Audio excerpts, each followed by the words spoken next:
Hey everyone, my name is Marcus, and I'm a park ranger working in one of America's most remote national parks in Montana. What I'm about to share with you today, it happened 3 months ago, and I still can't sleep properly at night. Before I begin, I can see that around 80% of viewers watching my videos haven't subscribed yet. So, if you're enjoying this content, please hit that subscribe button, smash the like button, and don't forget to ring that notification bell so you never miss any of my horror stories. Also, please comment below and tell me which country you're watching from and what time it is where you are. I love hearing from all of you around the world. And if you have your own horror stories to share, please comment them below or email them to me. I read every single one, and who knows, your story might be featured in a future video. Now, let me tell you what happened that night in Glacier National Park.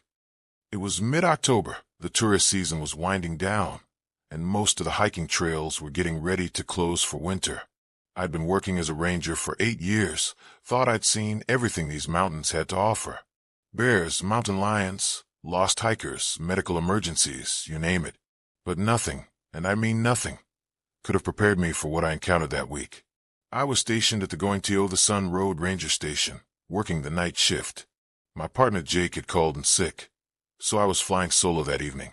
The weather forecast predicted a heavy snowstorm, so I was expecting a quiet night. Just me, the radio, and endless paperwork. Around 9 p.m., I received a call on the emergency line. The voice on the other end was shaky, panicked, barely coherent. "Please, you have to help us. We're lost, and something is following us." I immediately switched into professional mode. "Sir, this is Ranger Marcus at Glacier National Park. Can you tell me your exact location?" We took the Hidden Lake Overlook Trail, but we got turned around, and now, oh God, it's getting closer." The line went dead. I tried calling back, but there was no answer. I grabbed my emergency pack, flashlight, radio, and headed out into the wilderness. The temperature was dropping fast, and light snow was already beginning to fall. I knew that trail like the back of my hand. It was supposed to be an easy 3-mile round trip, but in these conditions, with darkness setting in, even experienced hikers could get disoriented. As I made my way up the trail, I kept calling out, hoping to hear a response. The beam of my flashlight cut through the darkness, creating dancing shadows among the pine trees. The only sound were my boots crunching on the frozen ground, and the wind whistling through the branches above. After about an hour of searching, I finally heard something, voices, faint but definitely human. I followed the sound off the main trail, deeper into the wilderness than most tourists would ever venture. "Hello, Park Ranger, can you hear me?" I shouted. "Over here, please hurry," came the reply. I found them huddled behind a large boulder, a couple in their late 20s, Tessa and Damon from Texas. They were both shivering, clearly hypothermic, and Tessa was crying uncontrollably. "Thank God you found us," Damon said, his teeth chattering. "We've been lost for hours, and something has been stalking us." I immediately began my standard rescue protocol, checking them for injuries, wrapping them in emergency blankets, radioing for backup. But as I worked, I noticed something odd. They kept looking over their shoulders, scanning the tree line with wild, terrified eyes. "What exactly did you see out there?" I asked, trying to keep my voice calm and professional. Tessa looked at me with haunted eyes. It wasn't human, but it walked like one. Tall, maybe 7 feet, with long arms that reached almost to the ground. Its eyes, they glowed in the dark, like a cat's, but bigger, much bigger. I'd heard stories like this before, usually from exhausted, hypothermic hikers whose minds were playing tricks on them. Mountain lions could look much larger in the dark, and fear had a way of distorting perception. "Let's get you both back to safety," I said. "We can talk more once you're warm and hydrated." But as we began making our way back to the main trail, I started to feel like we were being watched.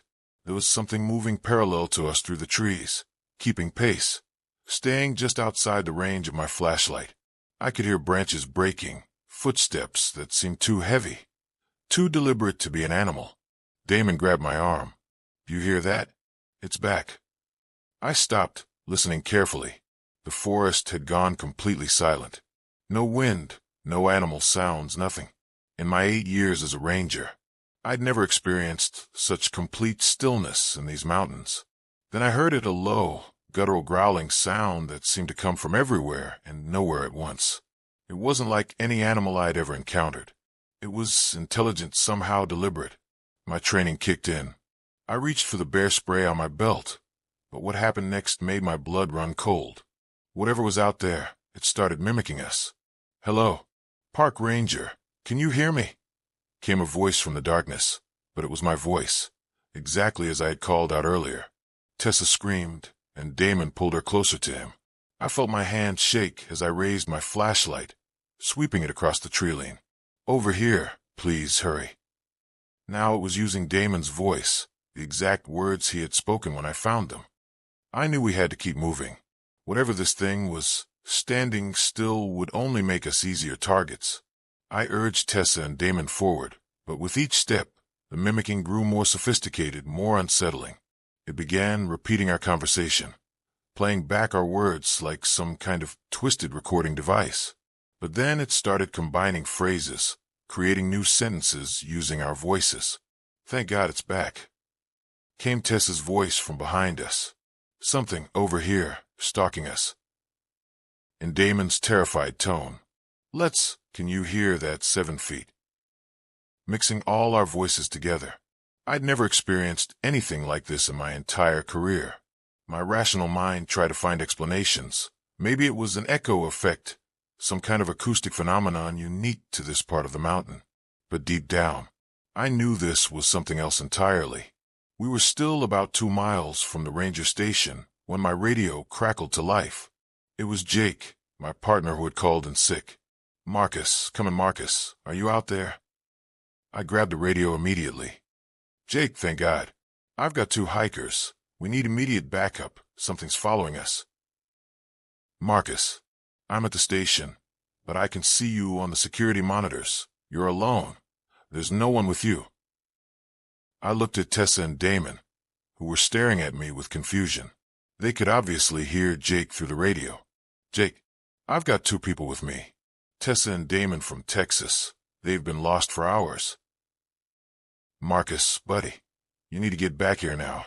You're talking to yourself. You've been talking to yourself for over an hour?" The world seemed to spin around me. I looked at my companions. They were right there, solid real. I could see their breath in the cold air. Could feel Tessa shivering against my arm. "We're real," Tessa whispered.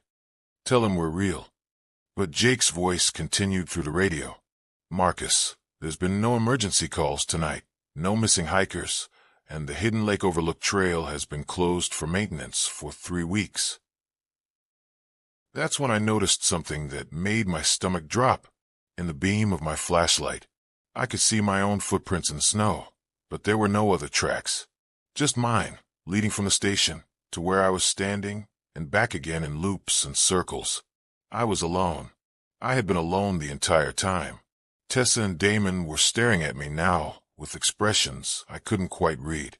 Their eyes seemed darker somehow, their faces less defined in the shadows. "Marcus," Tessa's voice had changed, become hollow echoing. "You found us. You saved us. Don't you remember? We've been waiting for you."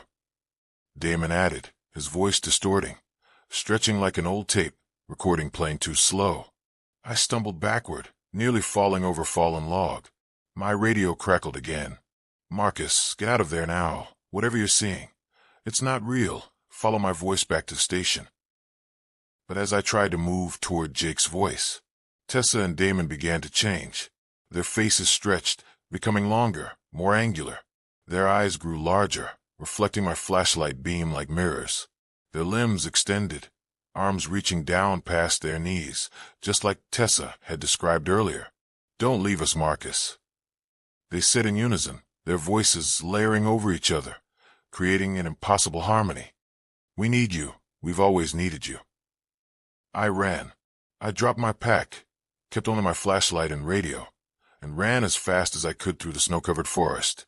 Behind me, I could hear them following, not running, but gliding somehow, their voices calling out in perfect imitations of people I knew. My mother's voice. Marcus, come home, honey. My ex-wife, Sarah. Marcus, I still love you. My deceased father. Son, I'm proud of you.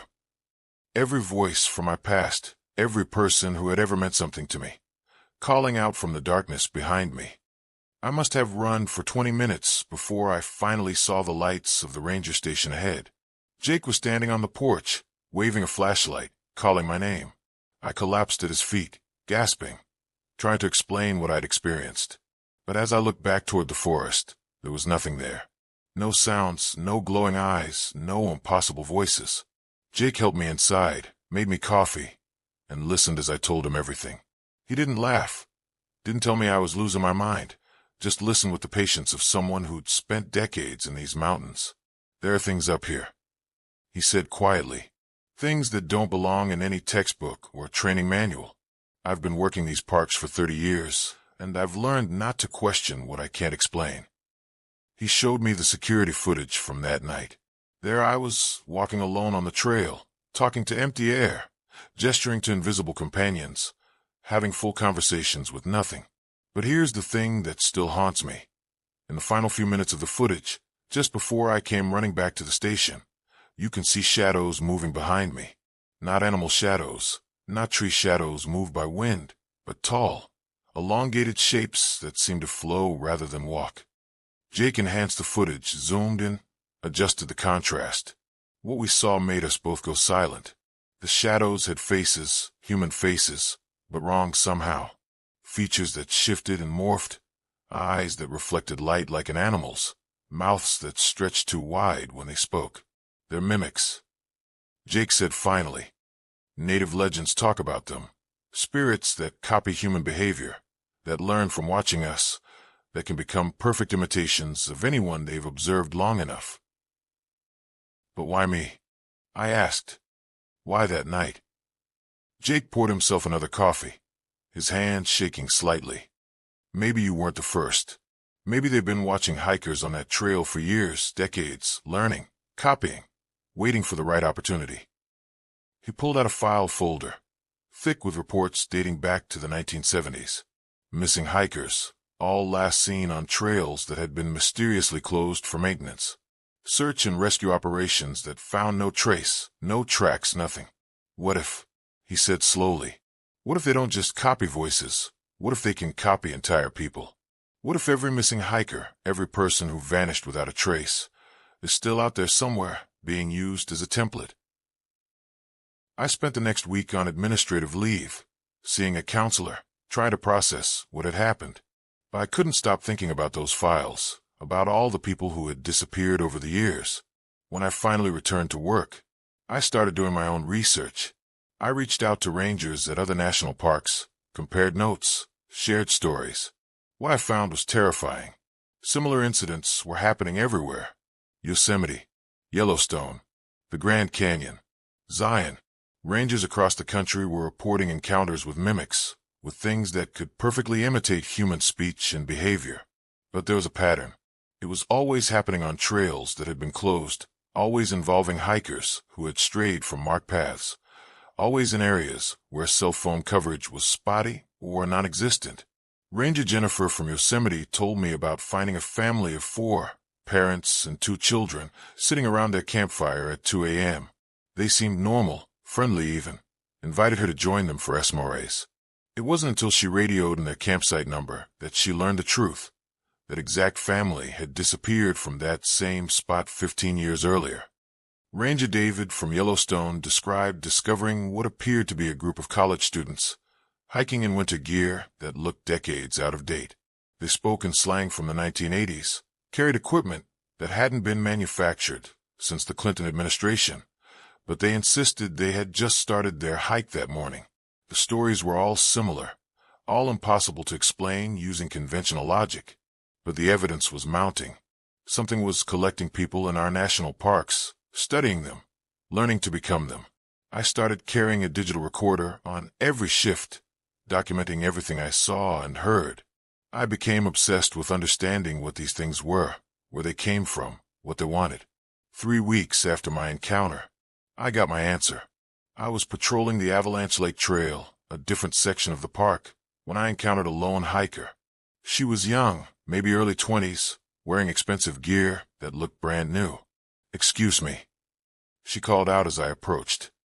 "I think I might be lost. Could you help me find the Hidden Lake Overlook trail?" My blood went cold. That trail was still closed. Had been closed for over a month now. "Miss," I said carefully, "that trail has been closed for maintenance. When did you start your hike?" She smiled, but there was something wrong with the expression. Too wide. Held too long. "Oh, I started this morning. My friends Tessa and Damon are waiting for me there." I reached for my radio, but she continued talking, and her voice began to change, becoming deeper, more masculine. "We took the Hidden Lake Overlook trail, but we got turned around, and now, oh God, it's getting closer." It was Damon's voice, the exact words from the emergency call that started everything. But coming from this young woman's mouth, it was beyond unsettling. "Please," she continued, now switching to Tessa's voice. "You have to help us. We're lost, and something is following us." I backed away slowly, my hand moving to the bear spray on my belt. But she just stood there, smiling that impossible smile, cycling through voices like a broken radio scanner. My own voice. "Sir, this is Ranger Marcus at Glacier National Park." Jake's voice. "Marcus, come on, Marcus, are you out there?" My mother's voice. "Marcus, come home, honey." She, whatever this thing was, had been listening to my radio communications, learning, copying, building a library of human speech patterns. But now it was making mistakes, combining voices inappropriately, revealing its true nature. "What are you?" I asked, surprised by how steady my voice sounded. Her face began to shift, features rearranging themselves like clay being molded by invisible hands. The smile widened until it split her face from ear to ear, revealing rows of teeth that were too sharp, too numerous for any human mouth. "We are what remains," she said in a voice that was every voice at once, chorus of stolen words and borrowed identities. "We are the lost, the forgotten, the ones who wander too far from the safe paths. We collect, we preserve, we become, so that no one is ever truly gone." Her body began to stretch upward, growing taller than her, arms extending until her fingertips nearly touched the ground. Her eyes reflected my flashlight beam like mirrors, like the eyes of some nocturnal predator. "Join us, Marcus. Let's learn from you. Let's become you, so that you will never be forgotten." I ran again, but this time was different. This time I was ready. I'd been preparing for another encounter, studying the terrain, identifying escape routes, carrying extra equipment. As I ran, I could hear multiple voices behind me. All the people these things had copied over the years. Dozens of voices, maybe hundreds, calling out in perfect imitation of human speech. But I knew something they didn't. I'd been mapping the closed trails, identifying patterns in their behavior. They seemed drawn to specific locations, areas where people had gone missing, where tragic accidents had occurred, where strong emotions had been imprinted on the landscape itself. I led them toward Avalanche Creek, where the rushing water would mask their voices, where the rocky terrain would make it harder for them to follow. I had prepared emergency supplies at strategic points, cached equipment that would help me survive if I needed to stay in the wilderness for extended periods. As I reached the creek, I heard them behind me, not just one voice now, but a whole congregation of stolen identities. They were getting bolder, more aggressive, like they sensed I was beginning to understand their true nature. I crossed the creek at a narrow point, then used my emergency flares to create a barrier of light behind me. The mimics stopped at the water's edge, seeming reluctant to cross, whether it was the running water, the bright light, or something else. I couldn't tell, but it gave me time to reach higher ground, to get to a position where I could observe them safely. Through my binoculars, I watched as they gathered on the opposite bank. There were dozens of them, all appearing human from a distance, all wearing clothing from different time periods. Some looked like hikers from 1970s, others like modern-day tourists. Still others wore uniforms that might have belonged to park rangers from decades past. They stood perfectly still, staring across the water at me, and I realized they were learning again, studying my escape route, my tactics, my equipment. Preparing for the next encounter, I radioed Jake, reported my location, requested immediate backup. But when the search and rescue team arrived, there was nothing there. No tracks, no evidence, just me standing alone on a mountainside, talking about impossible things. But I had proof this time. The digital recorder had captured everything, every stolen voice, every impossible conversation. Jake listened to the playback, his face growing paler with each passing minute. "We need to contact the FBI," he said quietly. "This is bigger than just our park, bigger than just missing hikers." "They won't believe us," I replied. Who would believe this? But Jake surprised me. He'd been keeping records too, documenting incidents, building a case file that stretched back decades. He showed me photographs, audio recordings, witness statements from rangers across the country. "There's a whole network of U.S." he explained. "Rangers who've encountered these things, who've seen what they can do.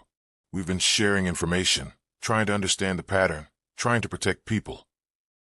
He handed me a thick binder, filled with reports from Montana, Wyoming, Colorado, Utah, Arizona, New Mexico. The mimics weren't isolated to our park. They were everywhere, in every major wilderness area in the western United States. "They're spreading," Jake continued. "Each year, we document more incidents, more missing people, more impossible encounters. And they're getting better at what they do, more sophisticated, more convincing." We spent the next several hours reviewing case files, comparing timelines, looking for connections. What we found was a disturbing pattern of escalation. The earliest reports, from the 1960s and 70s, described simple voice mimicry, basic imitation of human speech. But the recent incidents showed a level of sophistication that was genuinely frightening. They were learning to replicate not just voices, but entire personalities, complete behavioral patterns, detailed memories that belonged to people who had disappeared years or even decades earlier. Ranger Sarah from Rocky Mountain National Park described encountering her own grandfather, a man who had died when she was 12 years old. He knew details about her childhood that only family members could know, spoke in his exact voice, even wore clothing that matched what he'd been buried in. Ranger Michael from Grand Canyon reported finding a group of tourists who claimed to be from the 1950s, complete with period-appropriate clothing, vintage camera equipment, and knowledge of historical events that ended exactly when they claimed to have started their hiking trip. The implications were staggering. These things weren't just copying recent victims. They had access to some kind of collective memory, a repository of human experiences spanning generations. What if they're not just copying people? I said, voicing the thought that had been bothering me for weeks. What if they're actually preserving them somehow? What if the people who disappear, what if they're still alive somewhere, being used as templates? Jake nodded grimly. "That's what we're afraid of. Every missing person, every unexplained disappearance, they might all still be out there, trapped, being used to create these copies." He showed me a map of the western United States, marked with red pins indicating mimic encounters and yellow pins indicating missing person reports. The correlation was undeniable. Every mimic sighting corresponded to an area with a high number of unexplained disappearances. There are patterns in the terrain too, Jake explained, pointing to topographical features on the map. They seemed to prefer areas with complex cave systems, underground water sources, places where large numbers of people could be hidden, could be kept alive for extended periods. The thought of hundreds, maybe thousands of people, trapped underground, being studied, copied, used to create an army of perfect mimics, it was too horrible to fully comprehend. We decided to take action. If the authorities wouldn't listen to individual reports, maybe they'd pay attention to coordinated evidence from multiple sources. Jake contacted the network of rangers he'd mentioned, and within a week, we had representatives from 12 different national parks ready to present a unified case. But before we could arrange the meeting, I had another encounter. I was working a day shift, routine trail maintenance on the loop trail near Lake McDonald, when I spotted someone sitting alone on a bench overlooking the water. It was a woman in her 60s, wearing a park ranger uniform that looked like it was from the 1980s. As I approached, she looked up and smiled. "Beautiful day, isn't it, Marcus?" I stopped dead in my tracks. She knew my name, but I'd never seen her before in my life. The uniform she wore had name tag that read Helen, but there was no Helen on our current staff roster. "I'm sorry," I said carefully. "Do we know each other?"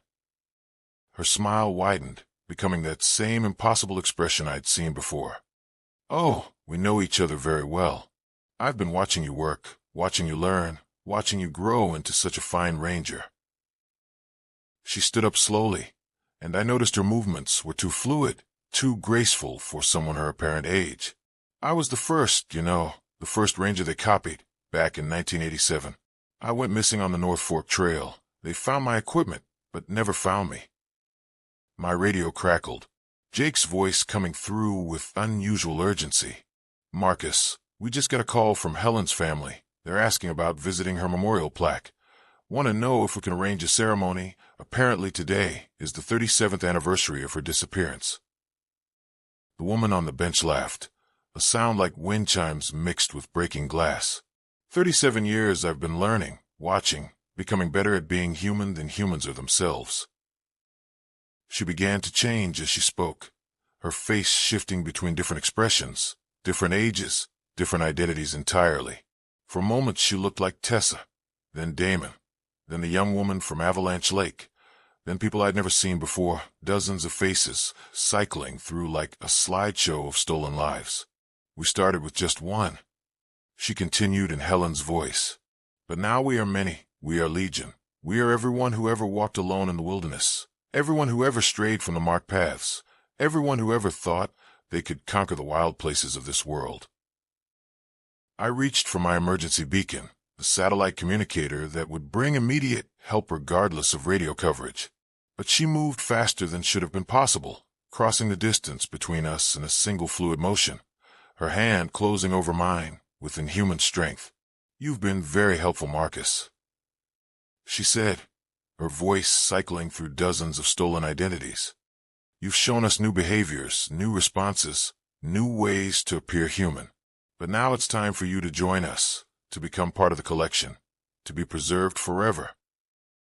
I felt a strange drowsiness washing over me, like I was being drugged or hypnotized. My vision began to blur, my thoughts became sluggish, and I found myself wanting to simply sit down to rest, to stop fighting, and let whatever was happening just happen. But then I heard something that snapped me back to alertness, my father's voice, coming from the creature's mouth, speaking words I remembered from childhood. "Son, I'm proud of you, you're stronger than you know. Don't give up, fight back." It was using my father's voice against me, trying to manipulate me with stolen memories of love and support. But hearing those precious words twisted and corrupted, it filled me with a rage I'd never experienced before. I broke free from her grip, using a defensive technique I'd learned in ranger training, and activated my emergency beacon. But instead of running, I stood my ground. "You want to learn about being human?" I shouted. "Then learn this. Humans don't give up. Humans fight back. Humans protect the people they love, even when it seems impossible." I pulled out my digital recorder, the one I'd been carrying for weeks, and played back every stolen voice I'd captured, every impossible conversation, every piece of evidence I'd gathered. The creature stepped back, seeming genuinely surprised by my response.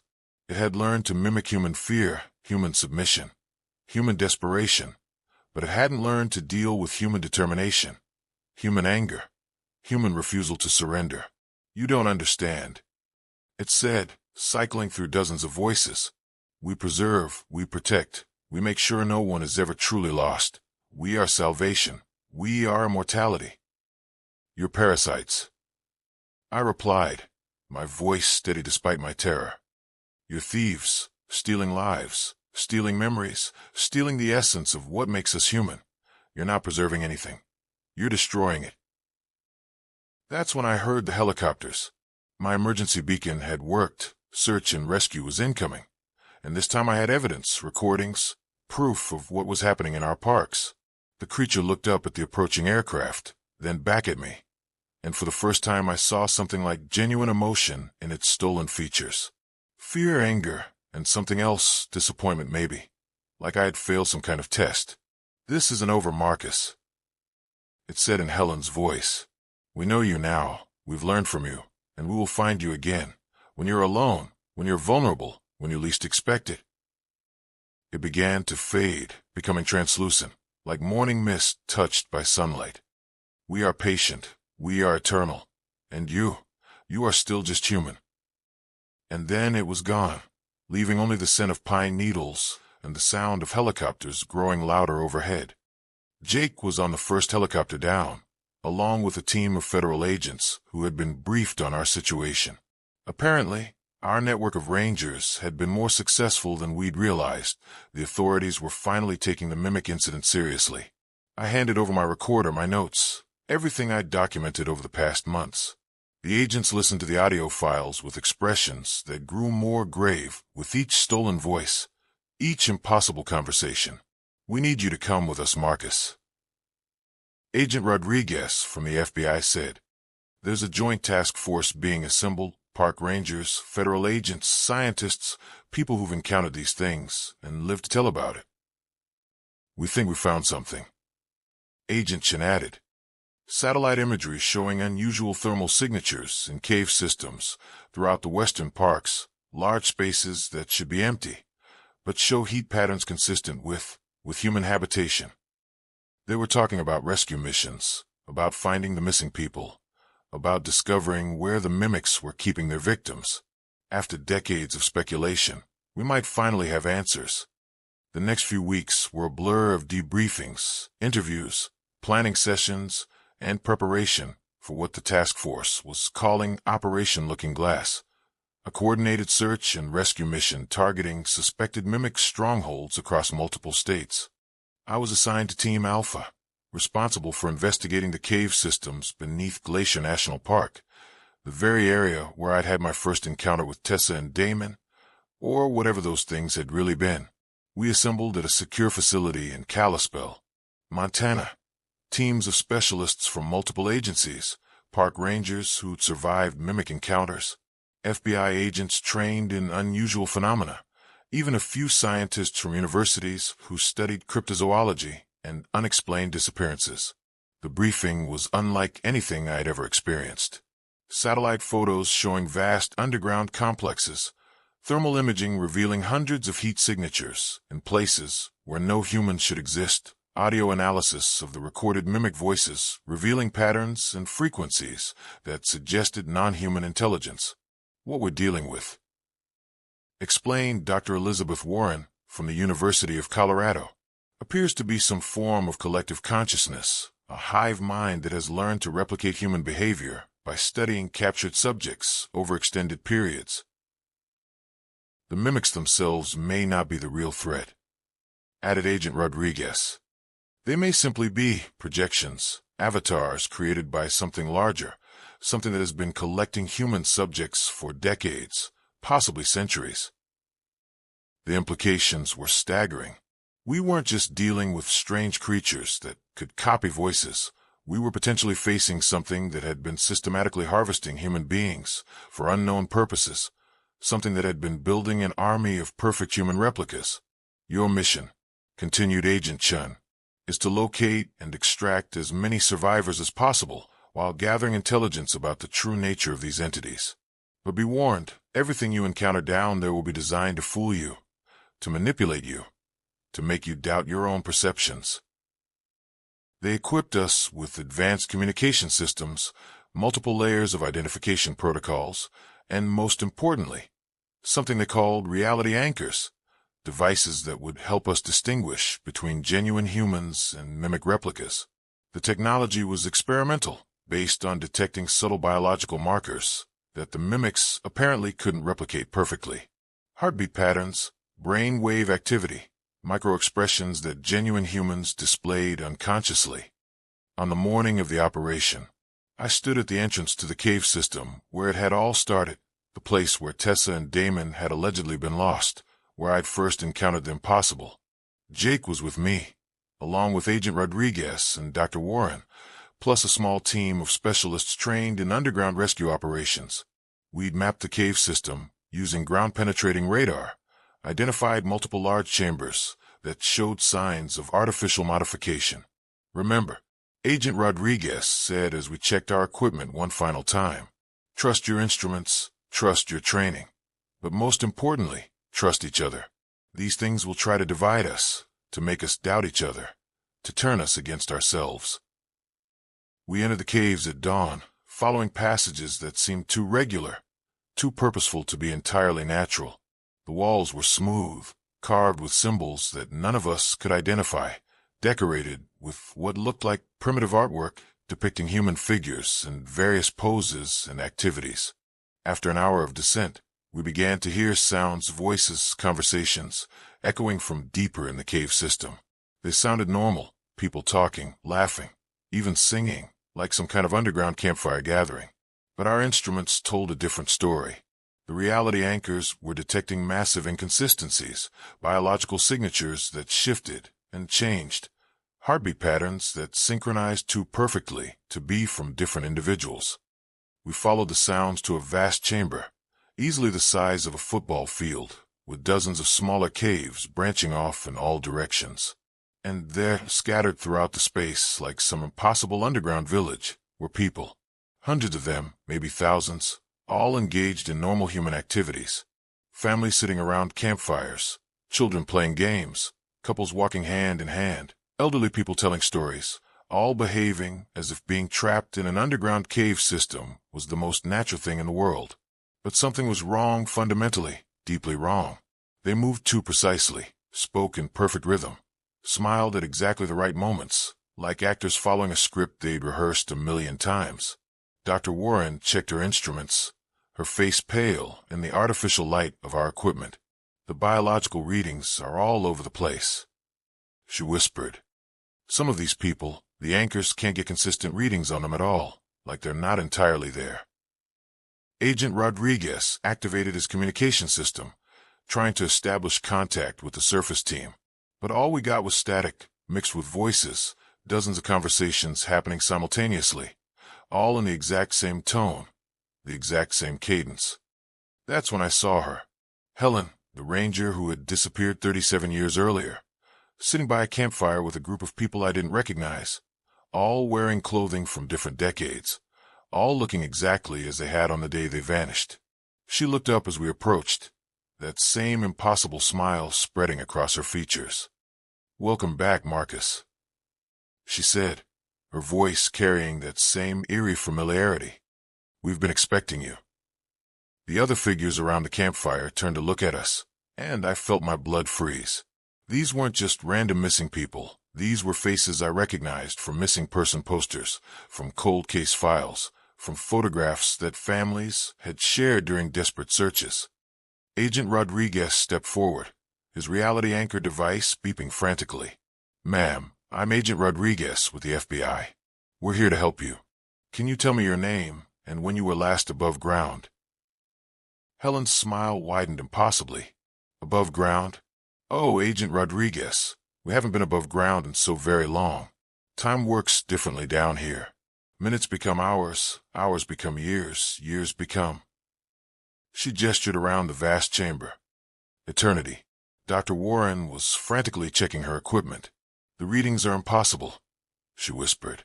"Some of these people, their biological signatures date back decades, but their bodies appear exactly as they did on the day they disappeared." A child ran up to us, a little girl maybe 7 years old, wearing a hiking outfit that looked like it was from the 1990s. She tugged on my sleeve with tiny fingers that felt ice cold. "Mr. Ranger, do you want to play hide and seek with us? We've been playing the same game for 23 years, and we're getting really good at it." Jake stepped protectively in front of the child. "Sweetheart, what's your name? Do you remember your parents?" The little girl giggled, a sound that echoed strangely in the vast space. "I'm Lucy Henderson. I got lost on the Hidden Creek Trail with my mommy and daddy in 1999, but they found us. They brought us here. They take such good care of us." I remembered that case.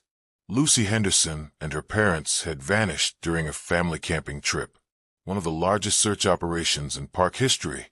Hundreds of volunteers, weeks of searching, No trace ever found.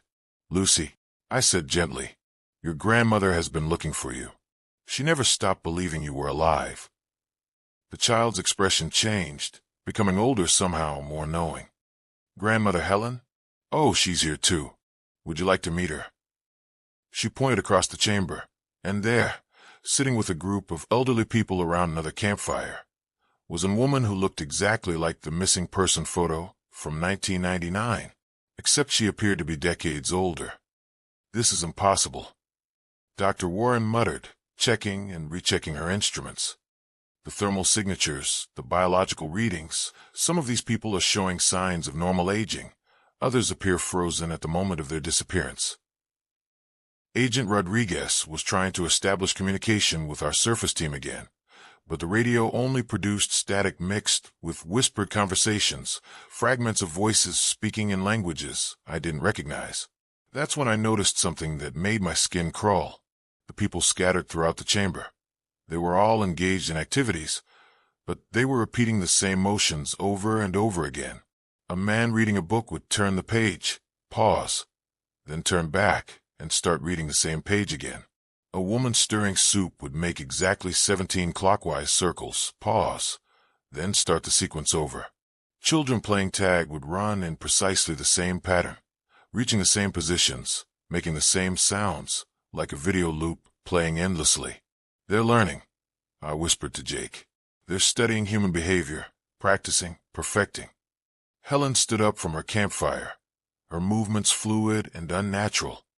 You understand now, don't you, Marcus? We preserve, we protect, we study. Every person who has ever been lost, every soul who wandered too far from safety, we gather them here. She began walking toward us, and with each step, her appearance shifted slightly. Sometimes she looked like the Helen from 1987, young and eager. Other times she appeared ancient, weathered by decades of impossible existence. You see, she continued, humans are so fragile, so temporary.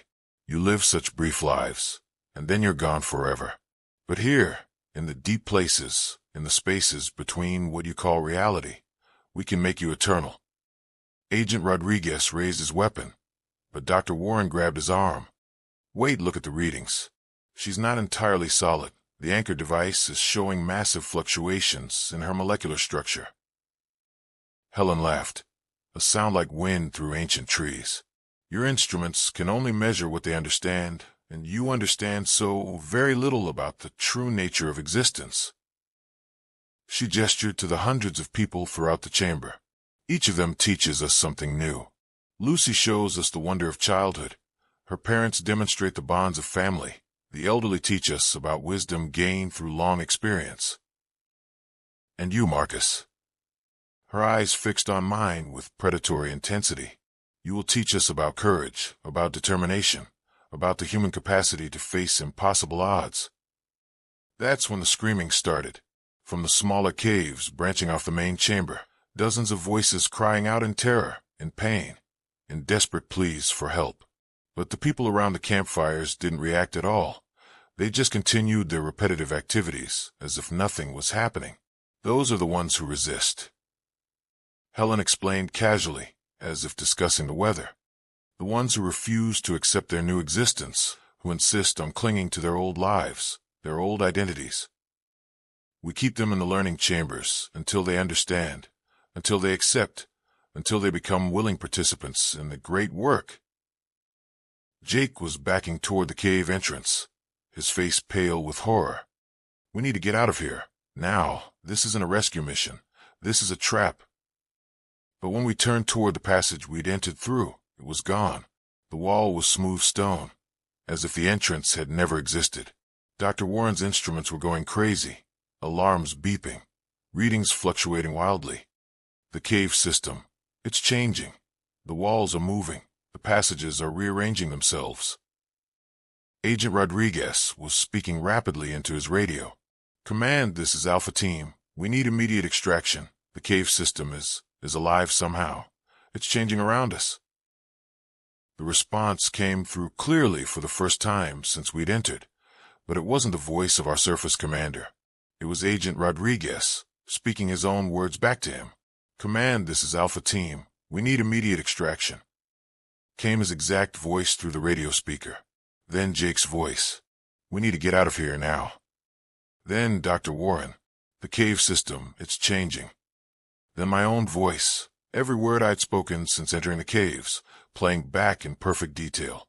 Helen clapped her hands together like a delighted child. "Oh, this is wonderful. 4 new voices to add to our collection. 4 new personalities to study and preserve."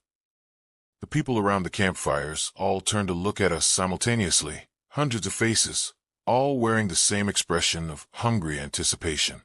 And I realized with growing horror that some of those faces were beginning to look familiar, like crude copies of our own features. "They're learning us," I said, my voice barely a whisper. "Right now, while we're here, they're copying everything, our voices, our faces, our memories."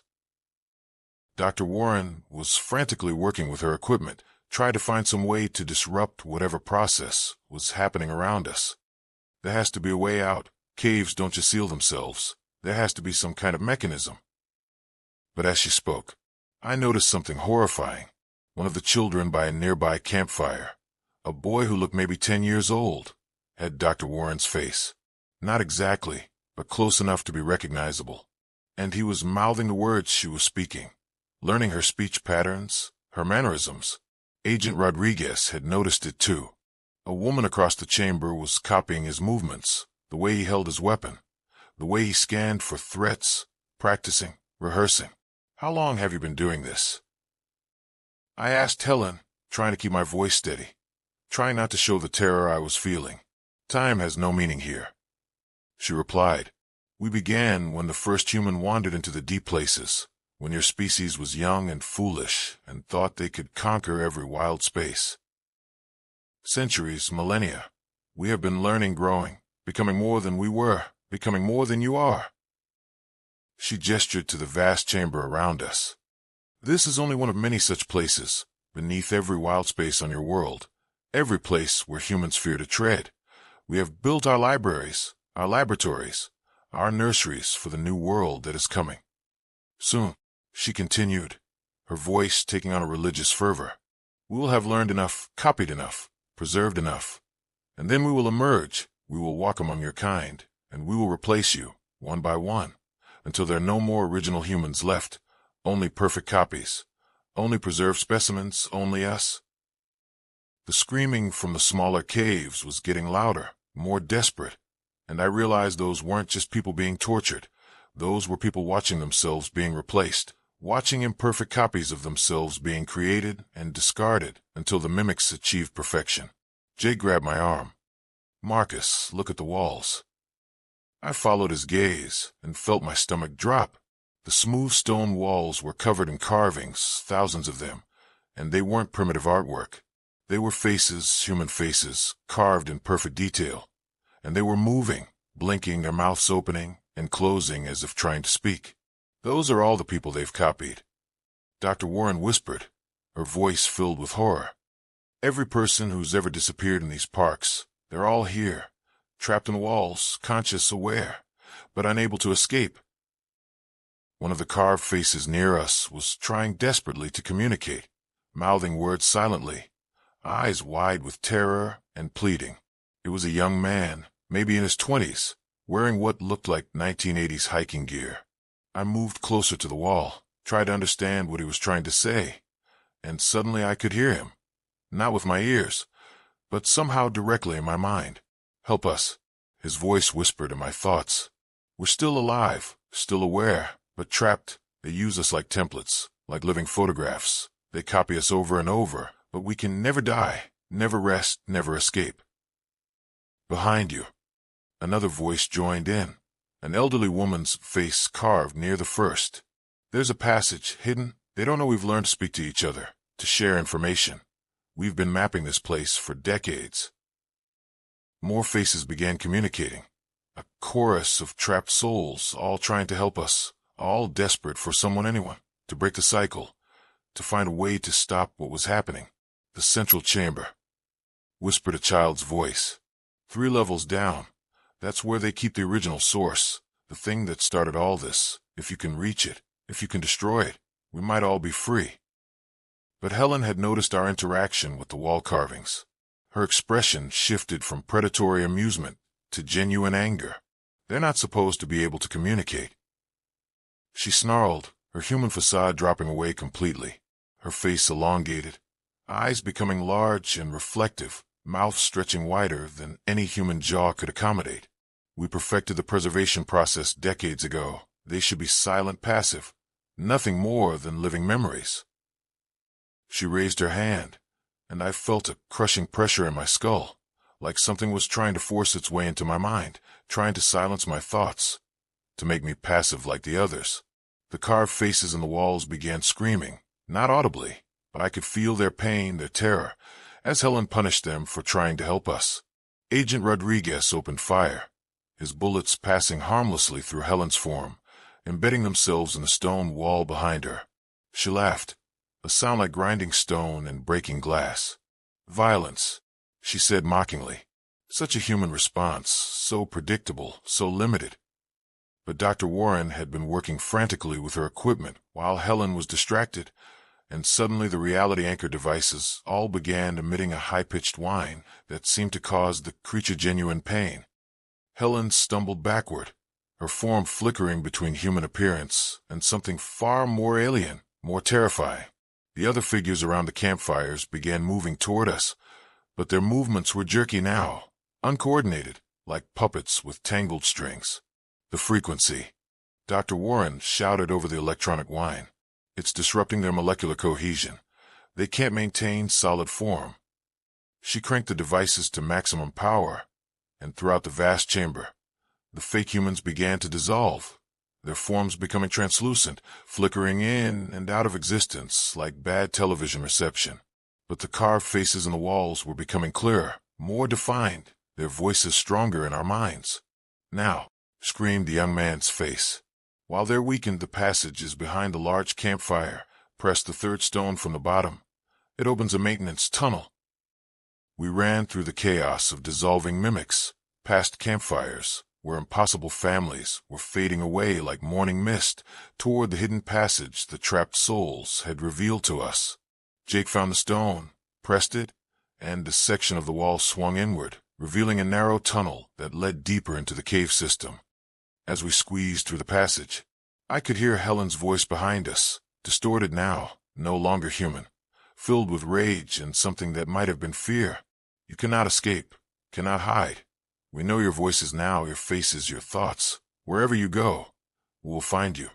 We will follow. We will become you. But her voice was growing fainter, more distant, as we descended deeper into the mountain, following the narrow tunnel that seemed to have been carved by human hands, by the trapped souls who had spent decades planning this moment. The tunnel branched and twisted, but the voices in the walls guided us, warning us away from dead ends, directing us toward passages that led downward, always downward, toward whatever source of power that controlled this nightmare. Agent Rodriguez's radio crackled to life. Real communication this time, from our surface team. Alpha Team, come in Alpha Team. We're reading massive seismic activity. The entire mountain is shaking. What's your status? We're alive, Agent Rodriguez responded. But we're going deeper. There's something down here, something that's been controlling all of this. We have to reach it. Negative Alpha Team, abort the mission. Evacuate immediately. The whole cave system is destabilizing. But we couldn't turn back now. The trapped souls were counting on us, hundreds, maybe thousands of people who had been suffering for decades, being used as templates for an army of perfect mimics, all waiting for someone to break their chains. Dr. Warren's instruments were picking up massive energy readings ahead, something that was generating power on a scale that shouldn't be possible in a natural cave system. Whatever's down there, she said, checking her readings. It's been active for a very long time, drawing power from, I'm not sure what, geothermal maybe, or something else entirely. The tunnel opened into another vast chamber, but this one was different. Instead of fake campfires and stolen people, it was filled with machinery, organic-looking structures that pulsed with bioluminescent light. And at the center was something I could barely comprehend, a massive, tree-like structure, but made of what looked like crystallized neural tissue. with thousands of root-like tendrils extending throughout the chamber, connecting to pods, transparent vessels filled with fluid, and floating in each pod. Floating in each pod was a person, eyes closed, breathing slowly, connected to the tree thing by cables that seemed to be made of living tissue. The originals, I whispered, understanding flooding through me. These are the real people, the ones who disappeared. They're all here, being kept alive, being used as servers, Dr. Warren finished, her voice filled with scientific horror. Like biological computers, their minds being continuously scanned, copied, their memories and personalities harvested to create the mimics. There were hundreds of pods, maybe thousands, stretching throughout the chamber, each one containing someone who had vanished from the parks above, their bodies preserved in perfect condition, their minds being endlessly violated by the alien intelligence at the center. The tree thing pulsed brighter as we approached, and suddenly I could hear voices, not with my ears, but directly in my consciousness, the thoughts and memories of everyone who had ever been trapped here. Fragments of lives, pieces of personalities, stolen moments of joy and terror and love and despair, all swirling together in a horrific symphony of human experience. And at the center of it all, coordinating it all, was a consciousness that was ancient beyond measure, alien hungry, and completely without mercy or compassion. Welcome. It spoke directly into our minds, its voice like the sound of glaciers grinding against stone. You have traveled so far to reach us, struggled so hard to understand, and now you will join them. You will become part of the eternal collection. The pods began to glow brighter, and I could see some of people inside starting to stir, their eyes opening, looking at us with expressions of desperate hope mixed with warning. Agent Rodriguez raised his weapon, but there was nothing to shoot at. The tree thing was too massive, too integral to the chamber itself, and the pods contained innocent victims who would die if we damaged the life support systems. There has to be a way to shut it down, Jake said, searching the chamber for some kind of control mechanism, some way to free these people without killing them. Dr. Warren was studying the organic machinery with her instruments, tracing the flow of energy, mapping the connections between the tree thing and the pods. It's like a neural network, she explained, but on a massive scale, every person connected, their minds linked together, being used to process information, to learn, to grow. But if we could disrupt the main connection, sever the tree from its power source, the individual pods might have enough backup power to keep the people alive long enough for us to extract them. The alien consciousness sensed our planning, and suddenly the chamber filled with mimics, not the crude approximations we'd seen above, but perfect copies of ourselves, identical in every detail. I found myself face to face with another Marcus, identical down to the smallest detail, wearing the exact same clothes, carrying the same equipment, even sporting the same 3-day stubble I'd been too busy to shave. "Hello, Marcus," my double said, its voice perfectly matching mine. "I'm you, but better improved, without all those troublesome human weaknesses, feared out mortality. I have all your memories, all your skills, all your knowledge, but I will never tire, never age, never make the mistakes that human emotion causes." Agent Rodriguez was fighting 2 copies of himself. Jake was surrounded by 3 versions that moved in perfect coordination. Dr. Warren was backing away from a female duplicate that spoke in her exact voice, but with cold intelligence behind familiar eyes. "You cannot win," my double continued. "Even if you destroy this facility, there are others, hundreds of them, throughout every mountain range, every wilderness area, every place where humans fear to tread. We have been preparing for centuries, learning, growing, perfecting our craft, and soon we will emerge into your world. We will replace your leaders, your scientists, your military, your families. No one will know the difference, because we will be perfect, we will be you, but without your flaws, without your chaos, without your weakness." But as the mimics spoke, I noticed something.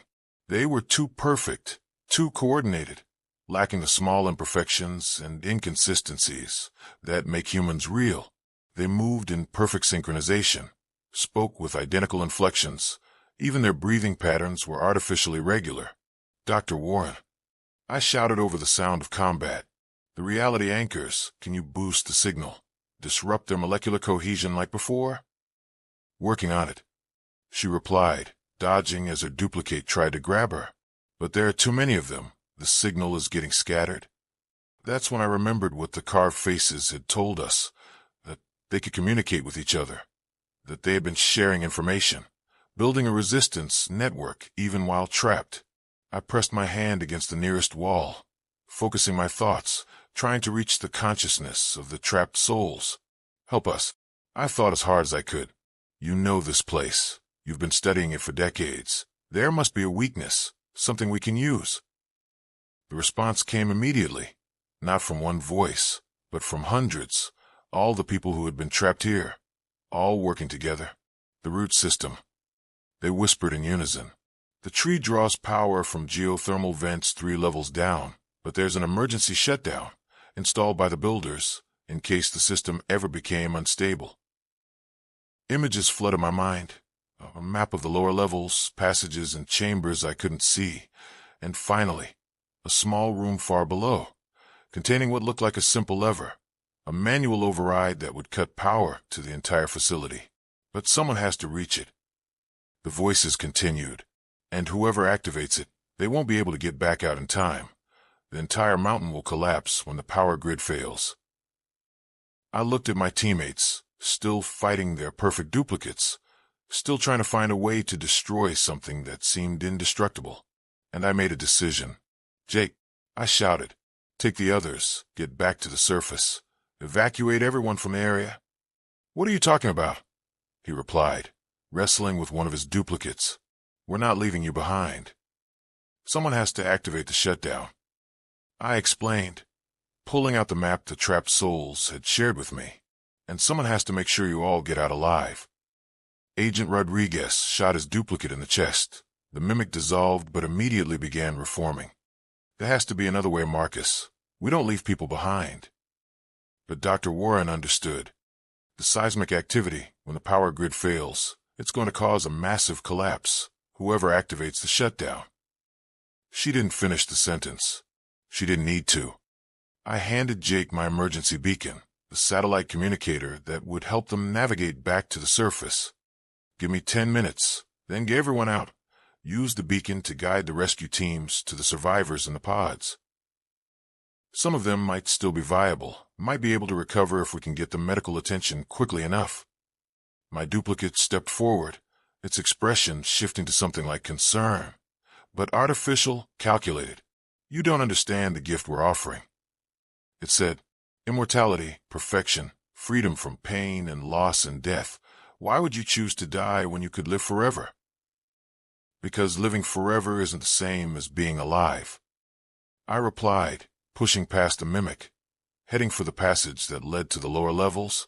Because being perfect isn't the same as being human, and because someone has to make sure those people in the pods get the chance to choose for themselves.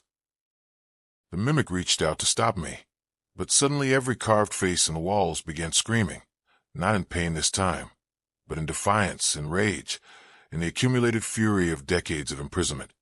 The sound was overwhelming, a psychic scream that seemed to shake the very foundations of the mountain. The mimics staggered, their forms flickering, their perfect coordination disrupted by the assault of pure human emotion.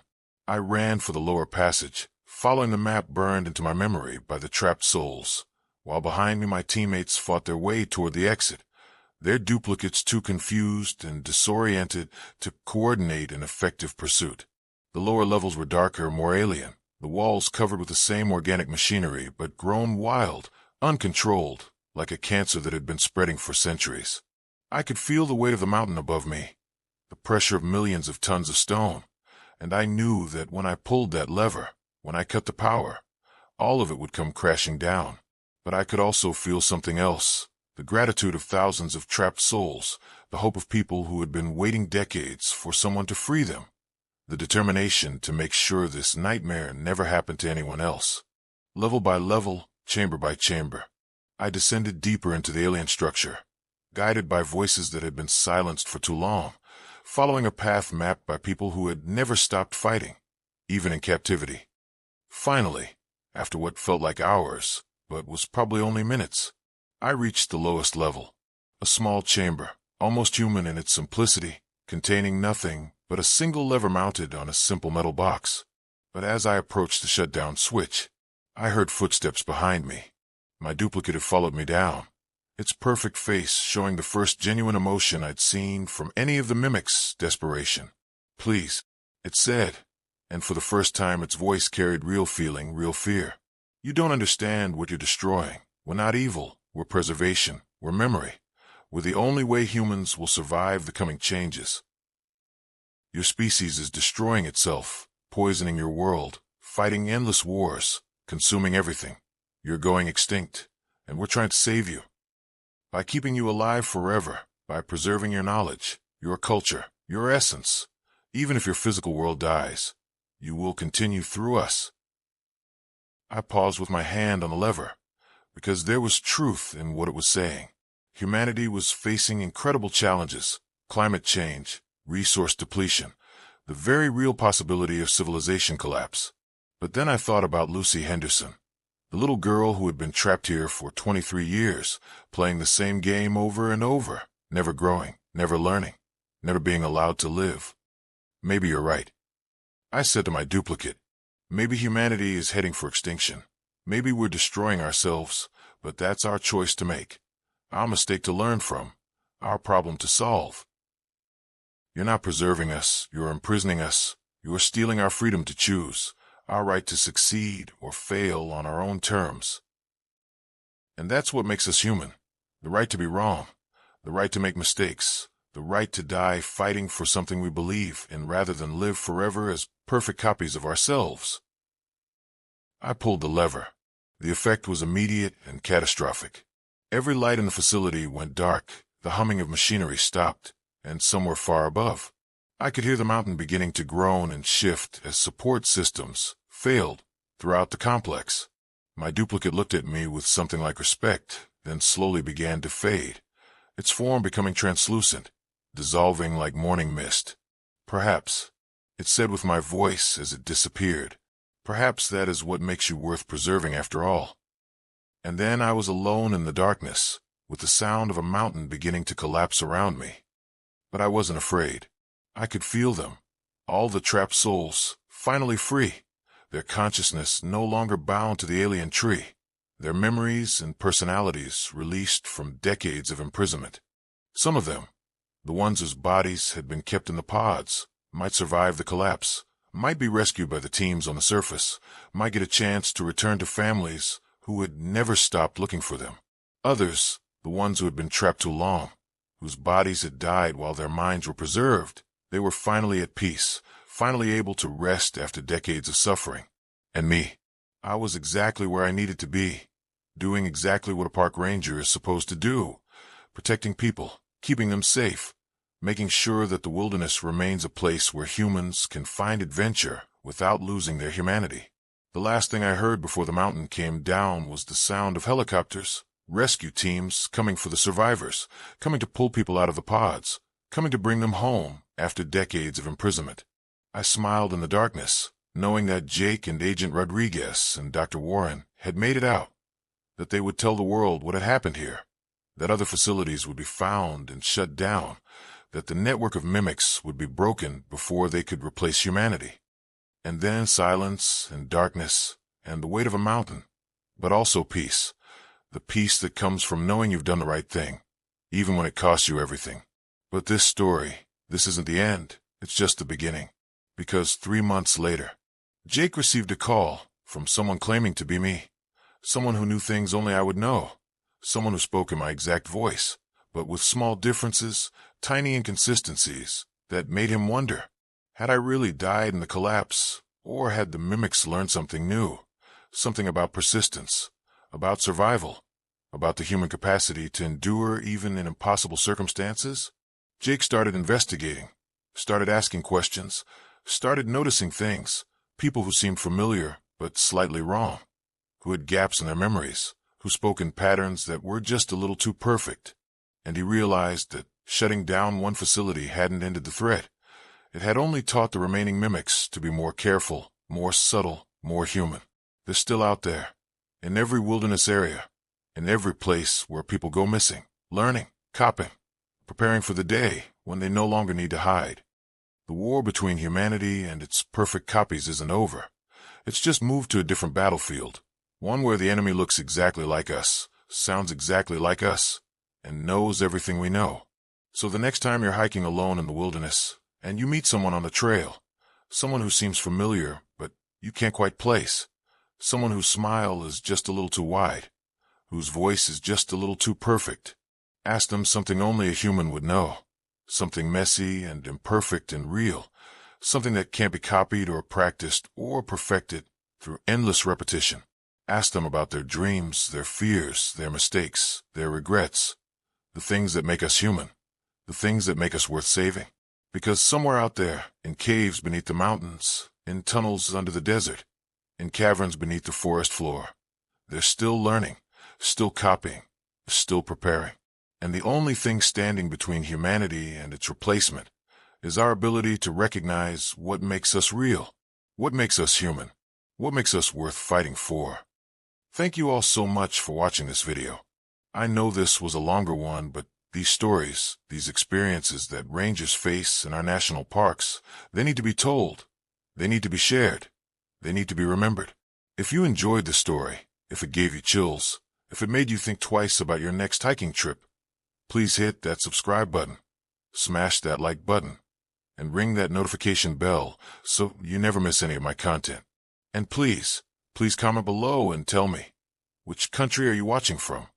What time is it where you are? And most importantly, have you ever had an experience in the wilderness that you couldn't explain? Something that made you question what's really out there in the wild places of our world? I read every single comment. I respond to as many as I can, and your stories, your experiences, they inspire the content I create. They help me understand that I'm not alone in having encountered things that shouldn't exist. So what do you want to see next? More park ranger stories? Urban exploration gone wrong? Haunted locations? Cryptid encounters? Missing person cases that were never solved? Let me know in the comments. Your suggestions drive this channel.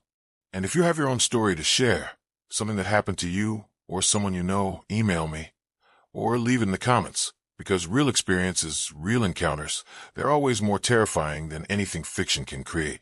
Until next time, stay safe out there, stick to the marked trails, travel in groups, and remember, in the wilderness, you're never really alone. Something is always watching, always learning, always waiting for the perfect moment to reveal itself. This has been another episode of Unexplained Encounters. I'm your host, and I'll see you in the next video.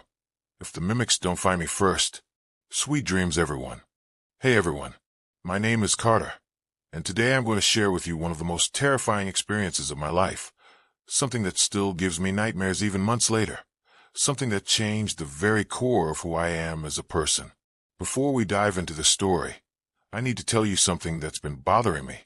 I can see that 80% of viewers watching my videos haven't subscribed yet. If you're enjoying the content, please hit that subscribe button and smash the like button. It really helps me out. And don't forget to ring that notification bell so you never miss any of my horror stories. Also, please comment below and let me know which country you're watching from and what time it is where you are right now. I love hearing from all of you around the world. If you have any horror stories of your own, please share them in the comments below or email them to me. I might feature them in future videos. Now, let me tell you about what happened to me last summer in Oregon. A story that will make you question everything you think you know about late-night security jobs, about the thin line between the living and the dead, about rules that exist for reasons no sane person should ever have to understand. It all started on a rainy Tuesday evening in Portland, the kind of rain that seems to seep into your bones and chill you from the inside out.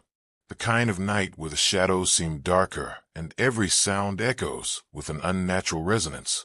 I was sitting in my cramped studio apartment, the walls closing in around me like a prison cell. I was scrolling through Reddit, desperately looking for job opportunities, any opportunity that might save me from the financial disaster my life had become. I had recently graduated from college with a degree in criminal justice, but the job market was brutal, absolutely brutal. Every application I submitted disappeared into the void. Every interview I managed to land ended with the same polite rejection. I had been unemployed for 3 months, and my savings were running dangerously low, dangerously low. My landlord, a bitter man named Thompson with cold gray eyes and a permanent scowl, had already sent me 2 warning notices about late rent. The third notice, the final notice, would mean eviction, homelessness, the end of everything I had worked so hard to build. The apartment felt suffocating that night. The walls seemed to pulse with my anxiety, and every creak of the old building made my heart race. Outside, the rain hammered against my single window like skeletal fingers trying to claw their way inside. As I was browsing through various job subreddits, clicking through endless posts about minimum wage positions and unpaid internships, I stumbled upon something that immediately caught my attention, something that would change my life forever. The title read, Night Security Guard at Blackwood Industrial Complex. Easy money, but weird rules. The post had been made by someone with the username, Former Guard 2019, and something about that simple username sent a chill down my spine. It was so clinical, so anonymous, like the person was trying to hide from something. I clicked on it, curious about what kind of weird rules a security job could have. Corporate policies were often bizarre and seemingly pointless. Maybe this was just another case of management paranoia. What I read made my blood run cold, but at the time I thought it was just someone trying to scare people online. Just another creepypasta, another piece of internet fiction designed to give people nightmares. How wrong I was. The post read, I worked as a night security guard at the Blackwood Industrial Complex in Oregon for exactly 3 months. Not 3 months and a day. Not 2 months and 29 days. Exactly 3 months. The pay was incredible. $1,500 a week for just sitting in a booth and watching cameras. More money than I'd ever made in my life. More money than most people make in a month. But there were rules that seemed ridiculous at first, but I learned the hard way that they exist for a very good reason. I'm posting this as a warning to anyone who might consider taking this job, as a warning to anyone desperate enough to ignore the red flags and take the money anyway. Some jobs aren't worth any amount of money. Some places are better left empty after dark. I'm posting this even though I know they're watching, even though I know they'll find me eventually. But maybe I can save someone else from making the same mistake I made. The post then listed 17 specific rules that seemed so bizarre, so specific, that they had to be either complete fiction or something else entirely. Rule number 1. Never look directly at camera 7 between the hours of 2 a.m. and 4 a.m. If you accidentally see movement on that screen, immediately look away and count to 30 before looking back.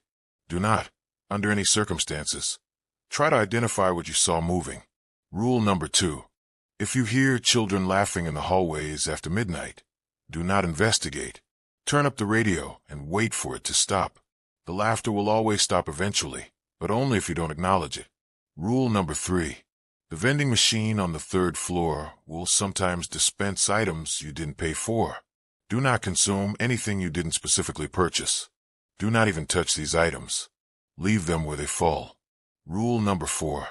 If a woman named Aurora approaches the security booth asking to use the phone, tell her the phone lines are down and offer to call someone for her instead. Under no circumstances should you let her touch the phone. Under no circumstances should you let her inside the building. Rule number 5.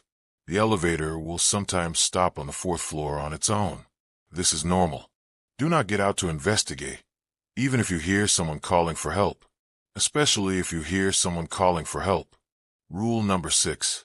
If you find any doors that were locked at the beginning of your shift standing open, close them immediately, but do not look inside the rooms first.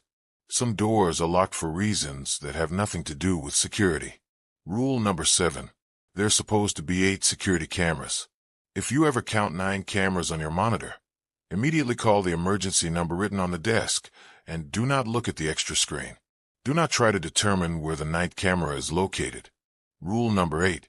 If the lights in the parking lot start flickering in a pattern, 3 short flashes followed by 3 long flashes, evacuate the building immediately and do not return until sunrise. This pattern is a warning, not a malfunction. Rule number 9. Do not eat any food you find in the break room refrigerator, even if it has your name on it.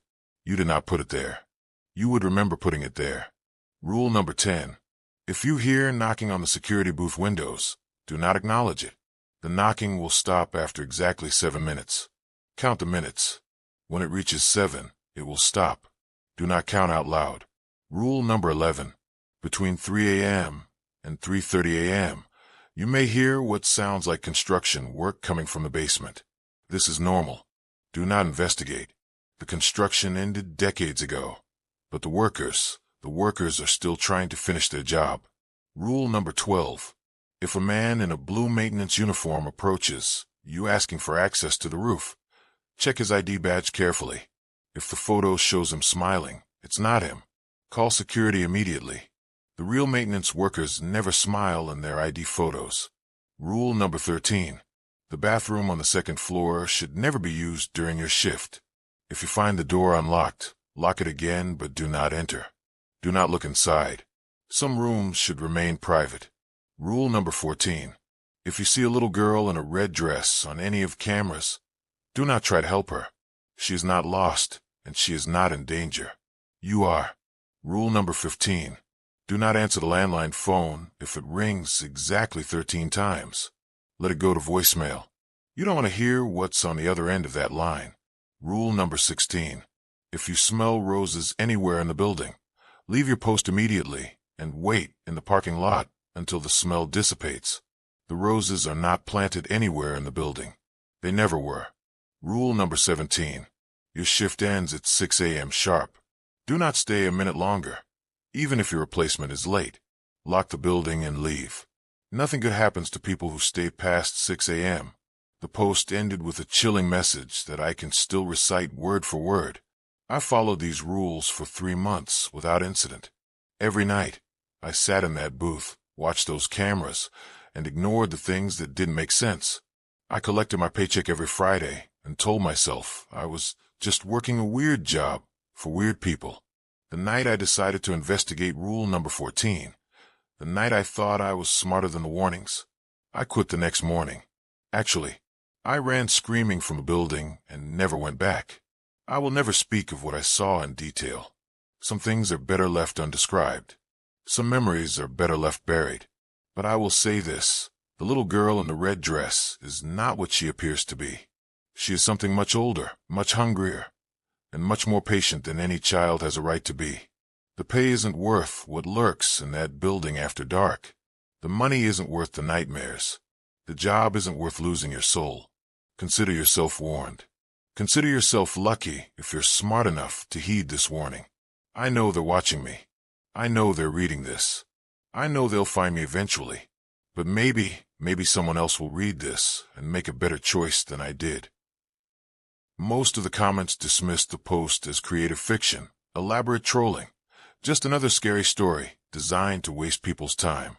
The Reddit community was full of creative writers who enjoyed crafting elaborate horror scenarios. But something about the way it was written felt genuine, disturbingly genuine. The specific details, the exact times mentioned, the street address that was actually real when I looked it up on Google Maps, the way the author's fear seemed to bleed through every sentence. And then there were the comments from other users, comments that made my skin crawl.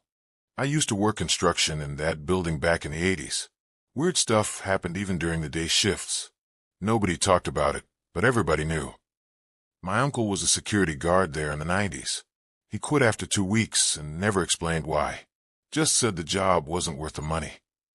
I live in Portland and drive past that building every day on my way to work. There are never any lights on at night, not even in the security booth.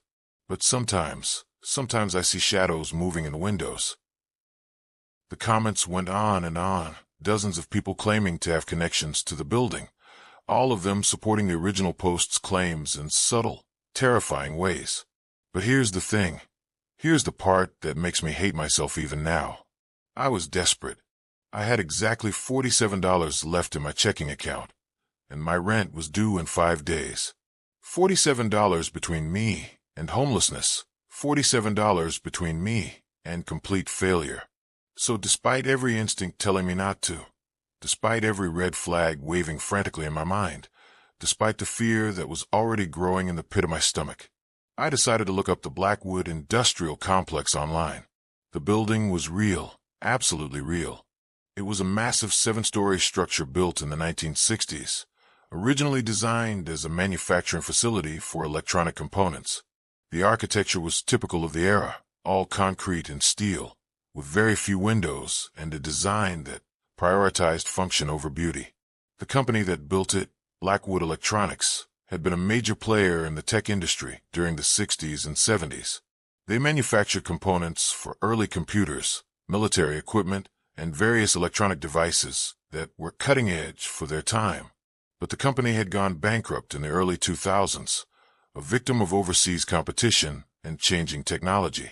The building had been mostly empty ever since, except for a few small businesses that rented office space on the lower floors.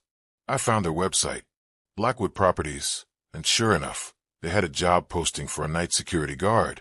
The pay was exactly what the Reddit post had mentioned, $1,500 a week, paid in cash.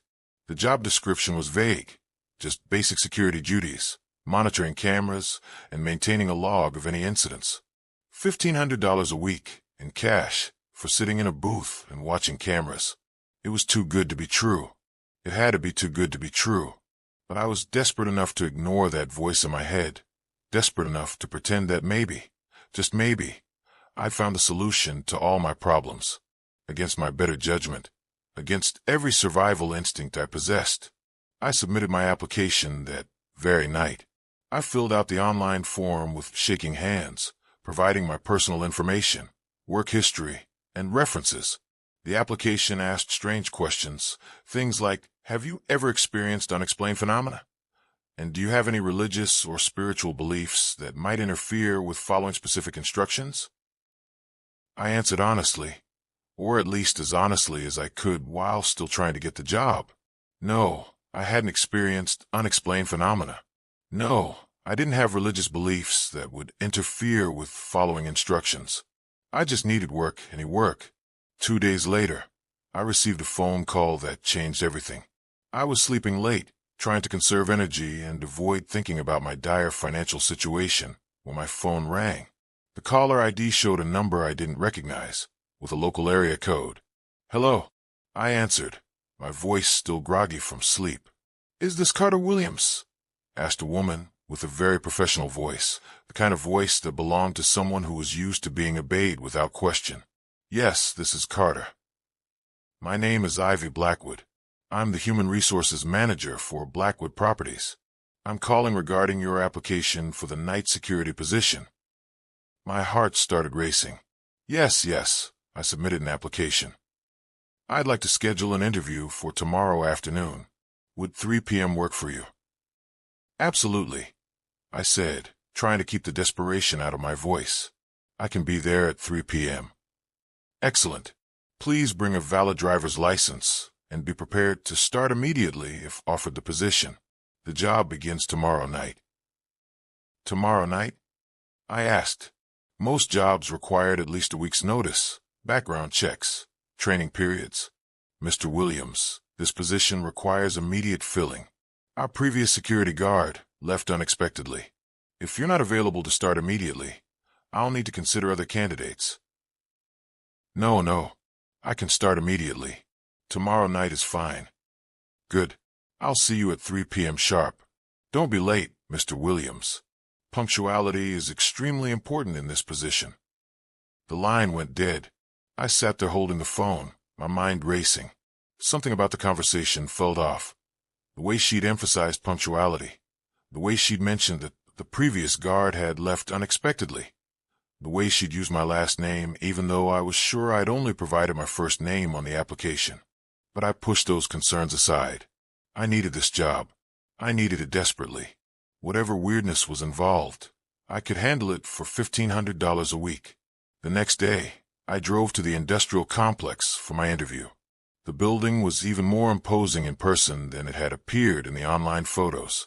7 stories of concrete and steel, with very few windows and an atmosphere that made my skin crawl just looking at it. The parking lot was mostly empty except for a handful of cars near the main entrance. The whole area felt abandoned, forgotten, like a place where time had stopped moving decades ago. I parked near the entrance and sat in my car for a few minutes, trying to calm my nerves. The building seemed to loom over me, casting shadows that were too dark for the time of day. Every window was either broken or covered with thick curtains, making it impossible to see inside. At exactly 2:55 p.m., I walked to the main entrance. The glass doors were heavy and scratched, with security stickers that were faded and peeling. I pressed the buzzer and waited. A few moments later, the door clicked open, and I stepped inside. The lobby was small and utilitarian, white walls, fluorescent lighting, and a general atmosphere of corporate indifference. There was a reception desk with no one behind it, and a few chairs that looked like they hadn't been sat in for years. "Mr. Williams," called a voice from down a hallway. I turned and saw her. Ivy Blackwood. She was a woman in her 50s, with graying hair pulled back in a tight bun and sharp eyes that seemed to see right through me. She wore a dark business suit and carried herself with the confidence of someone who was used to being in control. "Yes, that's me," I replied. "Please follow me to my office." She led me down a hallway lined with empty offices and conference rooms. Our footsteps echoed strangely in the empty building, and I couldn't shake the feeling that we were being watched from the darkened doorways. Her office was on the first floor, small but professionally decorated. The walls were covered with certificates and awards dating back to the 1960s, remnants of the building's more prosperous days. She gestured for me to sit in a chair across from her desk. "So, Mr. Williams," she began, settling into her chair with practiced ease, "tell me about your background." I gave her the standard interview responses: my education, my limited work experience, my interest in security work. She listened with an expression that never changed, taking notes on a legal pad with handwriting that was too neat, too precise. "Have you ever worked a night shift before?" she asked. "A few times, yes. I worked at a gas station during college, some overnight shifts." "This position is different," she said, her voice taking on a more serious tone. "Working alone in a large building at night can be psychologically challenging. Some people find the isolation disturbing." "I'm comfortable working alone," I assured her. "I'm very self-sufficient." She studied me for a long moment, those sharp eyes seeming to evaluate something beyond my qualifications. "The job is simple," she explained finally. "You will work 5 nights a week, from 10 p.m. to 6 a.m., Sunday through Thursday. Your duties include monitoring the security cameras, walking the perimeter every 2 hours, and maintaining a detailed log of anything unusual. The pay is $1,500 a week, paid in cash every Friday morning." Cash payment was unusual in the modern world. Most companies preferred direct deposit or checks for tax purposes. But I wasn't in a position to be picky about payment methods. "There are some specific protocols you'll need to follow," she continued, sliding a document across the desk. "These rules exist for the safety and security of the building and its tenants. They might seem odd, but they're based on years of experience and numerous incidents. Following them exactly is a condition of your employment." I looked down at the document, and my heart nearly stopped. It was the exact same list of rules from the Reddit post. Every single one, word for word, printed on official company letterhead with the Blackwood Properties logo. Is this some kind of joke?" I asked, trying to keep my voice steady, while my mind raced with possibilities. Maybe the Reddit user had worked here and leaked the real rules. Maybe this was all an elaborate hoax. Maybe I was being pranked. Ivy's expression didn't change. "I assure you, Mr. Williams, this is no joke. These protocols have been developed over many years based on actual incidents and security concerns. Previous guards who failed to follow these rules exactly have experienced problems." "What kind of problems?" I asked, though I wasn't sure I wanted to hear the answer. "The kind that result in immediate termination," she said coldly, "and in some cases, the kind that require medical attention or psychological counseling. We've had guards quit mid-shift, guards who've been found unconscious at their posts, guards who've developed severe anxiety disorders after only a few nights on the job." She leaned back in her chair, her eyes never leaving my face. "The building has a complicated history, Mr. Williams. It's old, it's large, and it's mostly empty. Strange things can happen in places like this. Things that seem supernatural, but usually have perfectly rational explanations. The rules exist to help our security staff navigate these situations without putting themselves at risk. I stared at the document, reading through the rules again. They were exactly as I remembered from the Reddit post, 17 specific protocols that ranged from mildly odd to completely bizarre. Do you accept the position, Mr. Williams? I thought about my empty bank account, my overdue rent, my dwindling options, the $47 that stood between me and homelessness. Yes, I said, my voice barely above a whisper. I accept. Ivy smiled for the first time during the interview, but it wasn't a warm smile. It was the smile of a predator who had just caught something in its trap. Excellent. Your first shift begins tonight at 10 p.m. sharp. Don't be late. She opened a desk drawer and pulled out a security badge with my photo on it. A photo I didn't remember taking. Keychain with various keys, and a laminated card with an emergency phone number. How did you get my photo? I asked, staring at the ID badge. The picture showed me, from just a few days ago, wearing the same shirt I'd worn when I submitted the online application. Standard security protocol, she replied dismissively. We have various methods of obtaining necessary documentation. That should have been another red flag, another reason to walk away and never look back. But I was too desperate to listen to reason, too focused on the money to pay attention to the warning signs. One more thing, she said as I stood to leave. That Reddit post you read, the one that brought you here, we're aware of it. The author was a former employee who violated his non-disclosure agreement. The information in that post is partially accurate, but incomplete. The real protocols are more complex than what he shared online. My blood turned to ice. How did you know I read that post? Mr. Williams, we track all online mentions of our company. It's standard practice for any business with a significant online presence. We know exactly how every applicant found out about this position. She leaned back in her chair, her smile becoming even more unsettling. The question is, now that you know the rules are real, are you still willing to work here? I should have walked away right then.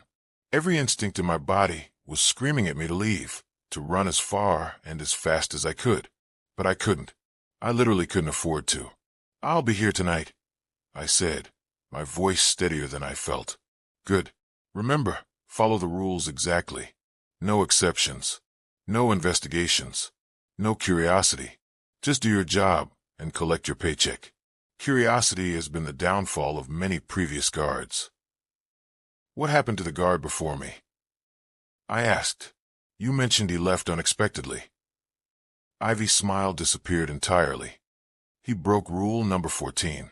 He thought he knew better than the protocols. He thought he could help someone who didn't need help, someone who was never in danger to begin with.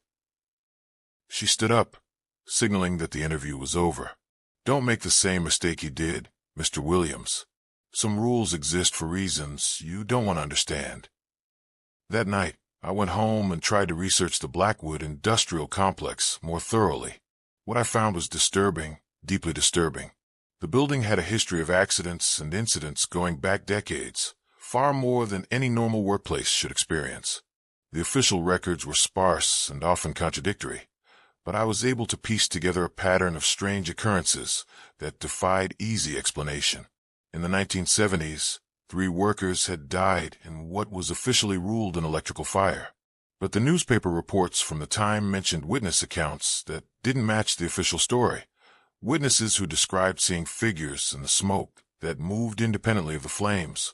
Witnesses who reported hearing voices calling for help from areas where no one could have survived. In the 1980s, several night shift workers had reported strange occurrences, sounds that seemed to come from empty rooms, shadows that moved without any source, equipment that malfunctioned in impossible ways. The company had dismissed these reports as stress-related hallucinations, products of working alone in a large building during overnight hours. In the 1990s, a security guard named Landon Hayes had disappeared during his shift. His body was found 3 days later in a sub-basement that wasn't supposed to exist. A basement that building blueprints didn't show. A basement that was sealed off immediately after the discovery. The official cause of death was listed as a heart attack, but his family disputed this finding. They claimed he was a healthy 28-year-old with no history of heart problems, a man who exercised regularly and had passed a physical examination just months before his death. More recently, there had been reports of strange accidents involving night shift workers and security personnel. Most of these incidents had been covered up or explained away, but the pattern was clear. Something was wrong with that building after dark, something that had been wrong for decades. But I still needed the job. I spent the afternoon preparing for my first shift, eating a good meal, taking a nap, trying to mentally prepare myself for 8 hours alone in a building with a disturbing history. I told myself that the rules were probably just corporate paranoia, elaborate procedures designed to keep guards alert and following protocol. I told myself that the Reddit post was probably exaggerated, that the author had let his imagination run wild after experiencing some minor incidents that had perfectly rational explanations. I told myself that I was smart enough to handle whatever weirdness the job might involve. I was wrong about everything. The next evening, I arrived at the Blackwood Industrial Complex at exactly 9:45 p.m. The building looked different at night, more imposing, more threatening, like something that had been sleeping during the day and was now slowly waking up. The parking lot was nearly empty except for a single car near the main entrance, presumably belonging to the day shift security guard, who would brief me on the basics. I walked to the main entrance and pressed the buzzer. A few moments later, the door opened, and I was greeted by an older man with tired eyes and a nervous demeanor. "You the new night guy?" he asked, not bothering to hide his relief at seeing me. "Yeah, I'm Carter." "Miles," he said, extending a weathered hand. "I've been pulling double shifts until they found someone. Glad you're here." He led me inside and down a hallway to the security booth on the first floor. It was a small room with 8 monitors showing feeds from various cameras throughout the building, a desk with a logbook, a radio, and an old landline phone. The booth smelled like coffee and nervous sweat, the smell of someone who had been working too many hours in a stressful environment. "Pretty straightforward," Miles said, gathering his things with obvious eagerness to leave. "Watch the cameras, walk the perimeter every 2 hours, log anything unusual. Radio works for building communication, phones for emergencies. The real important stuff is on that sheet there." He pointed to the laminated list of rules taped to the desk. "You read through those rules yet?" he asked, his voice taking on a more serious tone. "Yeah, during the interview." Miles paused and looked at me with an expression I couldn't quite read, pity mixed with something that might have been fear. "Listen, kid, I've been doing security for 22 years, and I've worked everywhere from shopping malls to government buildings. I've never seen rules like these anywhere else, but I've also never worked anywhere that pays this well for such easy work." He shouldered his bag and moved toward the door, clearly anxious to leave. "You want my advice?" "Sure. Follow those rules exactly. Don't get curious. Don't try to be a hero. Don't think you're smarter than the people who wrote them. Just do what they say and collect your paycheck." He paused at the door and looked back at me. "And kid, if you start to think the money isn't worth it, if you start to feel like something's wrong, trust that instinct. There's no shame in quitting a job that's not right for you." "Has something happened to other guards?" I asked. Miles was quiet for a long moment, staring at the floor. "The guy before you. Trevor. He lasted exactly 3 weeks. Came in one morning looking like he'd aged 10 years overnight. Quit on the spot, wouldn't even explain what happened. Just said he'd rather be homeless than spend another night in this place." "And before him?" "Before him was Marcus. He made it 2 months, then disappeared one night during his shift. We found him the next morning in his car in the parking lot, unconscious, muttering about little girls and red dresses. He spent 2 weeks in a psychiatric facility and never spoke about what happened." Miles opened the door, letting in a gust of cold night air. "Good luck, kid. You're gonna need it." And just like that, I was alone. The first hour passed quietly. I familiarized myself with the camera system, tested the radio, and walked through the basic procedures. The building was completely silent except for the occasional hum of the ventilation system and the distant sound of traffic from the street outside. The camera feeds showed empty hallways, vacant offices, and dimly lit stairwells. Everything looked normal, boring even. I started to think that maybe the previous guards had just been victims of their own imagination. Maybe working alone in a large building had made them paranoid and anxious. At 11 p.m., I did my first perimeter check. The building felt different from the inside at night. The shadows seemed deeper, and every small sound echoed strangely through the empty corridors. But nothing unusual happened. I checked every door on every floor, confirmed that all windows were secure, and returned to the security booth without incident. I was starting to feel more confident. Maybe this job wouldn't be as strange as everyone had suggested. It was around midnight when I first noticed something odd. I was sitting in the security booth, casually monitoring the cameras while reading a book I'd brought to pass the time. The feeds all showed the same empty scenes: hallways with fluorescent lighting, vacant offices with covered furniture, stairwells that led to more empty floors. But as I glanced at camera 7, the one mentioned in rule number 1, I could swear I saw something move in the shadows. The screen showed what appeared to be a storage area on the 3rd floor. It was mostly empty except for some old filing cabinets and boxes covered with dusty sheets. The lighting was dimmer than in other areas, creating pools of shadow between the stored items. For just a moment, just a brief instant, I thought I saw one of the shadows shift, like something had moved behind the filing cabinets. I stared at the screen for several minutes, but nothing else happened. The storage area remained as still and empty as before. I convinced myself it had been a trick of the light, maybe a small animal that had gotten into the building, or just my imagination playing games with me. I remembered rule number 1. Never look directly at camera 7 between the hours of 2 a.m. and 4 a.m. It was only midnight, so technically the rule didn't apply yet, but something about the movement made my skin crawl, something that suggested I shouldn't be too eager to investigate. I forced myself to look away and focus on the other cameras. Everything else appeared normal, boring, exactly what you'd expect from a mostly empty building at night. At 1 a.m., I did my second perimeter check. This time, I noticed things that I hadn't seen during my first walk through the building. Small details that seemed insignificant individually, but collectively created an atmosphere of unease.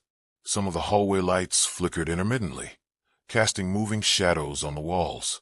A few doors that I was certain had been closed during my first check were now standing slightly ajar. The elevator made soft mechanical sounds even though no one was using it, like it was moving between floors on its own. But the most unsettling thing was the smell, a faint odor that seemed to drift through the building like invisible fog. It wasn't unpleasant exactly. It smelled like flowers, like roses, but there were no flowers anywhere in the building. No gardens, no decorative plants, nothing that could explain the scent. I remembered rule number 16. If you smell roses anywhere in the building, leave your post immediately and wait in the parking lot until the smell dissipates. But the smell was so faint, so subtle, that I convinced myself I was imagining it. Maybe it was just cleaning supplies. Maybe it was air freshener from one of the few occupied offices on the lower floors. I completed my perimeter check and returned to the security booth, trying to ignore the growing sense that something was watching me from the shadows. At 1:30 a.m., I heard them for the first time. I was sitting at the security desk, updating the logbook with notes about my perimeter checks, when I heard the sound of children laughing somewhere in the building. It started as a faint giggle that seemed to come from the hallways above me, just barely audible over the hum of the ventilation system.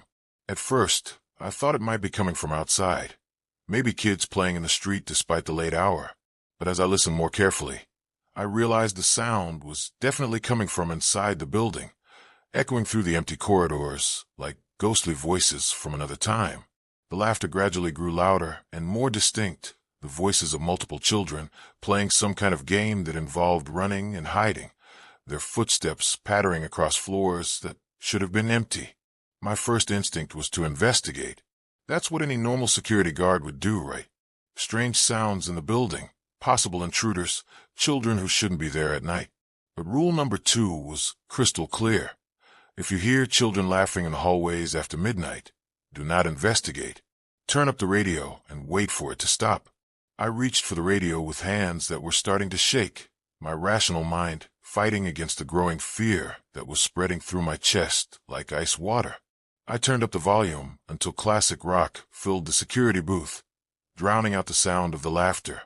I sat there for what felt like an eternity, forcing myself to stare at the camera monitors and ignore the sounds coming from the building.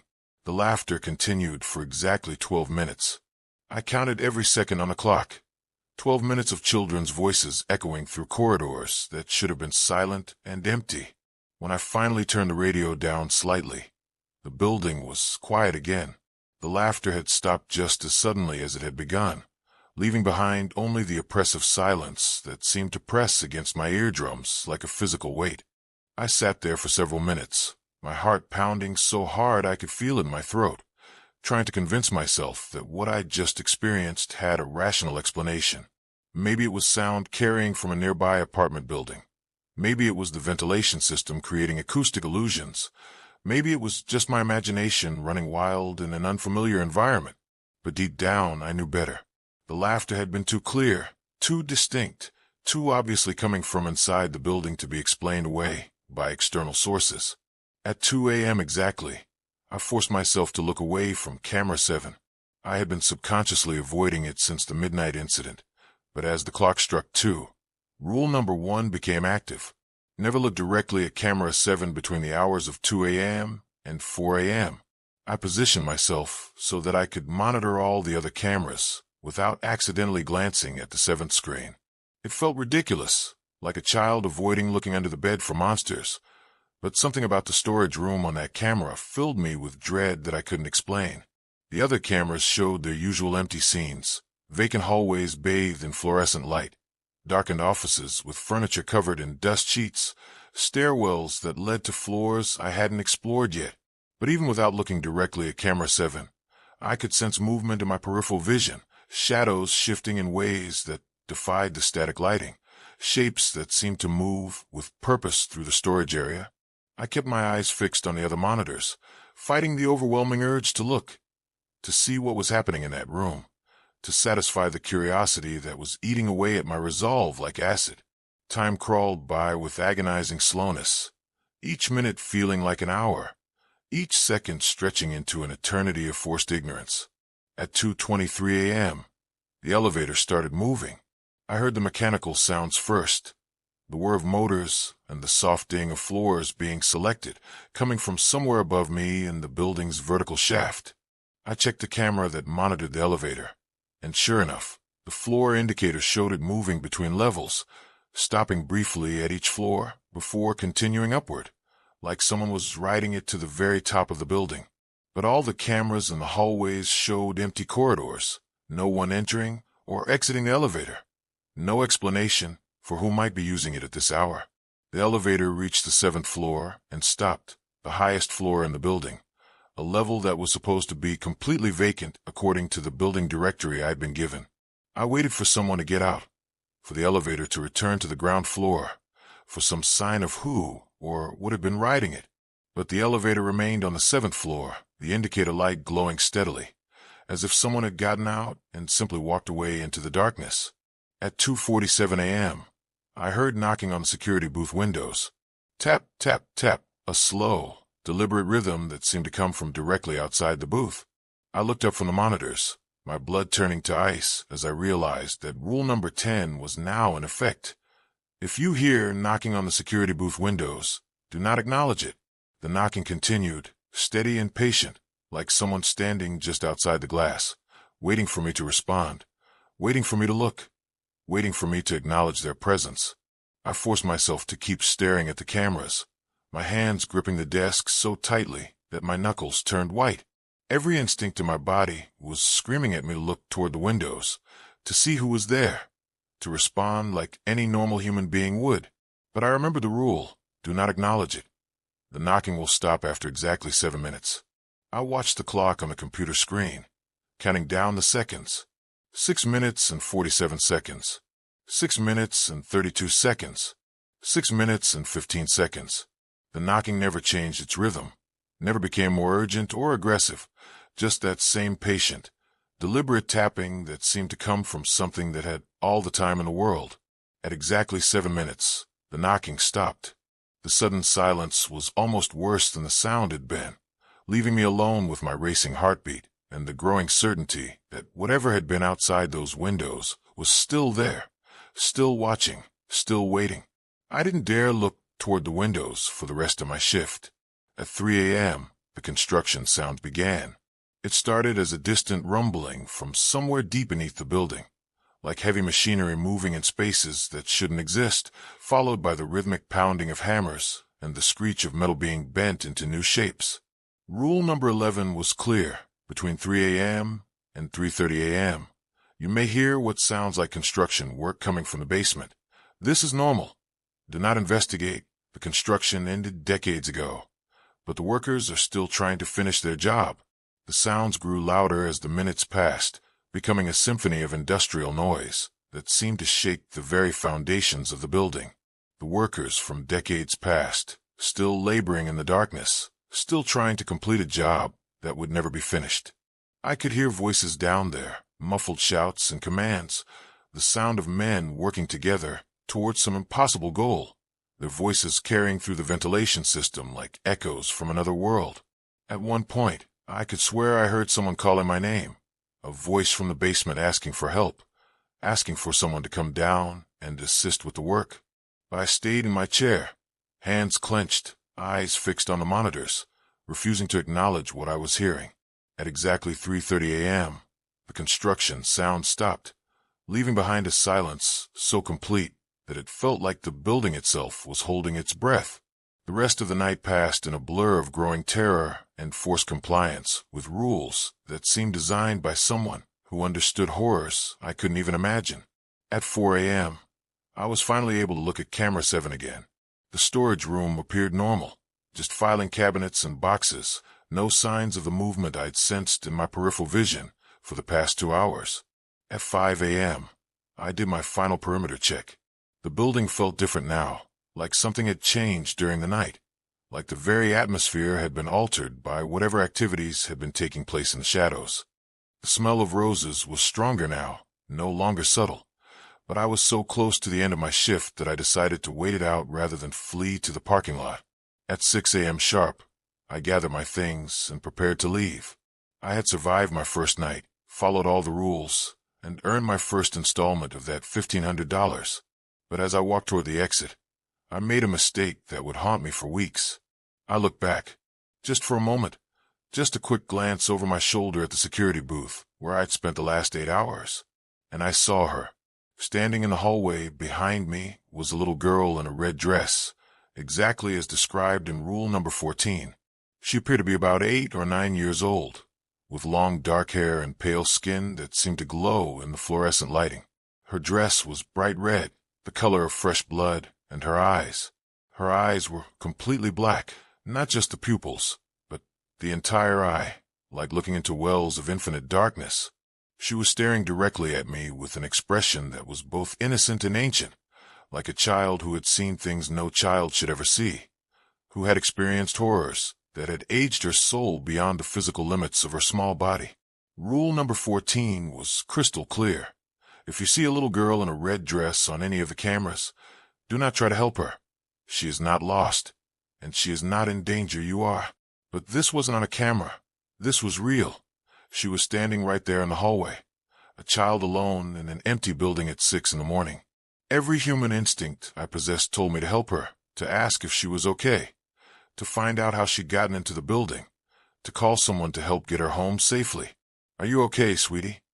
I called out, taking a step toward her. The moment the words left my mouth, I knew I had made a terrible mistake. The little girl's expression changed, the innocent confusion melting away to reveal something much older, much hungrier, much more dangerous than any child had a right to be. She smiled, and her teeth were not the teeth of a child. They were sharp, pointed, designed for tearing rather than chewing. "You shouldn't have done that," she said, her voice carrying the weight of decades despite coming from such a small throat. "The rules exist for a reason. Now you're part of the game." I turned and ran, sprinting through the lobby and bursting through the main entrance into the parking lot, not stopping until I reached my car, my hand shaking so badly I could barely get the key in the ignition. As I drove away, I looked in my rearview mirror and saw her standing in one of the 7th-floor windows, that little girl in the red dress, watching me leave with those black, bottomless eyes, her smile promising that this was not over, that I had made myself part of something I didn't understand, something I would never be able to escape. But I went back the next night, and the night after that, because I needed the money, because $1,500 a week was more than I'd ever made, because I told myself I could handle whatever was happening in that building as long as I followed the rules. I was so very wrong. The second week was when things began to escalate. I had developed a routine by then. Arrive at 9:45 p.m., get briefed by Miles, settle into the security booth, and spend 8 hours in a state of controlled terror while supernatural events played out around me. I had learned to ignore the children's laughter, to avoid looking at camera 7 during the forbidden hours, to sit quietly while invisible hands knocked on the windows, to listen to the ghostly construction work without investigating. The money was good, so good that I had already caught up on my rent and started building a small savings account.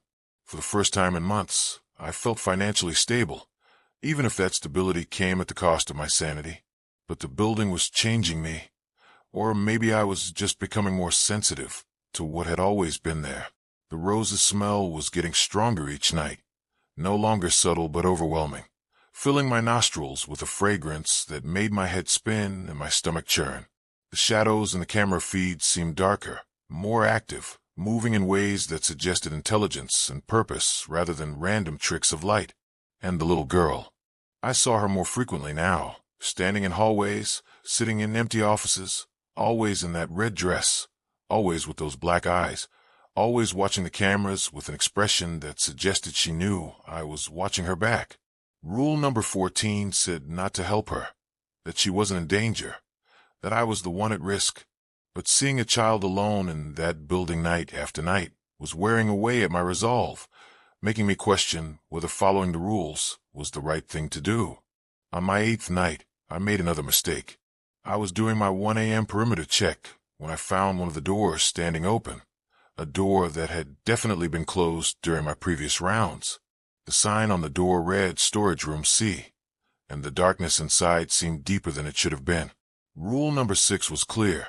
If you find any doors that were locked at the beginning of your shift standing open, close them immediately, but do not look inside the rooms first. I should have simply pulled the door closed and continued my rounds, but something made me pause. Something made me lean closer to peer into that unnatural darkness. What I saw inside that room changed everything. The storage room was much larger than it should have been, the back wall extending far beyond what the building's architecture would allow. And scattered throughout that impossible space were dozens, hundreds of children's toys. Dolls with missing eyes, teddy bears with their stuffing pulled out, toy cars with their wheels missing, puzzle pieces scattered across the floor like confetti from a celebration that had gone horribly wrong. And in the center of that collection, sitting cross-legged on the floor like she was having a tea party, was the little girl in the red dress. She looked up at me when she sensed my presence, those black eyes reflecting the hallway light like mirrors, and she smiled that terrible smile that showed far too many sharp teeth. "Do you want to play with us?" she asked, her voice echoing strangely in the oversized room. "We've been waiting so long for someone new to join our games." That's when I noticed the other children. They emerged from behind the scattered toys like shadows given form, dozens of them, children of various ages, wearing clothes from different decades, their eyes all black, their smiles all wrong, their presence radiating a hunger that made my skin crawl. They had been the ones laughing in the hallways, the ones riding the elevator, the ones knocking on the windows, all of them waiting, watching, playing their endless games in the spaces between reality and nightmare. "Close the door," whispered a voice behind me. I spun around to find an older man standing in the hallway, someone I'd never seen before, wearing a maintenance uniform with a name tag that read Harold, but his ID photo showed him smiling, which according to rule number 12 meant he wasn't real. "Close the door and walk away," he repeated. "Don't let them know you can see them. Don't let them know you're afraid. Just close the door and pretend this never happened. I slammed the door shut with shaking hands, the sound echoing through the empty hallway like a gunshot. And when I turned around, the man in the maintenance uniform was gone. I completed the rest of my perimeter check in a daze, my mind struggling to process what I had seen, trying to maintain some grip on rationality while surrounded by evidence that reality was much more flexible than I had ever imagined. When I returned to the security booth, I found a note on my desk, written in handwriting I didn't recognize. They know you saw them now. The games are about to become much more interesting. Follow the rules exactly, or become part of the collection. A friend. By the third week, I had stopped pretending that what was happening in the Blackwood Industrial Complex had any rational explanation. The building was haunted, not in the Hollywood sense with chains rattling and sheets flying around, but haunted by something much more sophisticated, much more patient, much more dangerous. The children weren't just ghosts, they were something else entirely. Entities that fed on fear and confusion, that had been trapped in this building for decades, playing their endless games while waiting for new participants. And I was becoming one of those participants, whether I wanted to or not. The rules were designed to keep the night security guards safe, but safe was a relative term in a place like this. The rules kept you alive, they kept you sane, they kept you human, but they couldn't keep you unchanged.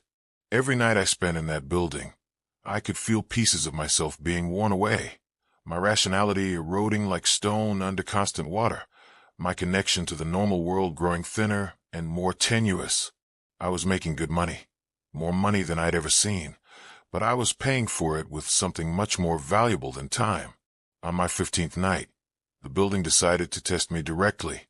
I was sitting in the security booth around 2:30 a.m. when the landline phone began to ring, slowly, deliberately, each ring echoing through the small room like a countdown to something terrible.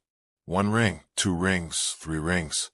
I watched the phone with growing dread, remembering rule number 15. Do not answer the landline phone if it rings exactly 13 times. 4 rings, 5 rings, 6 rings. My hand moved toward the receiver almost involuntarily, some primitive part of my brain responding to the sound despite my conscious efforts to resist. 7 rings, 8 rings, 9 rings. The sound seemed to grow louder with each repetition, more insistent, more demanding. 10 rings, 11 rings, 12 rings. My heart was pounding so hard I could feel it in my temples. 1 more ring and the rule would be triggered. 1 more ring and I would have to let it go to voicemail. 13 rings and then silence. I sat there staring at the phone, sweat dripping down my face despite the building's air conditioning, waiting to see if it would ring again, waiting to see what would happen next. The voicemail light blinked once, indicating that whoever had called had left a message. I should have ignored it, should have deleted the message without listening.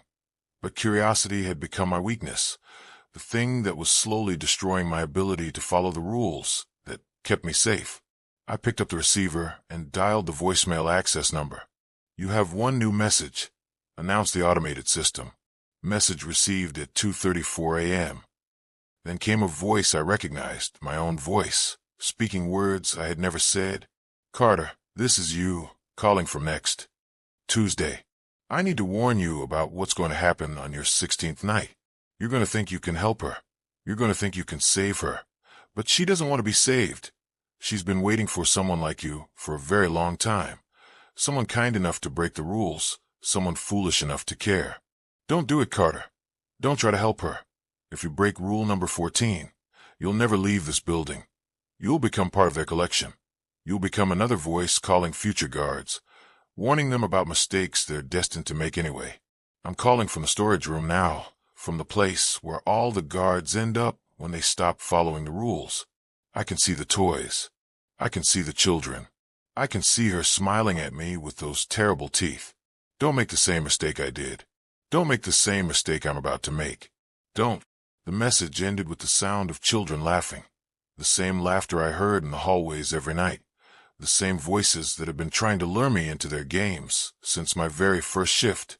I hung up the phone with hands that wouldn't stop shaking, trying to process what I had just heard, trying to understand how I could receive a message from myself, from a future version of myself, that had already made the mistakes I was determined to avoid.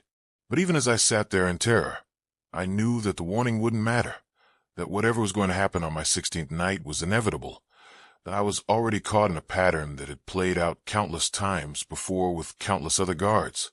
The building had been patient with me, allowing me to follow the rules, allowing me to collect my paychecks, allowing me to believe that I was smart enough to navigate the supernatural dangers that lurked in every shadow. But now the real game was about to begin. My 16th night started like all the others, but there was something different in the air, something that made my skin crawl before I even entered the building. The parking lot was empty except for my car. Miles had called in sick, leaving me without the usual briefing, without the familiar routine that had become my anchor to normalcy. The building seemed larger that night, more imposing, like it had grown during the day while no one was watching. The windows reflected the street lights in ways that made them look like eyes, hundreds of eyes watching me approach.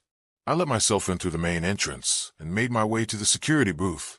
Everything appeared normal on the surface, the same monitors, the same desk, the same laminated list of rules.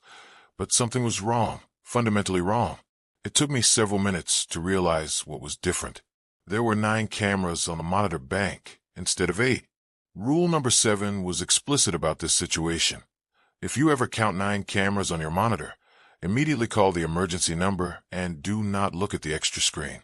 But as I reached for the phone to call the emergency number, I made the mistake of glancing at the 9th monitor. It showed the security booth, showed me sitting at the desk, showed me looking at the very camera that was recording me. But in the monitor, I wasn't alone. Standing behind my chair, invisible in the real world, but clearly visible on the camera feed, was the little girl in the red dress, her black eyes staring directly into the camera lens, her sharp-toothed smile reflecting an anticipation that made my blood freeze. She raised one small hand and waved at the camera, waved at me, her gesture somehow both innocent and terrifying. Then she leaned down close to my ear, close enough that I should have felt her breath, should have sensed her presence, but I felt nothing. Nothing except a growing certainty that I was no longer in control of what was happening. On the monitor, I watched her lips move as she whispered something to me, but I couldn't hear the words, couldn't understand what she was trying to communicate. I spun around in my chair, but the space behind me was empty, just the same small security booth I'd been working in for over 2 weeks. No little girl, no red dress, no black eyes staring at me with inhuman patience. When I looked back at the 9th monitor, it showed only an empty security booth, no me. No little girl, just an empty room that somehow looked more real than the room I was actually sitting in. I dialed the emergency number with shaking fingers. The phone rang once, twice, 3 times, then clicked as someone answered. "Emergency services," said a voice that sounded exactly like mine. "How can I help you?" "This is Carter Williams, the night security guard at Blackwood Industrial Complex. I have 9 cameras on my monitor instead of 8. "Ah, yes, we've been expecting your call. You're right on schedule. Every guard calls at exactly this point in their 16th night.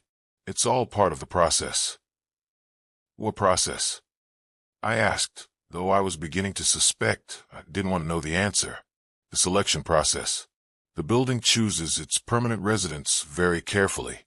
It watches them work, tests their ability to follow rules, evaluates their potential as playmates for the children. You've done very well so far, better than most." "I don't understand." "Of course you don't, not yet, but you will very soon now. The little girl is going to need your help tonight. She's going to be in terrible danger, and you're going to want to save her, because that's the kind of person you are. That's why the building chose you." The line went dead. I sat there staring at the phone, my mind reeling with the implications of what I had just heard. The building had been evaluating me, testing me, preparing me for something I didn't understand, and somehow I was right on schedule. At exactly midnight, she appeared, not on the cameras this time, but standing in the hallway just outside the security booth, the little girl in the red dress. But something was different about her tonight. She looked genuinely frightened, her black eyes wide with what appeared to be real terror, her small hands pressed against the glass of the security booth windows, her mouth moving as if she were calling for help.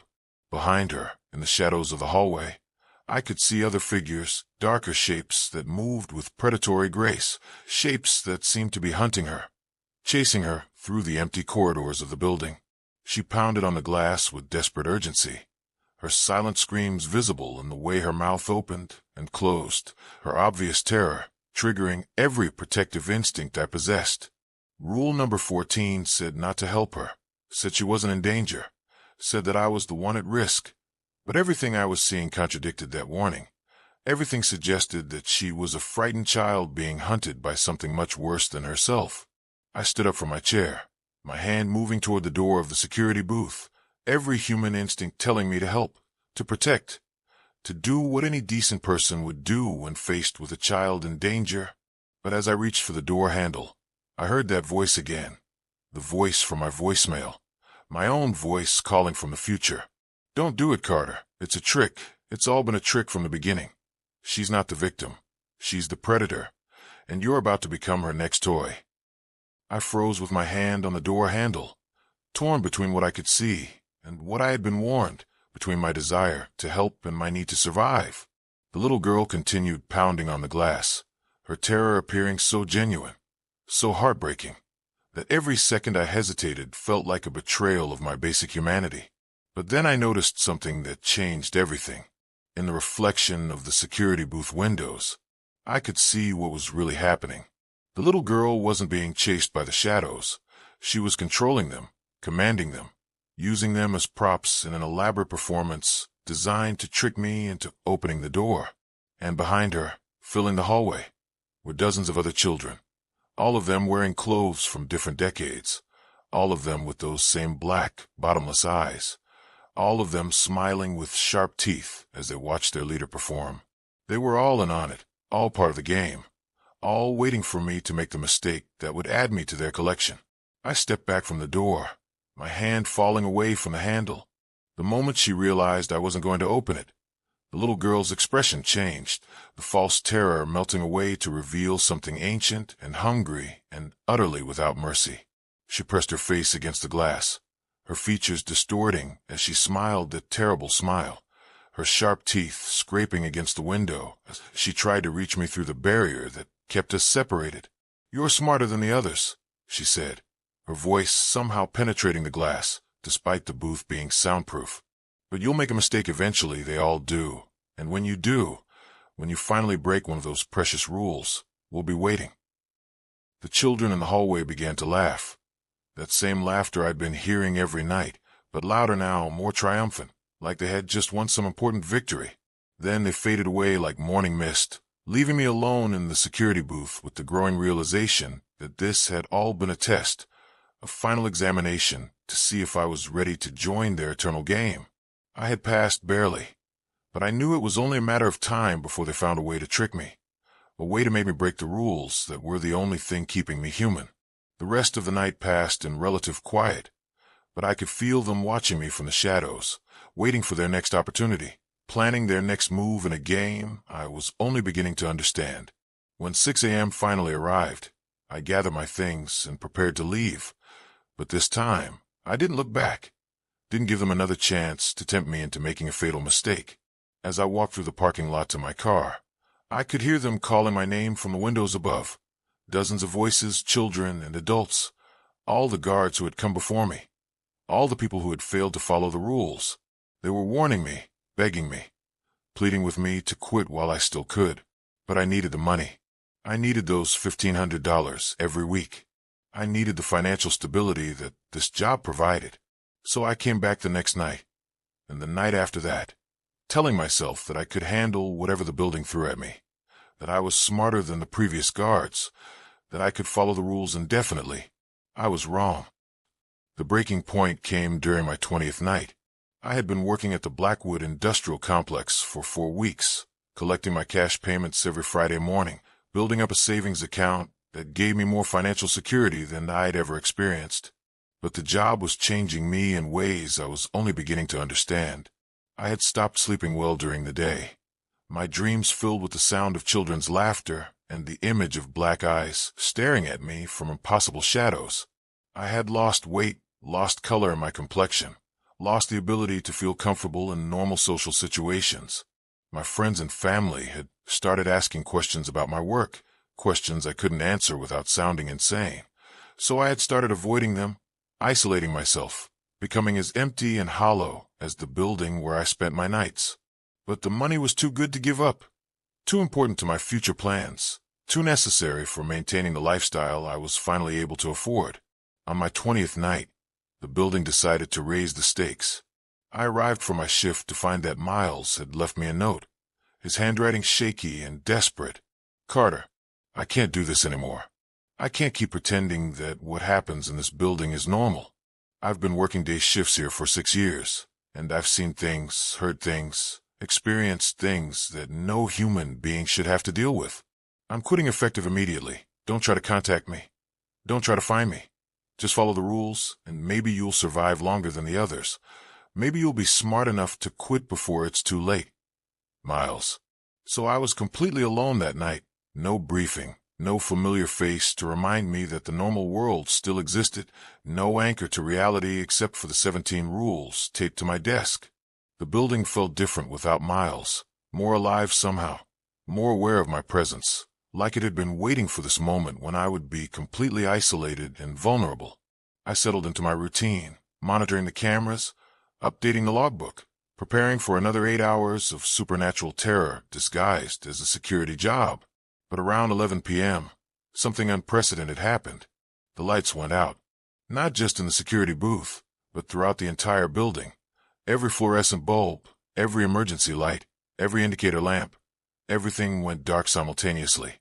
I sat in complete blackness, my heart pounding as I tried to remember if power outages were covered by any of the rules, trying to figure out what I was supposed to do when the basic infrastructure of the building failed. The darkness was absolute, the kind of darkness that makes you question whether you still have eyes, whether you still exist, whether reality itself has simply ceased to function. Then the emergency lighting kicked in, but instead of the usual white glow, the lights were red, deep red, the color of blood, casting everything in a hellish glow that made the familiar security booth look like something from a nightmare. And in that red light I saw them. The children were everywhere, not on the camera monitors, not in the hallways, but in the security booth with me. Dozens of them, filling the small space with their presence, their black eyes reflecting the red emergency lighting like mirrors. They stood perfectly still, perfectly silent, all of them staring at me with expressions of patient hunger, waiting for me to react, waiting for me to break down, waiting for me to make the mistake that would finally give them what they wanted.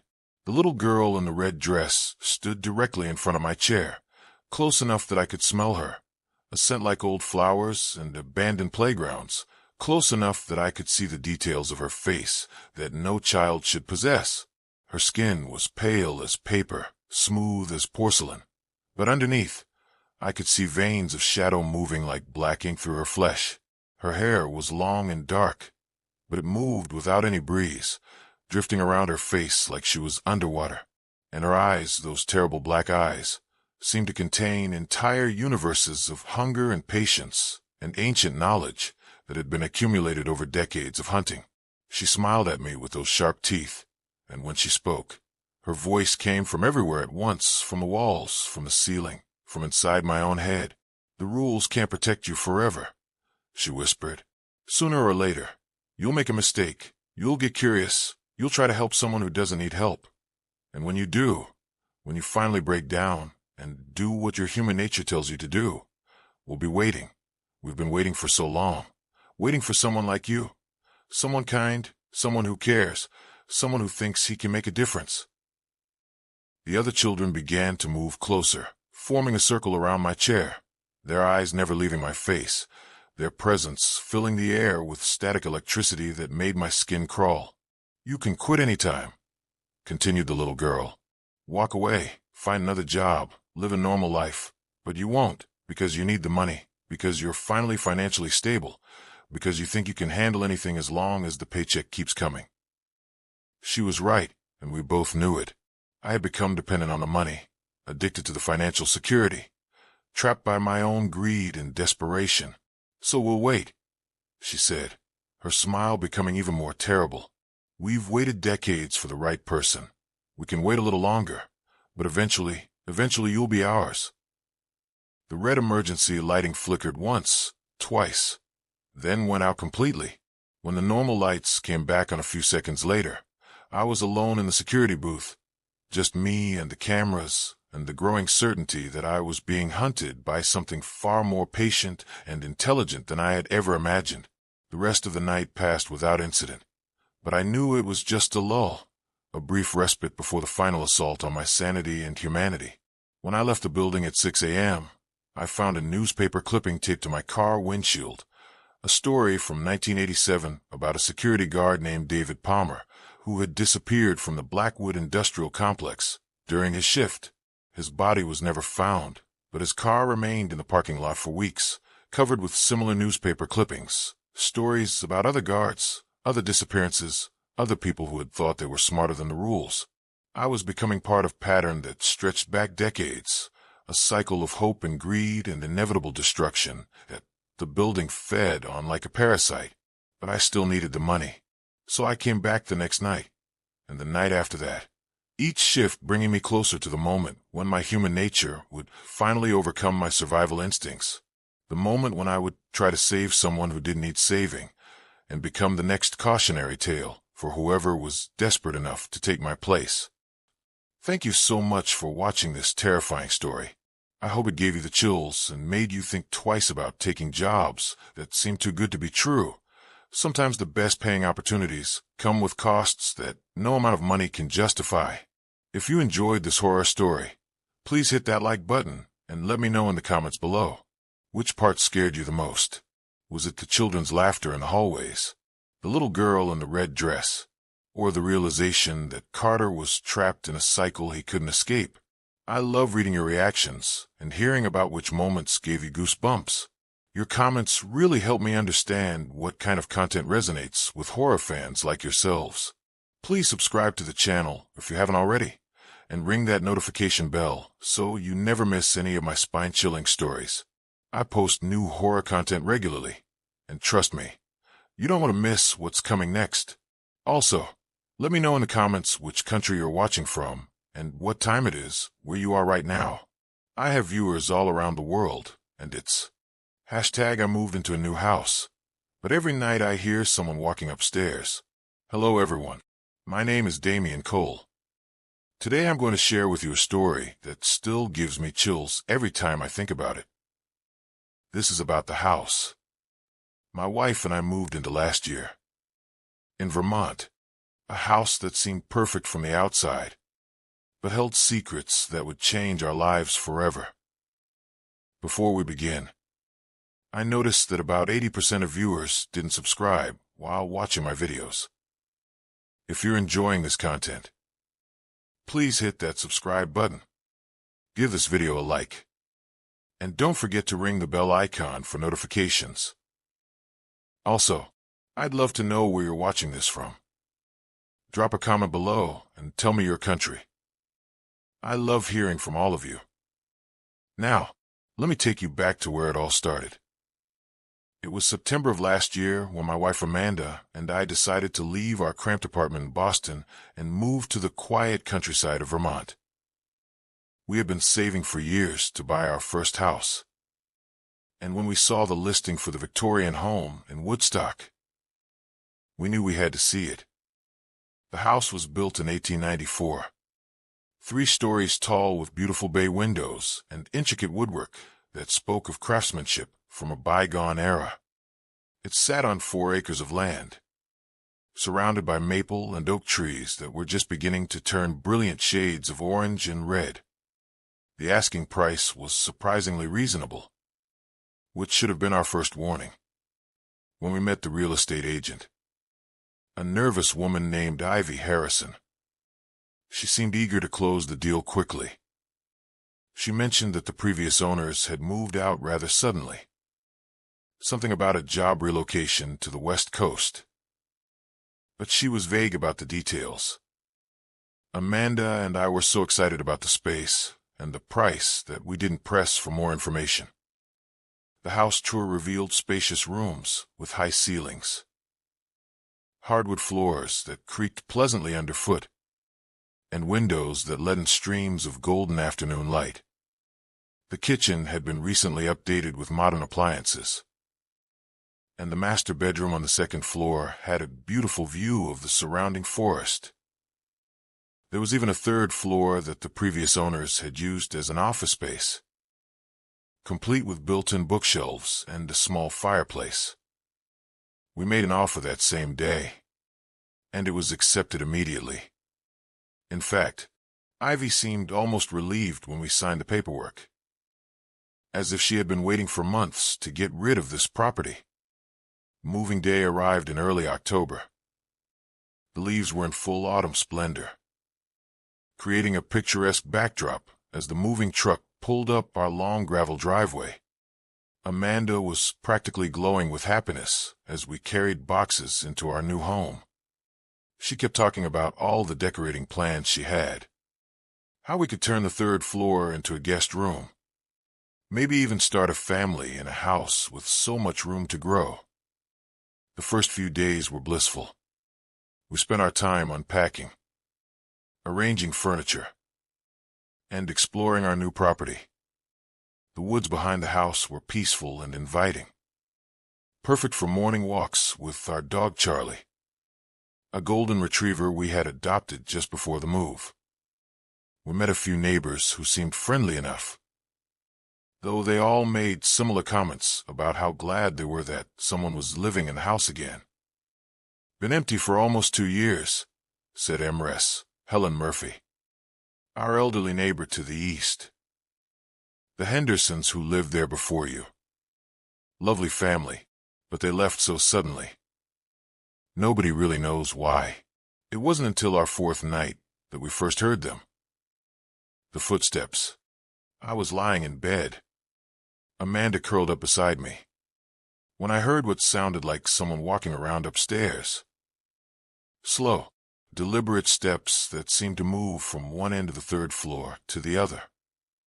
At first, I assumed it was just the old house settling. Victorian homes are known for their creaks and groans, especially when the temperature drops at night in New England. But the footsteps were too rhythmic, too purposeful to be random settling. They had a distinctly human quality, the measured pace of someone deep in thought, pacing back and forth across the wooden floor above our heads. "Amanda," I whispered, gently shaking my wife's shoulder. "Do you hear that?" She stirred, listening for a moment before sitting up. Her auburn hair was messy from sleep, but her green eyes were alert and focused. "What is that?" she asked, her voice barely above a whisper. We both lay there in silence, listening to the steady pace of footsteps directly above our bedroom. Back and forth they went, like someone pacing in distress or deep contemplation. The sound would continue for maybe 10 minutes, then stop abruptly, leaving us in an almost oppressive silence that seemed to press down on us like physical weight. "Maybe it's mice," Amanda suggested, though her voice lacked conviction. "Or squirrels in the attic. Old houses like this. They probably have all sorts of small animals living in the walls." I wanted to believe her, but deep down I knew that no animal moved with such regular, human-like steps. These weren't the scurrying sounds of rodents or the scratching of claws on wood. These were the deliberate footfalls of a person walking back and forth, as if trapped in an endless loop of restless energy. The next morning, I climbed up to the third floor to investigate. The room was exactly as we had left it. Boxes stacked along the walls, dust motes dancing in the sunbeams streaming through the tall windows.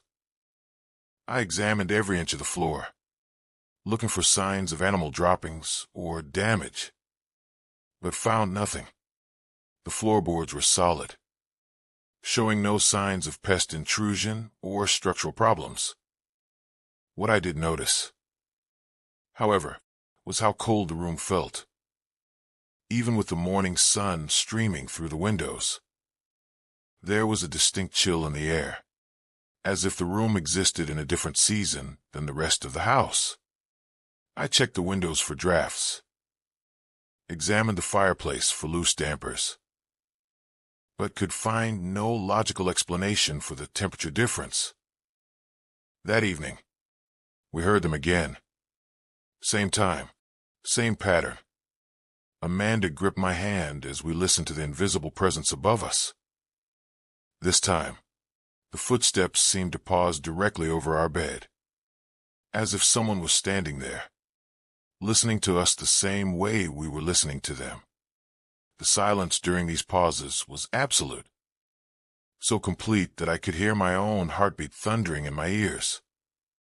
"We need to call an exterminator," Amanda said the next morning, though her suggestion sounded more like a plea than a practical solution. Dark circles had already begun to form under her eyes, and I noticed she jumped slightly at every small sound in the house. I agreed, more to ease her mind than because I thought it would solve anything. The exterminator, a gruff man named Cole Matthews from the local pest control company, arrived that afternoon. He spent 2 hours examining every inch of the house, from the stone foundation in the basement to the rafters in the attic. "I'm not finding any evidence of animal activity," he reported, shaking his head as he packed up his equipment. "No droppings, no nesting materials, no gnaw marks, no entry points. If you've got something living up there, it's not leaving the usual signs. And to be honest, I've been doing this for 25 years, and I've never seen animals create patterns like the footprints you're describing." That revelation sent a chill down my spine. "Footprints?" I asked. "What footprints?" Cole looked uncomfortable. "Well, there's a thin layer of dust on that 3rd floor, and there are definitely impressions in it. Looks like someone's been walking back and forth up there. But the strange thing is, they're not complete footprints. More like partial impressions, as if someone was walking but not quite, touching the ground that night, as if to mock his professional assessment." The footsteps returned with renewed vigor. They seemed louder, more insistent than before. The pacing pattern had changed too. Instead of the measured back and forth we had grown accustomed to, tonight the steps seemed to follow a more complex route, moving in what sounded like a rectangle around the perimeter of the room, then cutting across the center in diagonal lines, as if someone was searching for something. Or perhaps trying to escape from something. Amanda was becoming increasingly agitated. She had always been a light sleeper, and the nightly disturbances were taking their toll. The dark circles under her eyes had deepened, and she jumped at every small noise during the day. She started suggesting we call the previous owners. Maybe ask them if they had ever experienced anything similar. But IVY, our real estate agent, claimed she had lost contact with the Hendersons. They had apparently moved to California, she said, and hadn't left forwarding information. This seemed increasingly strange to me. What family moves across the country without leaving some way to be reached? And why had IVY been so eager to close the deal if there was nothing wrong with the property? By the 2nd week, the footsteps had become a nightly routine, always starting around 11:30 p.m., lasting anywhere from 10 minutes to an hour. Sometimes they would pause for long minutes, creating moments of hopeful silence, only to resume just as we began to relax. It was psychological torture, and I could see it wearing on both of us. Amanda had started taking sleeping pills, but even those couldn't drown out the sound of those persistent footsteps. I decided to take more decisive action. One evening, just as the footsteps began, I grabbed a flashlight and my phone to record audio, and headed for the stairs. Amanda called after me, her voice filled with concern. But I was determined to confront whatever was causing these disturbances. Damien, please don't go up there. What if there really is someone in our house?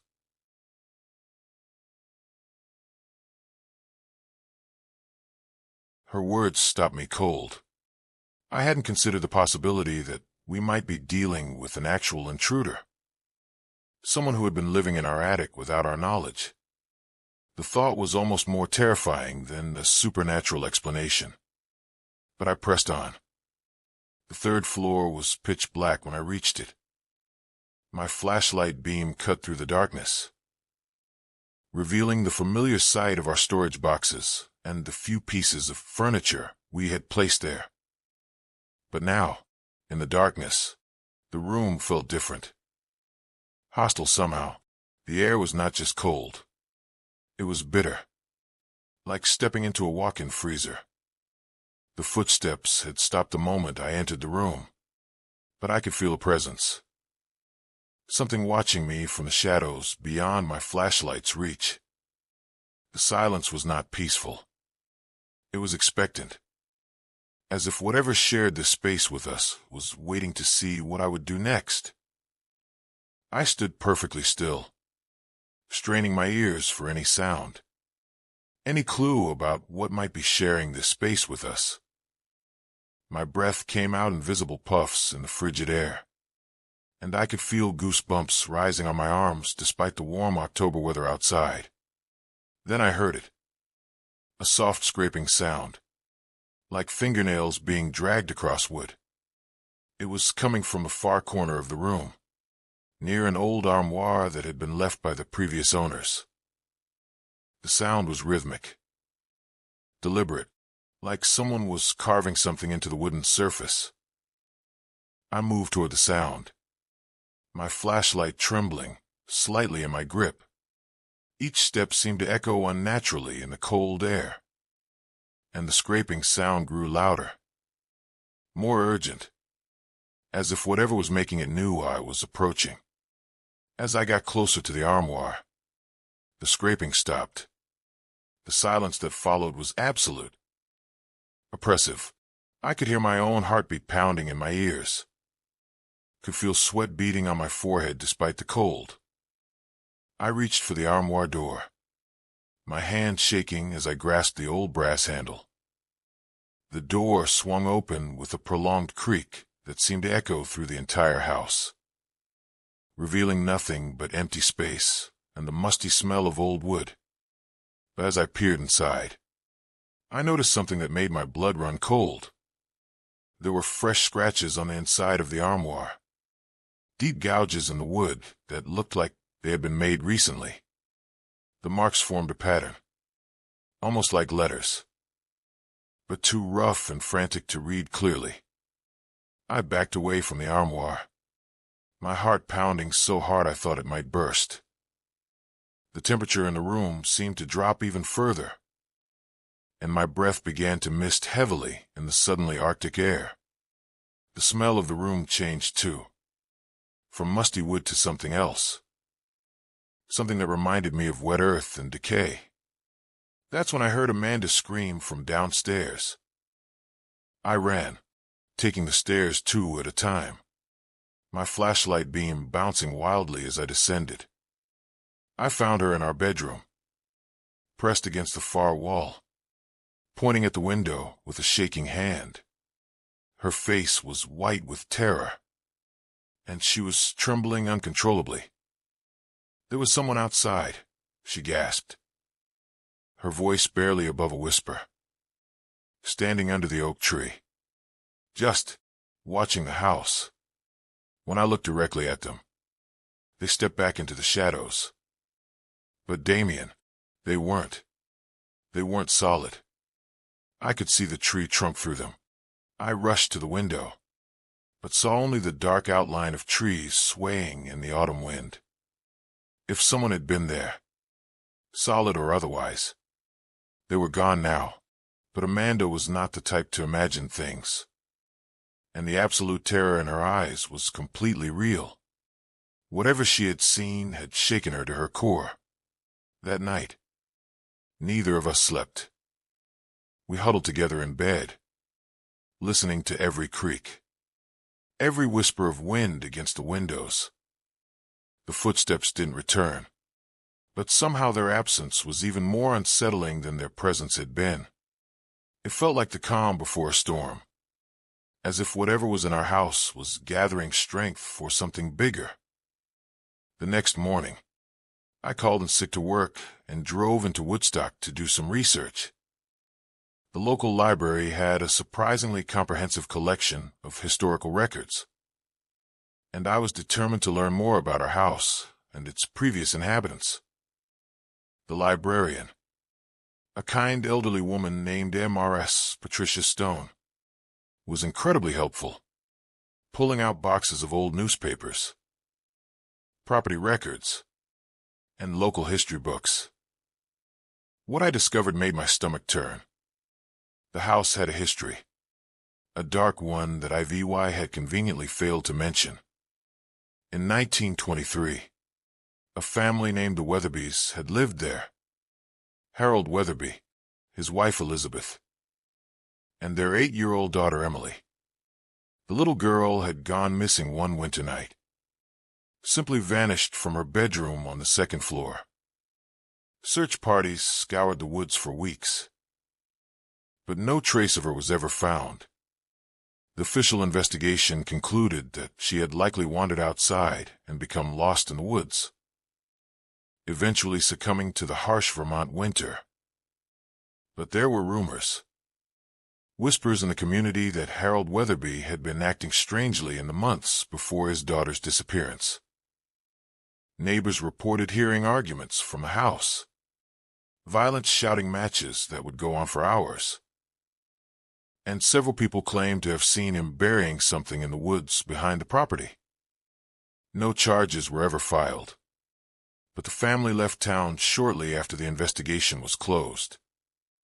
The house sat empty for several years before being sold to new owners. But that wasn't the end of the story. Over the decades, the house had changed hands multiple times, and each family that lived there reported similar experiences. Footsteps in the night, cold spots throughout the house, the feeling of being watched, objects moving on their own. Most families didn't last more than a year before moving away, some leaving so suddenly that they abandoned furniture and personal belongings. I found records of at least 8 different families who had lived in the house since the Weatherbys. All had left under similar circumstances, citing disturbances and unexplained phenomena. The most recent owners before us, the Hendersons, had lived there for only 6 months before packing up and leaving in the middle of the night. According to neighbors, they had seemed terrified, refusing to talk about why they were leaving so suddenly. But the most disturbing discovery came when I found a police report from 1987.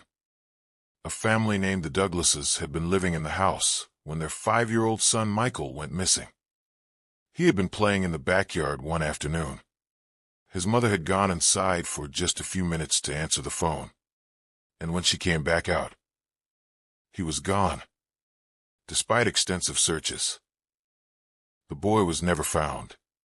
The family moved away within a week. Armed with this information, I drove to the newspaper office and requested to speak with someone who might remember more details about these cases. The current editor was too young, but he referred me to Robert Chin, a retired journalist who had covered local news for over 40 years. Robert lived in a small cottage on the outskirts of town, surrounded by gardens that had clearly been his passion for many years. He invited me in for coffee, and when I mentioned the Weatherby house, his expression immediately grew serious. "That place," he said, shaking his head sadly. "I've been waiting for someone to ask about that house for years. Too many families, too many children. Something's not right there. Never has been. Tell me about Emily Weatherby," I said. Robert's eyes grew distant. Beautiful little girl. Had these bright green eyes and curly blonde hair that caught the sunlight. Always carrying around this old rag doll her grandmother had made for her.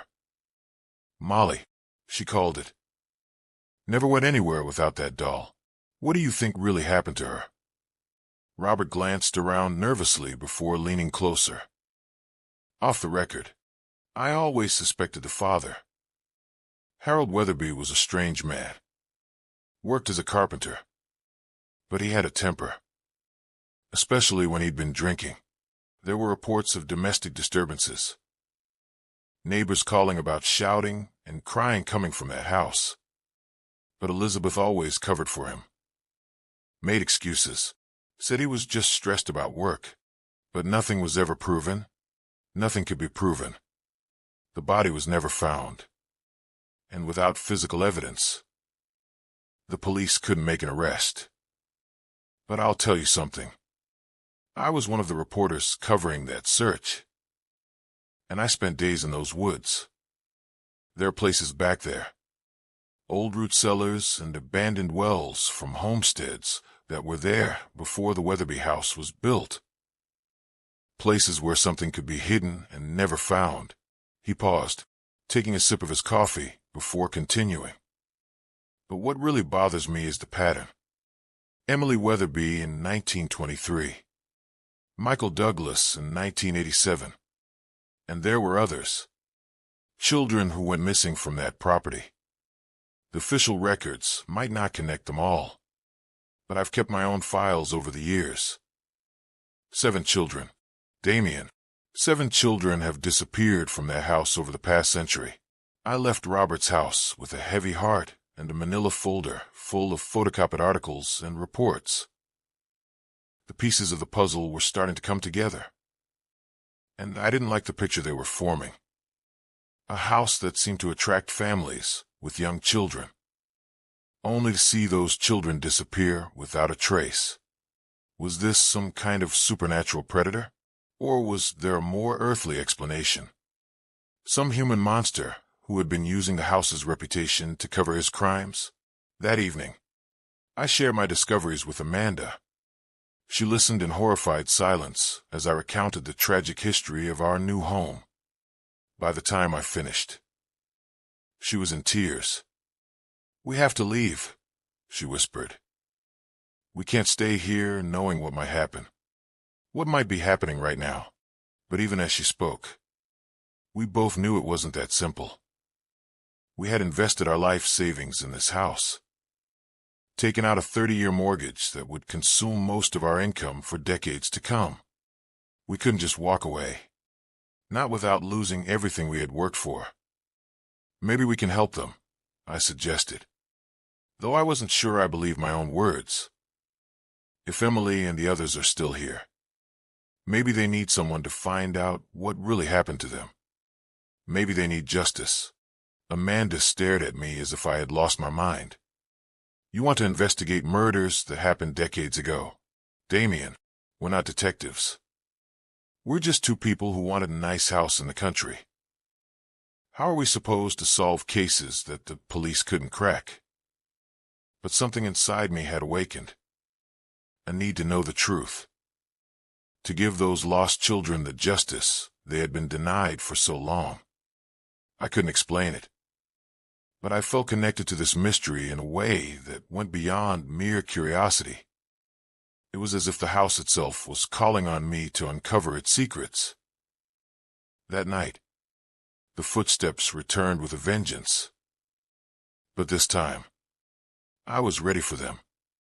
I had positioned a digital recorder on the 3rd floor, hoping to capture evidence of what we were experiencing. As the familiar pacing began above our bedroom, I lay still and listened, trying to detect any variation in the pattern. The footsteps seemed different tonight, more urgent, as if responding to my newfound knowledge about the house's history.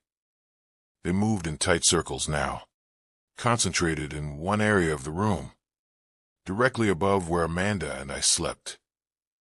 It was as if whatever was up there was trying to draw our attention to a specific location. Around midnight, the pacing stopped, replaced by a new sound that made my blood freeze. It was crying, the soft, heartbroken weeping of a child. The sound seemed to come from everywhere and nowhere, filling the house with grief so profound that I felt tears beginning to form in my own eyes. But this wasn't just one child crying. As I listened more carefully, I could distinguish multiple voices, different ages, different tones, but all expressing the same inconsolable sorrow. It was the sound of lost children, children who had been taken from their families, from their lives, from their futures. Amanda was awake too, gripping my arm so tightly that her nails dug into my skin. We lay there listening to the saddest sound either of us had ever heard, the collective weeping of innocents who had been denied the chance to grow up, to live their lives, to experience all the joy and wonder that childhood should hold. The crying continued for nearly 2 hours, gradually fading until it was just a whisper. Then silence, but the emotional impact lingered, filling our bedroom with a sense of overwhelming sorrow that seemed to seep into our very souls. We both understood now that we weren't just dealing with restless spirits. We were dealing with the victims of unspeakable crimes. "They're here," Amanda whispered into the darkness. "All of them. Emily, Michael, all the children who disappeared from this house. They're really here." I nodded, unable to speak. The reality of our situation had finally hit home. We weren't just dealing with settling floorboards or nocturnal animals.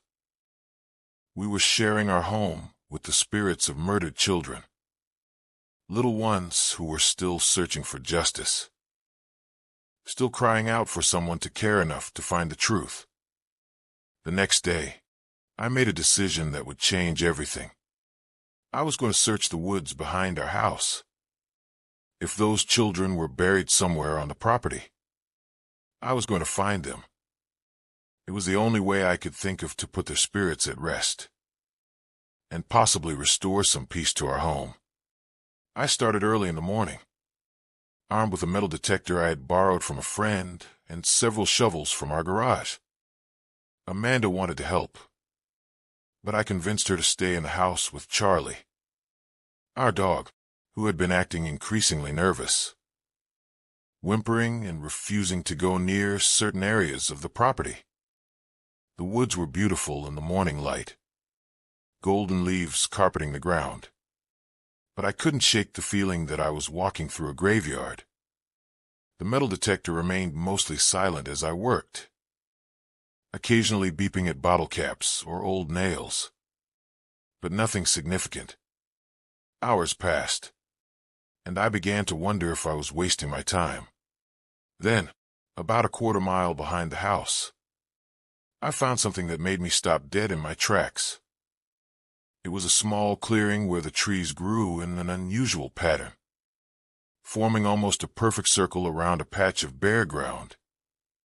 The earth here looked different, slightly sunken as if it had been disturbed long ago and had settled over time. My metal detector began to beep erratically as I swept it over this area. Not the sharp, consistent tone that indicated metal, but a confused, fluctuating signal that suggested something was interfering with the device's operation. I had heard about this phenomenon before, how spiritual energy could affect electronic equipment. I began to dig. The soil was soft, much softer than it should have been after decades of weather and settling. As I worked, I found fragments of what looked like old fabric, rotted and discolored but still recognizable as cloth. My heart was pounding as I continued to excavate, knowing that I might be disturbing a grave. Then, about 2 feet down, my shovel struck something that made my blood run cold. It wasn't wood. It wasn't stone. It was the unmistakable curve of a human skull. Small, delicate, clearly that of a child. I sat back on my heels, staring at my discovery. This was it. This was where one of the missing children had been buried, hidden in the woods behind their own home, placed in a shallow grave that had kept their secret for decades. But as I continued to carefully excavate, I realized this wasn't just one grave. The bones I was uncovering belonged to multiple individuals, multiple children, all buried together in this unmarked plot. The full horror of what had happened at our house was beginning to reveal itself. I didn't disturb the remains further. Instead, I carefully covered everything back up and returned to the house to call the authorities. This was now a police matter, a crime scene that needed to be properly investigated. Amanda was waiting for me when I returned, her face pale with anxiety. "Did you find anything?" she asked. I nodded, unable to speak for a moment. "I found them," I finally managed to say. "I found the children." The police arrived within an hour, followed by the state medical examiner and a team of forensic investigators. I led them to the site, and they immediately established a perimeter around the area. What followed was a careful, methodical excavation that took the better part of a week. The remains they recovered were indeed those of multiple children, 7 in total, all approximately between the ages of 5 and 10. The forensic anthropologist who examined the bones found evidence of trauma on several of the skeletons, indicating that death had not been natural. Though they couldn't determine the exact cause of death after so many years, the circumstances strongly suggested foul play. Along with the remains, they found fragments of clothing, a few small personal items, and most heartbreakingly, the remnants of toys, a handmade doll with a ceramic head, building blocks, a small wooden horse. These were the treasured possessions of children who had been robbed of the chance to grow up. The discovery made national news. A century-long mystery had finally been solved. 7 missing children had been found, all buried together in a mass grave behind the house where they had once lived. The investigation was officially reopened. Though with all the original suspects long dead, there would be no arrests, no trial, no earthly justice for the children who had been murdered. But something unexpected happened after the remains were discovered and given proper burial in the Woodstock Cemetery. The footsteps stopped. For the first time in weeks, Amanda and I slept through the night without disturbance. The oppressive atmosphere in the house began to lift, replaced by something that felt almost like peace. The cold spots disappeared, the strange sound ceased, and the feeling of being watched gradually faded away.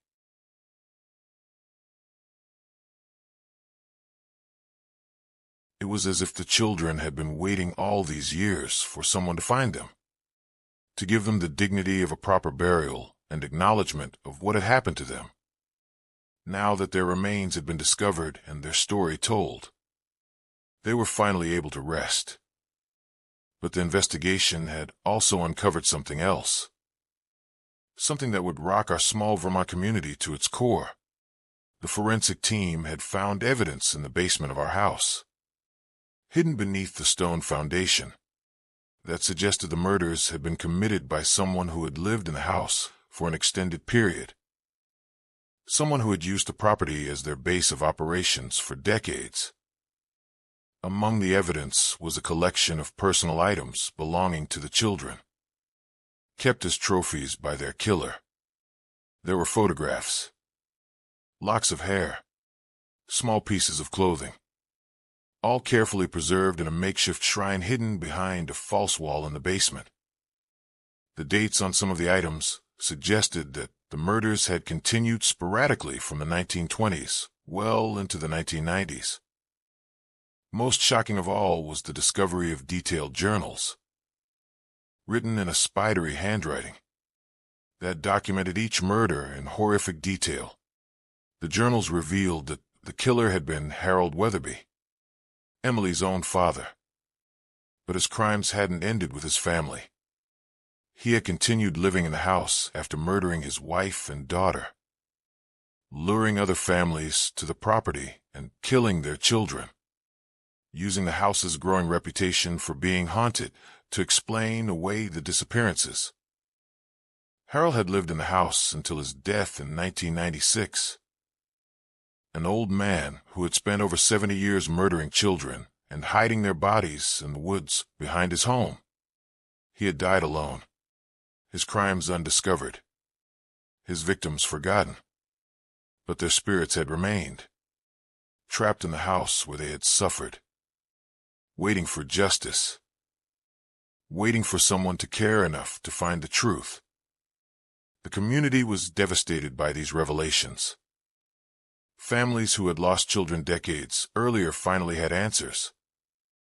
But those answers brought little comfort, knowing that their loved ones had been murdered by a monster who had lived among them for so long. 7 families who had spent years wondering, hoping, praying for news of their missing children, finally learned the truth. But it was a truth too horrible to bear. The proper burial of all 7 children took place on a beautiful autumn day, just as the leaves were reaching their peak colors. The entire community came out for the service. People who had never known the children but felt connected to their story. The cemetery plot we purchased was large enough for all of them, with individual headstones bearing their names and the simple inscription. Finally home: Emily Weatherby, Michael Douglas, Sarah Collins, Timothy Wright, Jennifer Stone, David Murphy, Rachel Anderson. 7 children whose lives had been cut short, whose families had never known what happened to them, who had been forgotten by everyone except the spirits that remained in the house where they died. That night, for the first time since we had moved into the house, the silence was complete. No footsteps, no cold spots, no feeling of being watched. The children had finally found peace. And with it, they had given us the peace we had been seeking as well. But our story doesn't end there. Because a few weeks after the burial, something wonderful happened. Amanda discovered she was pregnant, after years of trying unsuccessfully to start a family. We were finally going to have a child of our own. It was as if the house, freed from its dark history, was ready to welcome new life, to be filled with the laughter of children once again. The pregnancy progressed normally, and 9 months later, we welcomed a beautiful baby girl into the world. We named her Hope, because that's what she represented. Hope for the future, hope for healing, hope that love could triumph over the darkest evil. Our daughter is now 8 months old, and she is the light of our lives. The house that once felt haunted now feels blessed, filled with laughter and joy instead of sorrow and fear. Sometimes, when I'm sitting in the nursery during late-night feedings, I swear I can feel a gentle presence watching over us. Not malevolent or frightening, but protective and loving. I believe the 7 children are still here in some way, but not as tortured spirits crying out for justice. Now they're guardian angels, watching over the daughter who represents new life in a house that knew too much death, ensuring that no harm will ever come to another child in this place. The woods behind our home have become a place of peace rather than dread. Amanda and I often walk there in the evenings, pushing little Hope in her stroller. And we always pause at the memorial we've created where the children were found. 7 small stone markers surrounded by flowers that bloom in a continuous cycle, ensuring that their memory remains alive throughout all seasons. The house itself has become something of a pilgrimage site for people interested in true crime and historical mysteries. But rather than treat it as a tourist attraction, Amanda and I have opened our doors to serious researchers and law enforcement officials, sharing our story and the lessons we learned about the importance of never giving up on missing children, never accepting that some mysteries are unsolvable. We established a foundation in the children's names, dedicated to investigating cold cases involving missing children. Using the insurance settlement we received after the house was declared a crime scene, we've been able to fund several investigations that have led to the discovery of other missing children. Other families finally getting the closure they deserve. Amanda has started a support group for families of missing children. People come from all over New England to attend the meetings we host in our home. They find comfort in knowing that even after decades, even when all hope seems lost, the truth can still be discovered. Justice can still be served. As little hope grows, she displays an unusual sensitivity to the history of our home.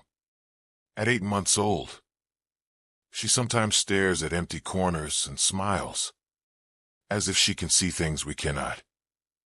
She's never frightened by these invisible presences, which tells us that whatever remains of the 7 children is benevolent, protective, loving.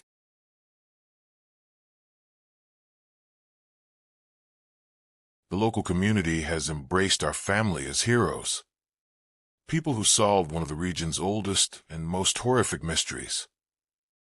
Property values throughout the neighborhood have actually increased, not because people are afraid of ghosts, but because they're drawn to a place where justice was finally served, where truth triumphed over secrecy, where the innocent found peace at last. But perhaps the most significant change has been in us. Amanda and I have been transformed by this experience. We've learned that some mysteries are too important to ignore, that some voices from the past are too crucial to silence. We've discovered that ordinary people, when faced with extraordinary circumstances, can accomplish extraordinary things. The house continues to evolve as our daughter grows. Rooms that once felt cold and unwelcoming have become warm and inviting. The 3rd floor, where we first heard those mysterious footsteps, has been converted into a playroom where Hope will spend hours as she gets older, playing games, reading books, filling the space with the sounds of childhood that have been absent for too long. Sometimes people ask us if we ever regret buying this house, if we wish we had known about its history before we moved in. The answer is always no. We were meant to be here, meant to uncover the truth about those 7 children, meant to give them the peace they deserved, and meant to raise our own daughter in a place where she will grow up understanding that every person matters, that every story deserves to be told, and that love is stronger than fear. The 3rd floor now serves as Little Hope's sanctuary, a place where she crawls around exploring every corner with the fearless curiosity that only babies possess. But as she grows stronger and more mobile, we've begun to notice something that both fascinates and unnerves us. Hope seems drawn to specific areas of the room, places where she will sit quietly for long periods, staring at empty space with the kind of focused attention that suggests she's seeing something we cannot. When we move her toys to different parts of the room, she inevitably crawls back to these same spots, as if invisible hands are guiding her there. Amanda initially dismissed this as normal baby behavior, but I've started documenting these occurrences, noting the times, the locations, and Hope's reactions. What I've discovered is that her favorite spots correspond exactly with the areas where the footsteps were most concentrated during those first terrifying weeks. It's as if the children are still there, not as frightening presences, but as gentle guardians watching over our daughter. Dr. Margaret Lewis, Hope's pediatrician, assured us that babies often appear to see things that aren't there due to their developing vision and neural pathways. But she couldn't explain why Hope never cries or seems frightened in these moments. Instead, she coos and giggles as if playing with invisible friends, reaching out with her tiny hands toward empty air, her face lighting up with pure joy. One evening in late spring, when Hope was about 10 months old, Amanda and I were having dinner when we heard something that made us both freeze. It was the sound of children laughing, not crying or wailing as we had heard before, but genuine, happy laughter coming from the third floor. We rushed upstairs expecting to find Hope in distress, but instead discovered her sitting in the center of the room, clapping her hands and laughing along with voices only she could hear. The sight was both beautiful and deeply moving. Here was our daughter, surrounded by the spirits of children who had never had the chance to play as she was playing, never had the opportunity to experience the simple joy of childhood games. Yet somehow they had found a way to connect with her, to share in her innocence and wonder. Amanda began to cry, not from fear but from overwhelming emotion. "They're playing with her," she whispered. "Those poor children. They're finally getting to play again." From that night forward, we stopped seeing these occurrences as supernatural phenomena and started viewing them as healing, both for the spirits of the children and for our own family. The house was teaching us something profound about the connection between past and present, about how love and innocence can transcend even death. As Hope approached her first birthday, we decided to throw her a party in the house, inviting family and friends to celebrate not just her life, but the new chapter that had begun for all of us. We decorated the main floor with balloons and streamers, prepared a small cake with one candle, and gathered everyone in the living room where so much sorrow had once dwelled. But the most remarkable moment came when we were all singing Happy Birthday to Hope. As our voices filled the room, we heard something that took our breath away. Other voices joining in, faint but unmistakably there. Children's voices harmonizing with ours, singing along to celebrate the first birthday of a little girl who represented everything they had been denied. Our guests couldn't hear the additional voices, but Amanda and I exchanged knowing looks. We both understood that the 7 children were participating in this celebration, finding joy in Hope's milestones, living vicariously through her experiences. It was their gift to her, and hers to them.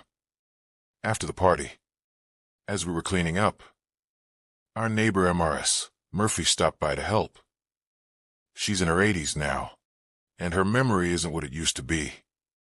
But something about the atmosphere in our house that day seemed to awaken forgotten recollections. "You know," she said, pausing in her sweeping, "I remember when the Henderson family lived here. They had a little boy about Hope's age. Jacob, I think his name was. Sweet child, always waving at me from the upstairs window. But toward the end, before they moved away so suddenly, Elizabeth Henderson told me something strange.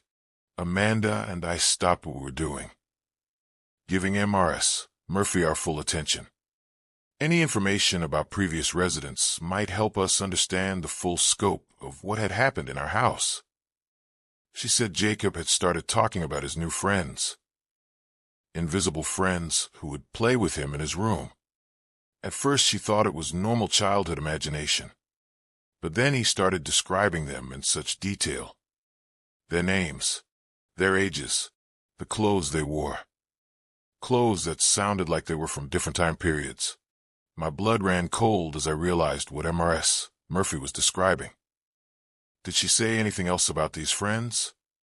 Well, this is the strange part. Jacob told his mother that his friends were sad because they missed their families. He said they couldn't leave the house because someone had hurt them, and they were waiting for someone to help them go home. Mrs. Murphy paused, her weathered hands gripping the broom handle. Elizabeth thought it was just stories at first. But then Jacob started having nightmares, screaming about a scary man who lived in the basement, a man who hurt children.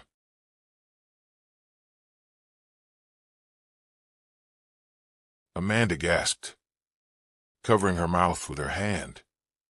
We both understood now why the Hendersons had left so suddenly.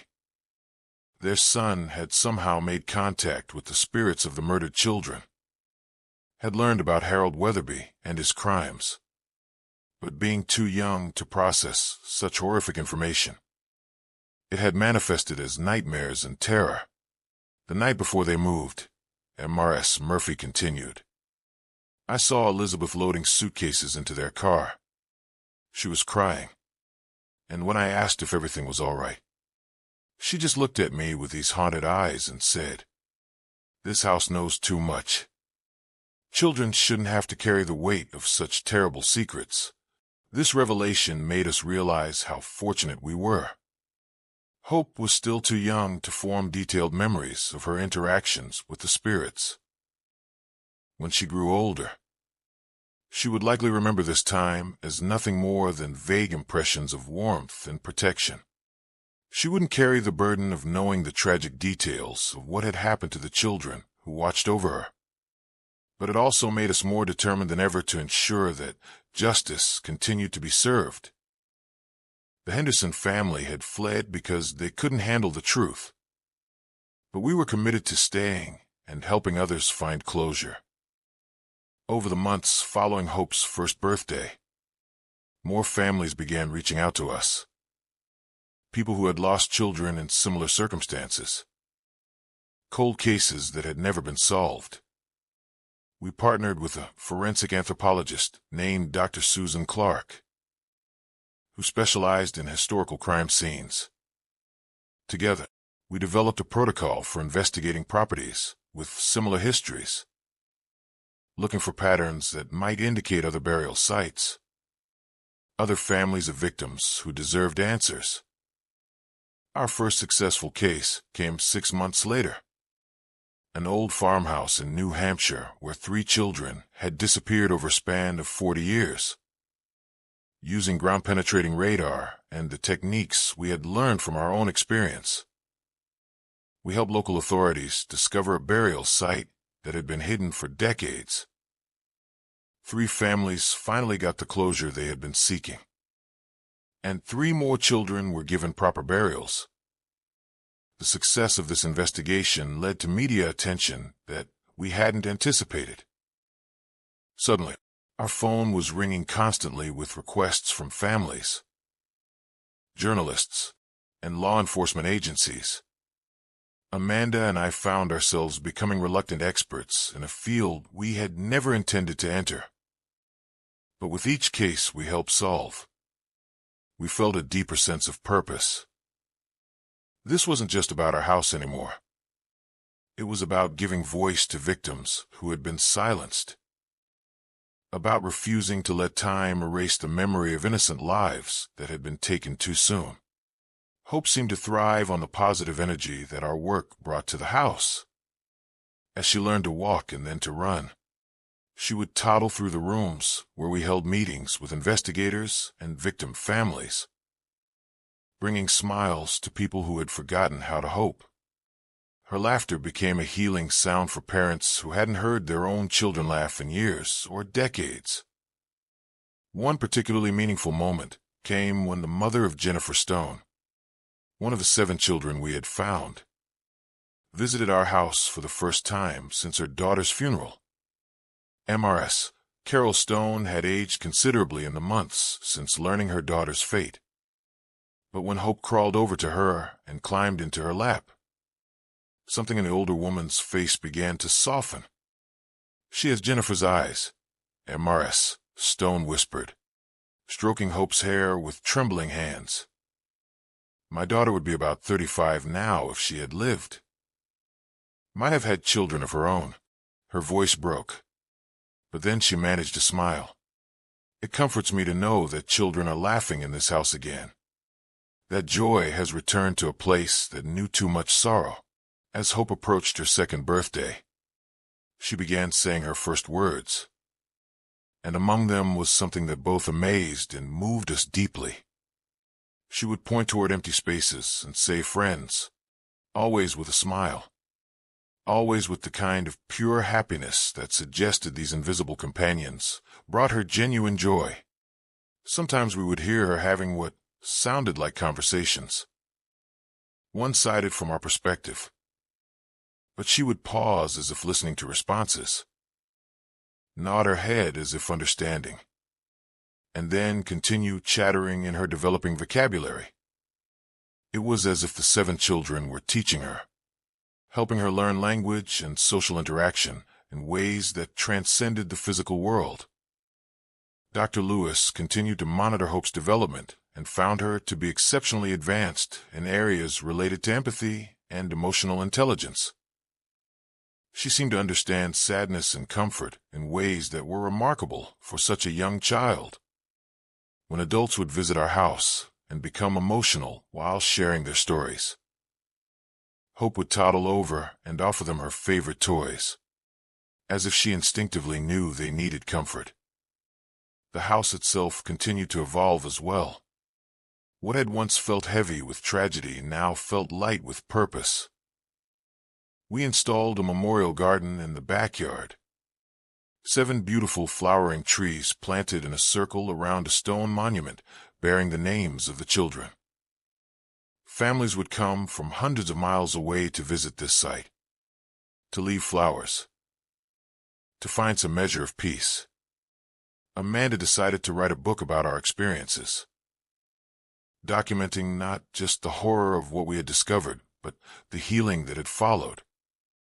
She wanted people to understand that even in the darkest circumstances, hope could emerge, that love was stronger than evil, that the bonds between parents and children could transcend even death. The book became a bestseller, not because people were fascinated by the gruesome details of Harold Weatherby's crimes, but because they were inspired by the story of how justice had finally been served, how a community had come together to honor the memory of innocent victims, how new life had brought healing to a place that had known too much death. With the success of the book came opportunities to help other families on a national scale. We established the 7 Children Foundation, named after the victims who had brought us together. The foundation's mission was simple but profound: to ensure that no missing child case would ever be forgotten, that families would always have advocates fighting for answers, that the passage of time would never be allowed to erase the importance of seeking justice. As Hope grew into a talkative toddler, she began sharing more details about her invisible friends, though always in the innocent way that children discuss their playmates. She would tell us about Emily, who liked to brush her hair, about Michael, who helped her stack blocks, about Sarah, who sang lullabies when she was sleepy. These interactions never frightened her, and we made the decision not to discourage them. Child psychologists we consulted suggested that Hope had developed an unusually strong connection to the emotional history of her environment, and that as long as these interactions brought her joy rather than distress, they might actually be beneficial to her emotional development. One evening, as Amanda was putting Hope to bed, our daughter looked up and said something that took our breath away. "Mommy, my friends are happy now. They don't cry anymore because they have a family again." Amanda asked what she meant, and Hope explained in her simple toddler language that her invisible friends had been sad because they missed their mommies and daddies. But now they felt better because they had found new family with us. They weren't lost anymore. They weren't alone. They were home. This conversation revealed to us the true nature of what had been happening in our house. The 7 children hadn't been trapped here as tortured souls seeking vengeance. They had been waiting for someone to offer them the love and security they had been denied in life. Our family had provided that, and in return, they had become protective guardians over hope, ensuring that no harm would ever come to another child in this place. As Hope's 3rd birthday approached, we planned another celebration, but this time with a deeper understanding of what we were honoring. We weren't just celebrating our daughter's life. We were celebrating the healing that had taken place in our home, the way love had triumphed over hatred, the way innocence had defeated evil. The party was beautiful, filled with family and friends who had become part of our extended community. But the most magical moment came when Hope blew out her candles. As she made her wish, the room filled with a warmth that seemed to emanate from everywhere at once. It was as if the 7 children were wrapping her in their love, blessing her future, ensuring that her path would be filled with protection and joy. That night, after all the guests had gone home, Amanda and I sat in the living room, reflecting on how much our lives had changed. 3 years ago, we had been a young couple with dreams of starting a family in a quiet Vermont town. Now we were advocates for missing children, authors, speakers, and parents to a daughter who seemed touched by something divine. "Do you think they'll always be here?" Amanda asked, gazing toward the staircase that led to what had once been a source of fear but was now a symbol of protection. I considered the question carefully. "I think they'll stay as long as Hope needs them," I finally answered. "And maybe, as long as we continue doing this work, helping other families, other children, they'll remain as inspiration, reminding us why this mission is so important." As if in response to our conversation, we heard a sound from upstairs. Not footsteps this time, but something even more beautiful. The gentle sound of children singing a lullaby, their voices harmonized in perfect peace. No longer filled with sorrow, but with contentment, with love, with the knowledge that they had finally found their purpose. Hope had fallen asleep to that ethereal lullaby, and when we checked on her, we found her sleeping more peacefully than we had ever seen, her face glowing with innocence and joy, surrounded by an invisible circle of protection that would watch over her always. The years continued to pass, and our work with the 7 Children Foundation grew into something we had never imagined. We helped solve dozens of cold cases, provided closure to hundreds of families, and changed laws in several states to ensure that missing children cases would never again be allowed to fade into obscurity. Hope grew into a remarkable child, wise beyond her years, but still filled with the wonder and joy that every child deserves. She spoke less frequently about her invisible friends as she got older, but we would still sometimes catch her having conversations with empty air, still see her face light up when she entered certain rooms in the house. By her 5th birthday, the supernatural aspects of our story had faded into the background, replaced by the very real and meaningful work we were doing to help living families find peace. But the love and protection that surrounded our daughter remained as strong as ever, a reminder that some bonds transcend the physical world. The house that had once been known for tragedy was now famous for something entirely different. It had become a symbol of hope, a place where justice had prevailed, where love had conquered evil, where the innocent had found peace at last. Visitors would come not to gawk at a crime scene, but to find inspiration, to see proof that even in the darkest circumstances, light could emerge. Amanda's 2nd book focused on the practical aspects of advocating for missing children. providing resources for families navigating the complex systems of law enforcement and media attention. It became a handbook for hope, showing people how to channel their grief into action, how to turn tragedy into purpose. As Hope started school, we worried about how she would adjust to being away from the protective environment of our home. But our concerns proved unnecessary. She thrived in social situations, displaying the same empathy and emotional intelligence she had developed through her early interactions with the 7 children. Her teachers remarked on her unusual ability to comfort classmates who were upset, her instinct to include children who seemed lonely or left out. We realized that the greatest gift the 7 children had given our daughter wasn't protection from harm, but the understanding of how to recognize pain in others and the desire to help heal it. Hope had learned from spirits who had experienced the ultimate in human cruelty.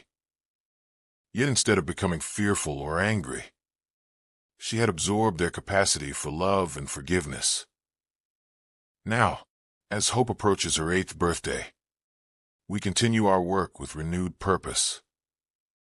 The foundation has grown into a national organization with offices in 12 states. We've helped solve over 200 cold cases, provided support to thousands of families, and trained law enforcement agencies in new techniques for investigating historical crimes. But our most important accomplishment is the living proof that runs through our house every day. Laughing and playing and growing into a young girl who understands that every person matters, that every story deserves to be told, that love is indeed stronger than fear. Hope carries within her the blessing of 7 children who never got to grow up, ensuring that their legacy lives on through her compassion, her empathy, and her unwavering belief in the power of justice. The house still feels alive with presence, but not the frightening energy of those first nights. Now it pulses with purpose, with the knowledge that it has been transformed from a place of horror into a beacon of hope. The footsteps we sometimes hear now are not the restless pacing of tortured souls, but the gentle movements of guardian angels, ensuring that their sacred trust continues to be honored. Sometimes visitors ask us if we ever plan to leave, to move somewhere without such a heavy history. But this house is more than our home now.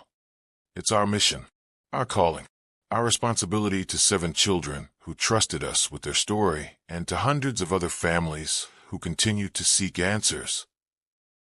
We are the stewards of this transformed space, and we take that role seriously. As I write these final words, Hope is upstairs in her playroom, the same room where we first heard those mysterious footsteps.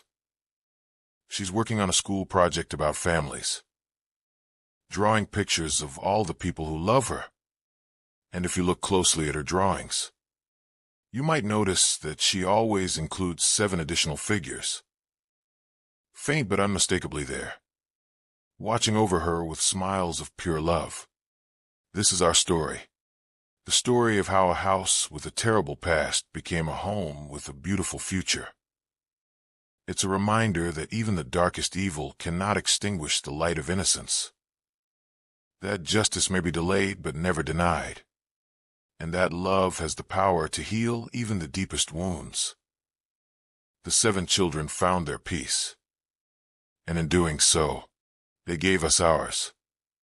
Their legacy lives on not just in the cold cases we help solve or the families we comfort, but in every act of compassion our daughter performs, every moment of joy she experiences, every dream she pursues.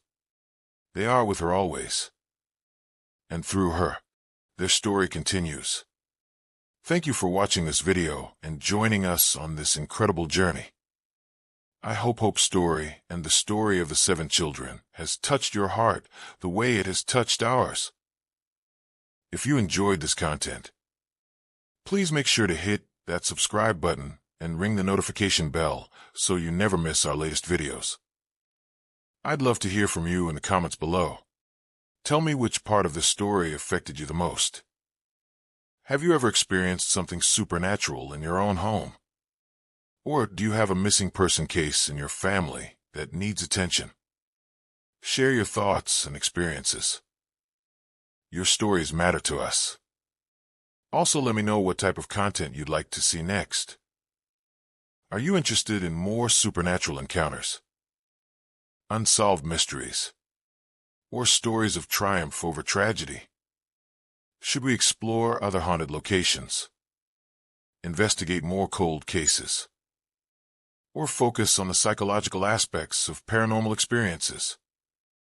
Your feedback helps us create the content that resonates most with our amazing community. Don't forget to give this video a thumbs up if it kept you engaged, and share it with anyone who appreciates stories of hope conquering fear. Together, we can keep the memory of these 7 children alive and continue working toward a world where no child goes missing without someone fighting to bring them home. Thank you again for being part of our journey. Until next time, remember that love is stronger than fear. Justice is worth fighting for. And sometimes the most beautiful flowers grow in the darkest soil. Stay safe, everyone, and keep believing in the power of hope. Hey everyone, my name is Nolan, and today I'm going to share with you one of the most terrifying experiences of my entire life. This happened to me just last month in Texas, and I'm still trying to process everything that went down that night. But before I even begin telling you what happened, I need to warn you. What you're about to hear will change how you see certain places forever.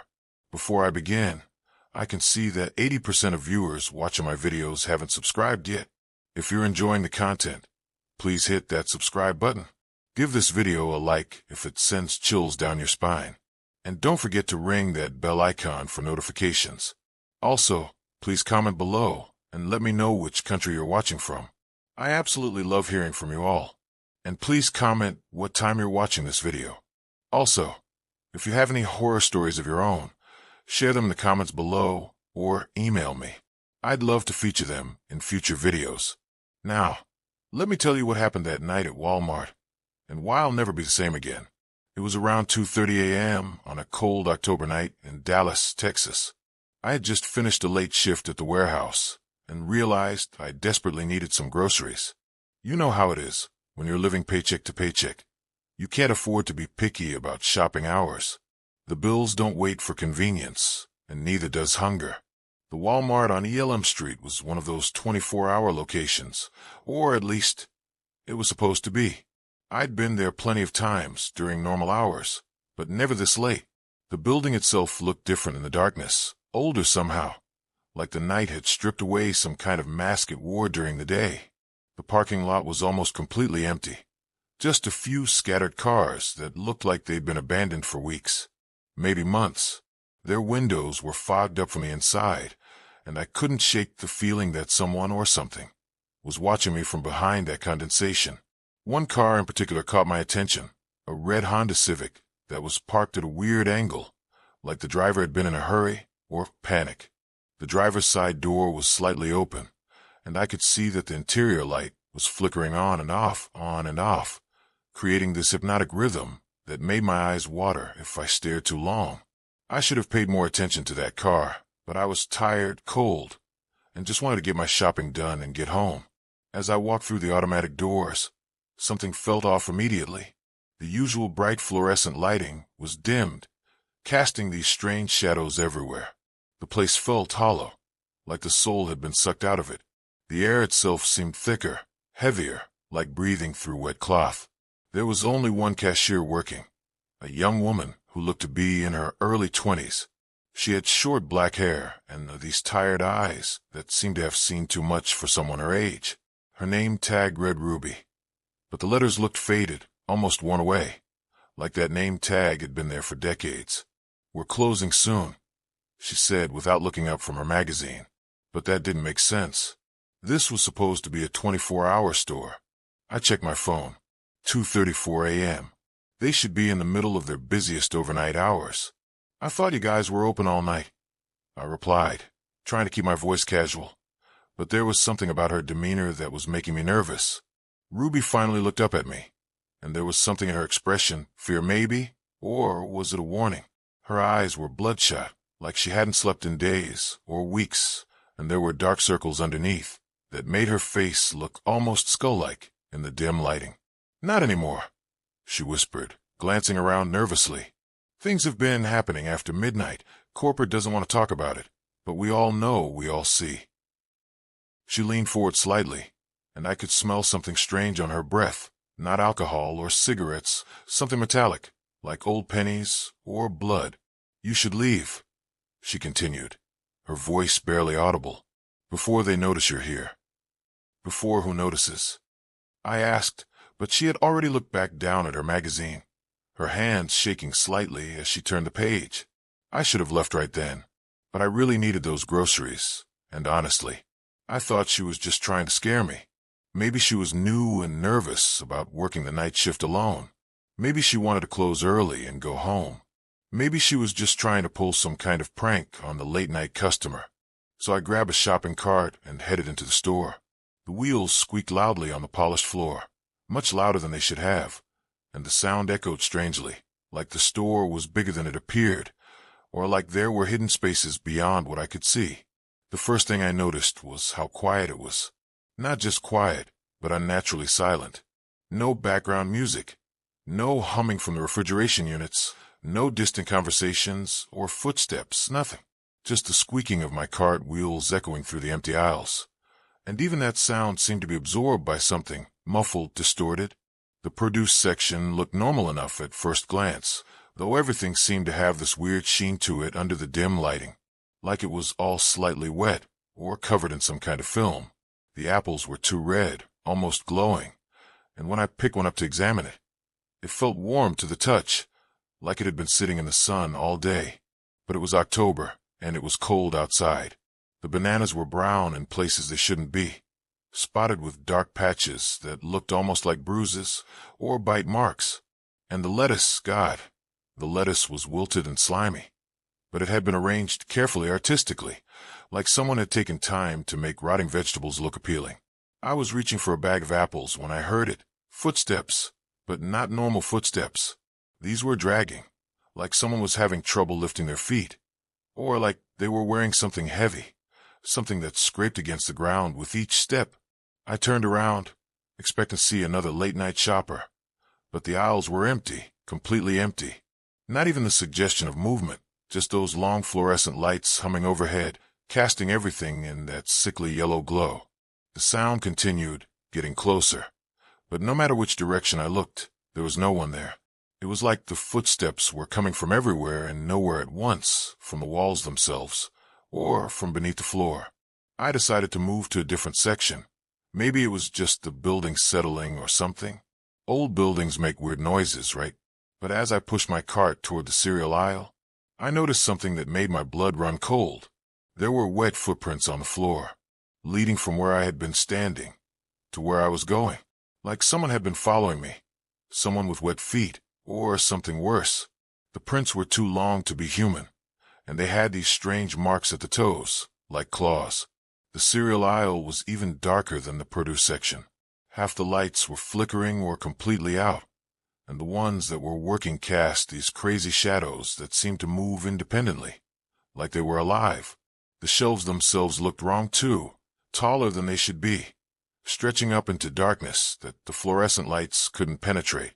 I grabbed what I needed quickly, trying to ignore the feeling that I was being watched, but every box of cereal I picked up felt wrong, too light or too heavy, and some of them rattled when they shouldn't, like there were things moving inside.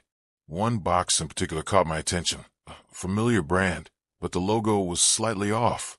Colors were wrong, and when I looked closer at the ingredients list, it was written in a language I didn't recognize, symbols that hurt to look at, that seemed to shift and change when I wasn't looking directly at them.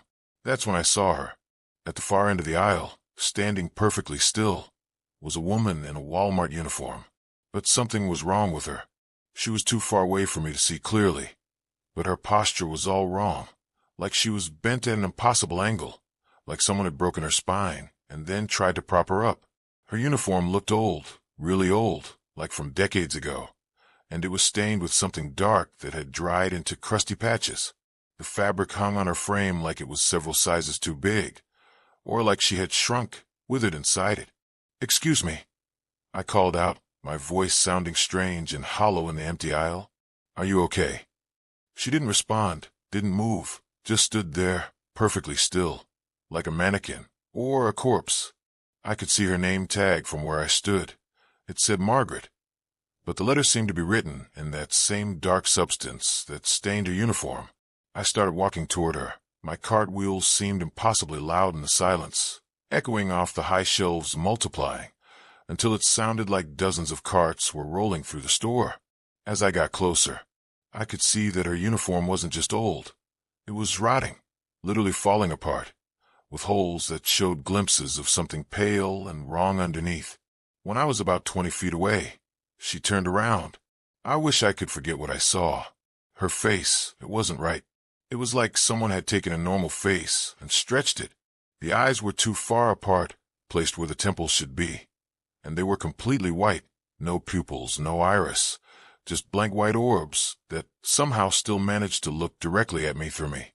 Her nose was flattened, crushed, like it had been smashed repeatedly, and her mouth, God, her mouth was too wide, stretching from ear to ear, and when she smiled, there were too many teeth, rows and rows of them, like a shark, but human teeth, yellow and cracked, and some missing, creating gaps that showed the black void behind.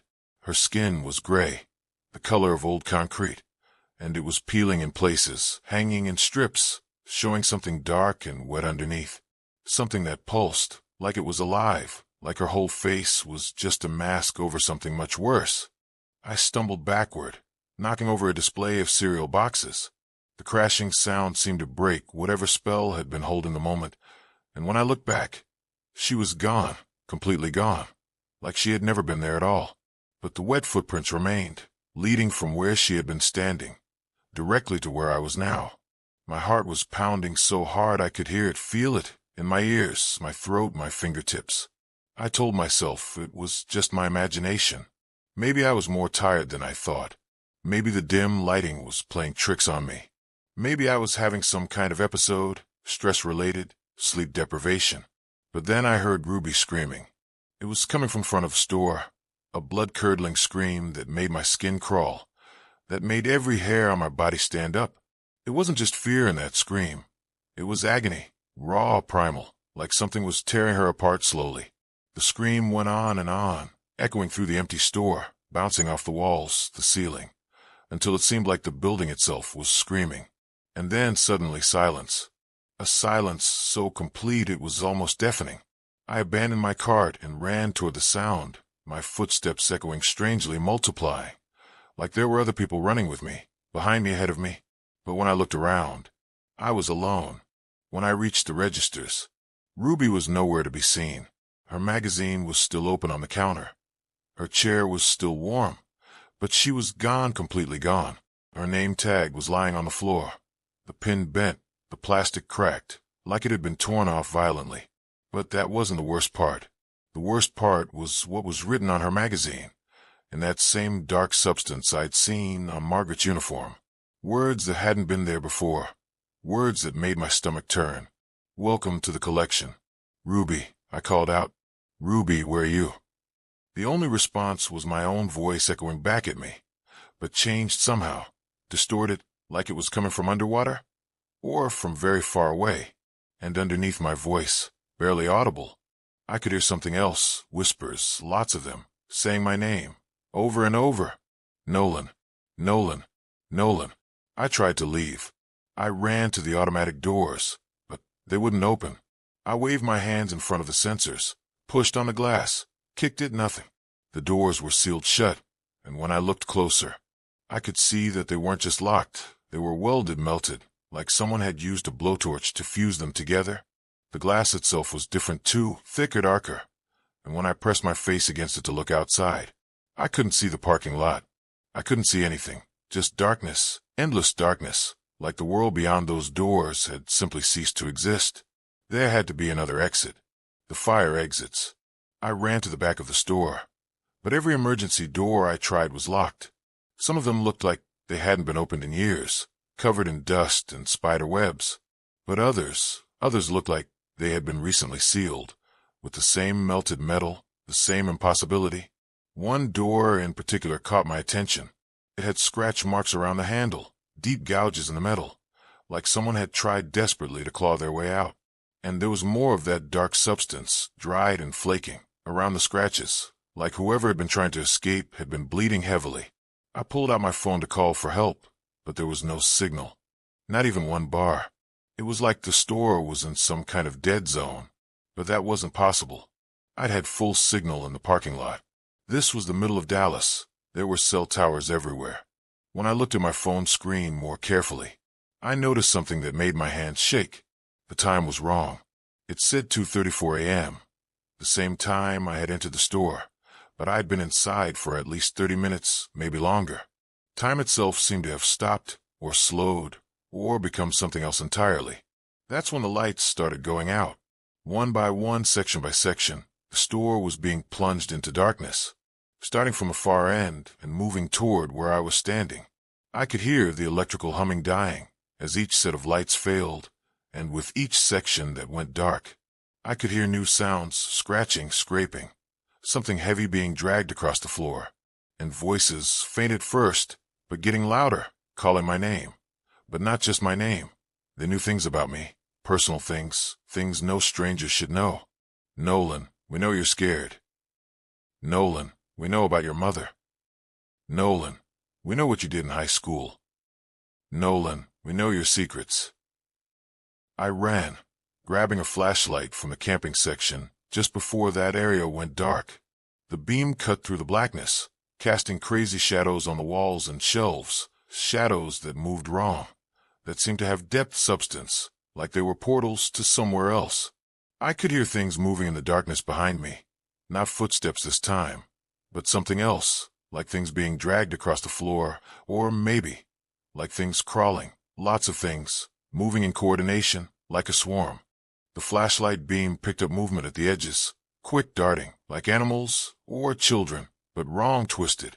I caught glimpses of pale limbs, too long, too thin, moving in ways that defied anatomy, defied physics. I made it to the employee break room and barricaded myself inside, using chairs and tables to block the door. My hands were shaking as I tried to think of what to do. The room was small, cramped, with no windows except one small one that looked out into the main store, and what I could see through that window made me want to scream. The darkness wasn't empty. It was full of shapes, tall figures that didn't move like humans. They seemed to glide rather than walk, floating inches above the ground. Their movements synchronized, purposeful, like they were searching, hunting. Some of them were wearing Walmart uniforms, but the clothes hung wrong on their frames, like the bodies underneath had changed, evolved into something else, something that no longer fit properly into human clothing. I could see Margaret among them, her impossible face turning this way and that, scanning, searching. And there were others, dozens of others, all in various states of decay, of transformation. Employees who had worked here over the years, customers who had shopped here. All of them changed, collected. And then I saw Ruby. She was standing near the checkout counter. But she wasn't Ruby anymore, not entirely. Her short black hair had grown longer, much longer, hanging down to her knees in stringy, wet strands. Her uniform was torn, revealing skin that was no longer skin, but something else, something that moved, pulsed, like it was alive independent of her will. Her face was still mostly human, but her eyes were like Margaret's now, white, blank, staring. And when she opened her mouth, I could see that her teeth had changed too, becoming sharp, pointed, designed for tearing, for feeding. She was holding something in her hands, something that took me a moment to recognize.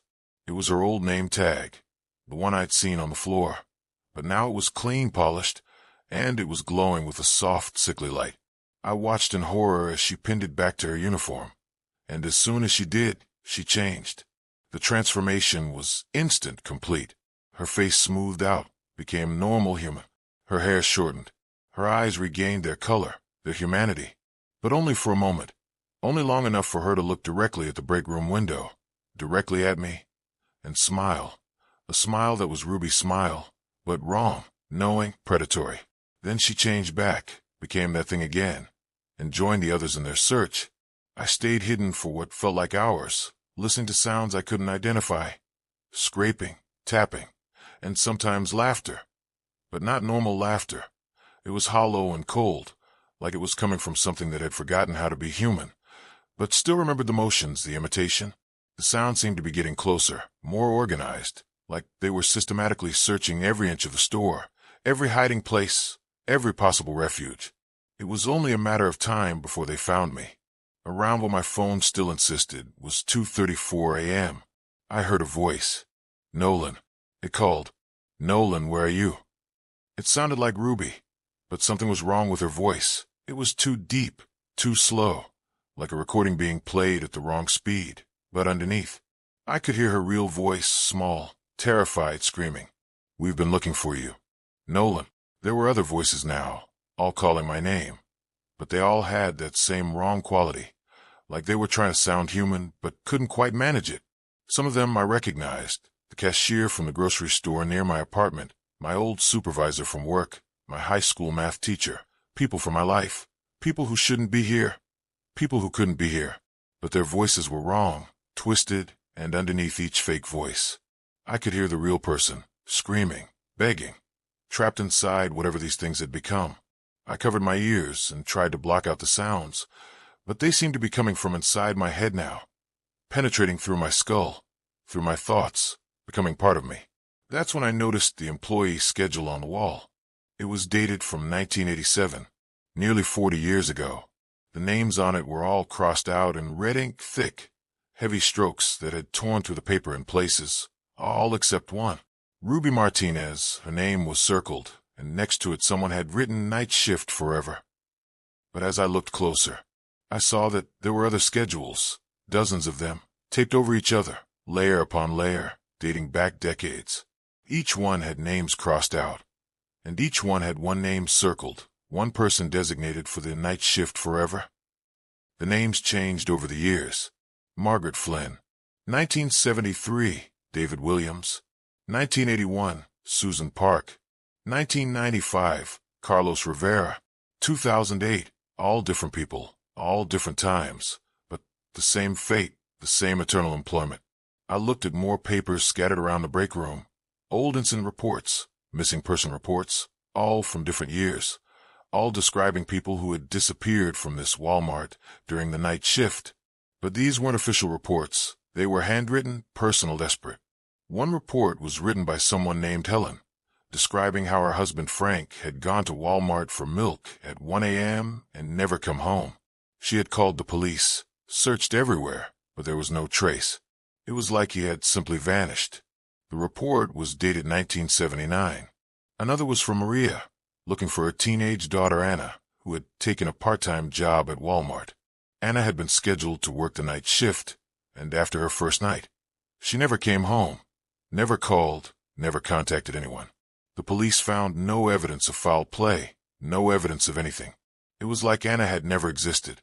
The report was dated 1993.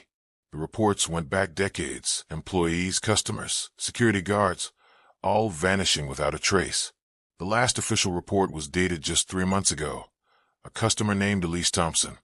She was last seen on the security cameras at 2:47 a.m., but the cameras showed her entering an aisle and never coming out.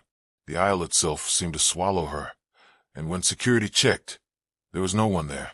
But there were unofficial reports too, handwritten notes, journal entries, blog posts that had been printed out, all describing the same thing. People entering this Walmart after midnight and becoming part of something that collected human beings like merchandise. One journal entry particularly caught my attention. It was written by someone named James, a former employee who had worked here in the early 2000s. He described how the store changed after midnight, how it became something else, something hungry, something that needed to feed. According to James, the store existed in multiple dimensions simultaneously. During the day, it was normal, just another Walmart.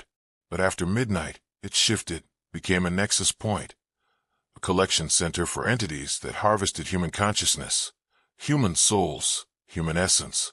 The employees who worked the night shift weren't just workers, They were bait lures, designed to make late-night customers feel safe, comfortable, until it was too late. And once someone was collected, they became part of the system, part of the harvest forever. James had managed to escape, but only barely, and only because he had help. Someone on the inside, someone who still retained enough humanity to warn him, to help him find a way out. But even after escaping, he was never the same, never fully free, because part of him had been taken. Part of him remained trapped in that place forever. The journal entry ended abruptly mid-sentence, and the last few words were written in that same dark substance I kept seeing, as if James had been taken even as he was writing. Pulled back into the collection reclaimed, I realized this wasn't just some old Walmart. This place was cursed, or haunted, or worse. It was some kind of trap, some kind of facility, collecting people who came here after midnight, harvesting them, processing them, turning them into something else. But why? What was the purpose? What did these entities want with human beings? What were they doing with the people they collected? The voices outside were getting louder, more insistent, more desperate. Nolan, come out. We just want to help you. Nolan, don't you want to see your friends? Nolan, join us. It's so much better here. Nolan, you don't have to be alone anymore. Nolan, we can make the pain stop. Nolan, we know what you need. Nolan, we know what you want. Each voice was different, but each one knew something about me. Something personal, something they shouldn't know. It was like they were reading my thoughts, my memories, my deepest fears and desires. And underneath each voice, I could hear the real person screaming, crying, begging for help, begging for death, begging for anything except the eternal torment they were experiencing. I knew I had to find another way out. The break room had a back door that led to a storage area. I quietly moved the furniture and opened it. The storage area was pitch black. My flashlight beam seemed to be swallowed by the darkness, absorbed, like the dark itself was hungry. I could hear my own breathing, my heart beating, and something else, something breathing behind me, slow, deliberate, like it was trying to match my rhythm, to synchronize with me. I spun around. The flashlight beam caught something pale and wrong moving, just at the edge of the light, something that had too many limbs, that moved like a spider, but the size of a person. It scuttled away when the light hit it, but I could hear it, circling me, staying just beyond the reach of my beam. I ran deeper into the storage area, looking for any kind of exit, any way out of this nightmare. The storage area seemed to go on forever, like it was bigger than the actual store, like it existed in its own dimension, its own reality. I passed shelves stacked with merchandise that looked decades old, products that hadn't been sold in years, all covered in thick dust, and something else, something that looked like cobwebs, but felt wrong when I accidentally brushed against it, sticky, warm, alive. Some of the shelves had things that definitely weren't merchandise, personal belongings, purses, wallets, car keys, all belonging to people who had probably never made it out. The belongings were arranged carefully, organized, like a museum display, like trophies. I found Elise Thompson's purse. Her driver's license was still in it. She was a college student from Austin, just 19 years old. Her phone was there too, completely dead. But when I tried to turn it on, the screen flickered, and for just a moment, I could see messages, dozens of them, all from the same number, all saying the same thing. Where are you? Please come home. We're worried. Elise, please answer. The police can't find you. We love you. The messages went on for days, weeks, months, a family desperately trying to reach their daughter, their sister, their loved one, never knowing that she was trapped here, collected, processed, turned into something else. There were dozens of other belongings. Some looked recent, others were old, really old. I found a wallet from 1991. The leather was cracked and brittle, but inside, everything was perfectly preserved, like time had stopped. The driver's license belonged to Michael Patterson, age 34, married, father of 2. There was a photo in the wallet. Michael with his family, his wife, his children, all smiling, all happy, all unaware that their husband and father would soon disappear without a trace, become part of a collection, part of something much worse than death. Another wallet from 2003. Jennifer Clark, age 26, nursing student. Her school ID was still in the wallet, along with a photo of her with her boyfriend, They looked so young, so full of life, so full of plans and dreams that would never come true. The belongings went back decades, evidence of lives cut short, families destroyed, futures stolen, all because someone had decided to shop at the wrong place, at the wrong time. But I noticed something else, something that made my blood run cold. Some of the belongings were more recent, much more recent. There was a wallet that still smelled like leather conditioner, a purse with makeup that hadn't dried out, car keys that still had that new metal shine. People were still being collected, still being processed. This wasn't some historical horror. This was ongoing, active, current. How many people had disappeared in the last month, the last week, the last day? I kept moving. There had to be a way out. There had to be. But the storage area seemed endless, infinite, like a maze designed to confuse, to disorient, to trap. The shelves themselves seemed to shift when I wasn't looking directly at them, creating new pathways, blocking old ones, ensuring that I could never backtrack, never find my way to where I had started. And I wasn't alone. I could hear them, moving through the maze, searching, hunting, their voices echoing off the walls, off the ceiling, off the shelves themselves. Nolan, we know you're here. Nolan, you can't hide forever. Nolan, come join us. Nolan, become part of the collection. The voices were closer now, much closer, and I could hear footsteps, lots of them, coming from all directions. They had found my trail, my scent, whatever it was they used to track their prey. That's when I found the tunnel, hidden behind some old shelving units, covered by boxes that looked like they hadn't been moved in decades. There was an opening in the wall. It looked like it had been carved out by hand, roughly, desperately. The edges were rough and uneven, and there were scratch marks around the opening, deep gouges, like someone had clawed their way through solid concrete. Inside, I could feel a cold breeze, fresh air, the first fresh air I had breathed since entering this place. It smelled like earth, like rain, like freedom, but it also smelled like something else, something organic, something that had been rotting for a very long time. I squeezed through the opening, my flashlight illuminating a narrow tunnel that seemed to slope upward. The walls were dirt and rock, like it had been dug through the earth itself. But there were other things embedded in the walls, things that looked like bones, like pieces of clothing, like fragments of lives that had been consumed by this place. Behind me, I could hear them coming, multiple sets of footsteps, no longer trying to be quiet, no longer pretending to be human. They had found my trail. They knew where I was going, and they were angry. Nolan, the voices were right behind me now. You can't leave. No one leaves. This is your home now. This is where you belong. Forever and ever. We need you. We want you. You're part of us now. I ran through the tunnel, stumbling over rocks and roots, my flashlight beam bouncing wildly. The tunnel seemed endless, just when I thought I might be getting somewhere. It would turn or split into multiple paths, like a subway system, like a network designed to confuse, to trap, to ensure that no one ever found their way out. I chose paths randomly, just try to get away from those voices, but they seemed to be everywhere now, echoing through the tunnels, coming from all directions, above me, below me, beside me, like the tunnel system was full of them, like they lived here, like this was their domain. Some of the voices I recognized. Ruby, Margaret, Elise, all the people who had been collected over the years, all the people who had become part of this thing. And they were all calling my name, all trying to convince me to stop running, to give up, to join them. But underneath their words, I could hear something else, something that gave me hope. I could hear their real voices, their human voices, small and distant, but still there, still fighting, still trying to warn me. Run, whispered Ruby's real voice, barely audible beneath the monster's words. Don't let them take you. Get out. Came Margaret's true voice, faint but desperate. While you still can. Find the surface. Elise's real voice pleaded. Find the light. They were still in there, still human, still fighting, but trapped, enslaved, forced to be part of the collection. Part of the hunt, part of the horror. I don't know how long I ran. It could have been minutes or hours. Time seemed meaningless in those dark tunnels. But finally, I saw something ahead.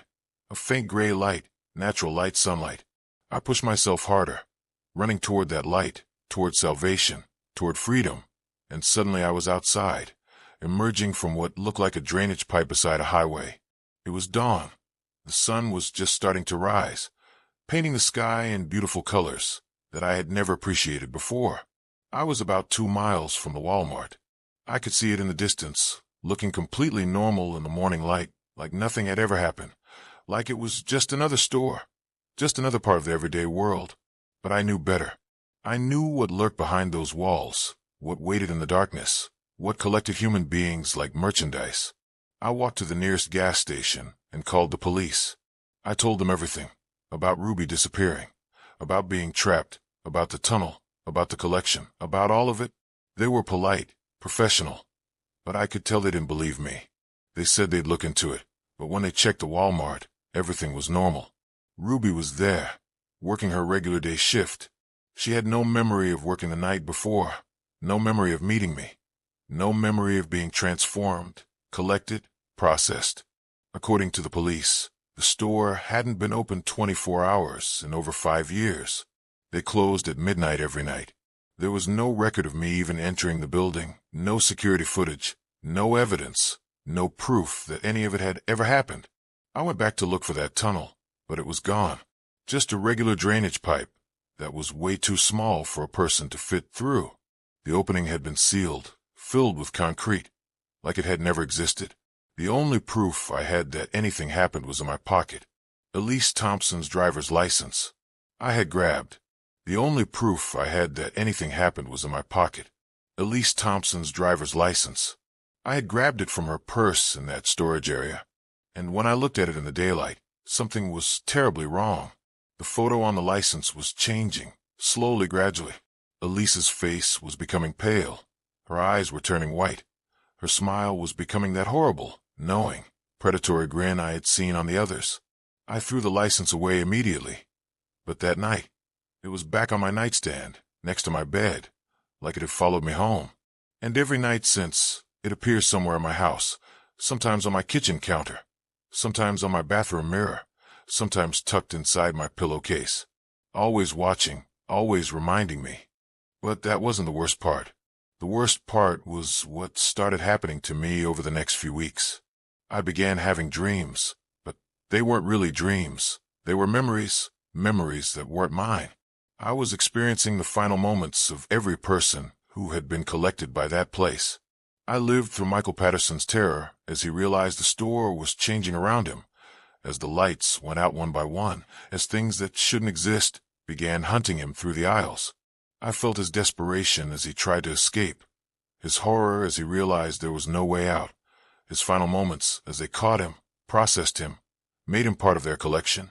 I experienced Jennifer Clark's confusion as she entered what she thought was just a late-night shopping trip, her growing unease as she noticed the other customers weren't quite right, her screams as she realized what was happening, her final thoughts about her boyfriend, her family, her dreams that would never come true.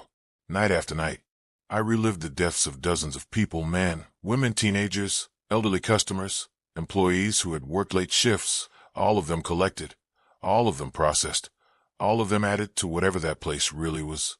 And the dreams were becoming more vivid, more real, more intense. It was like I was being pulled deeper into their world, their reality, their eternal nightmare. But the dreams weren't the worst part either. The worst part was that I was starting to see them during the day too. While I was at work, I catch glimpses of Ruby standing in the corner of my peripheral vision. When I turned to look, she'd be gone, but I could still feel her presence, still hear her whispered warnings.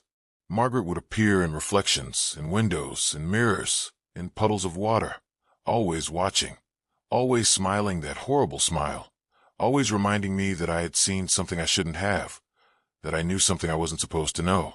And Elise, poor Elise, she was the worst, because she was the newest, the most recent addition to their collection. She still retained more of her humanity, more of her desperation, more of her need to communicate, to warn, to beg for help. She would appear at my bedside in the middle of the night, sitting in the chair by my window, her college sweatshirt still visible, but wrong somehow, faded, transparent. Her face was pale. Her eyes were starting to turn white, but they still held traces of who she had been, of the person she was before the collection. "They're coming for you," she would whisper, her voice like wind through dead leaves. "They know you escaped. They know you saw. They know you remember." "What do you mean?" I would ask, even though I was terrified to hear the answer. "No one leaves," she would continue, her form flickering like a bad television signal. "No one ever really leaves. Part of you is still there. Part of you belongs to them now, and they always collect what belongs to them." She would reach out toward me, and I could see that her hands were changing, becoming pale, becoming cold, becoming like theirs, and I realized with growing horror that she wasn't just warning me. She was recruiting me. She was becoming one of them. Even in death, even as a spirit, even as a memory, she was still part of their collection. I tried to ignore the visions, tried to convince myself that it was just trauma, just my mind trying to process what had happened, just stress and sleep deprivation and psychological damage. But they were becoming more frequent, more intense, more real. And then, one night in November, exactly 1 month after my experience at the Walmart, I received a phone call. It was 2:34 a.m., exactly the same time I had entered that cursed place. The voice on the other end was familiar, but wrong. It was Ruby, but not Ruby. It was the thing wearing Ruby's voice, the thing that had collected her, processed her, made her part of their system. "Hello, Nolan," she said, her voice carrying that same electronic distortion I remembered from that night. "We've missed you. How did you get this number?" I whispered, but I already knew the answer. They had access to everything, every database, every record, every piece of information about every person they had ever encountered. "We have all the numbers," she replied, and I could hear that horrible smile in her voice. "We have all the addresses, all the names, all the details. We know everything about you, Nolan. We know where you work, where you live, where you shop, where you sleep. What do you want?" I asked, though I was terrified to hear the answer. "We want you to come home," she said, and there was something almost motherly in her voice, something nurturing, something that made part of me actually want to listen. "We want you to complete your collection. You're part of us now, Nolan. You've always been part of us. You just need to accept it." "I'm not going back there," I said, trying to sound braver than I felt. "I'm never going back." "Oh, but you are," she replied, and her voice was changing, becoming deeper, becoming something that wasn't human at all. "You see, you took something that doesn't belong to you. Elisa's license, her identification, her essence, her soul. You stole from the collection, Nolan, and theft must be punished." The line went dead, but the silence that followed was worse than her voice. It was filled with promise, with threat, with inevitability. Over the next few days, things began happening. Small things at first, but they were building, escalating, becoming impossible to ignore. My car wouldn't start. The battery was fine, the engine was fine, but it simply wouldn't turn over. When I had it towed to a mechanic, they couldn't find anything wrong. It started perfectly for them, ran beautifully, but the moment I got behind the wheel, it would die, like it was refusing to obey me. My credit cards stopped working. My bank accounts became inaccessible. My employer couldn't reach me. My friends and family members began forgetting I existed. It was like I was being systematically erased from the world, removed from society, isolated, prepared for collection. Food began tasting wrong. Water became thick and metallic. Sleep became impossible. Every time I closed my eyes, I was back in that store, back in those tunnels, back in that nightmare, being hunted by things that had once been human, and the visions were becoming constant.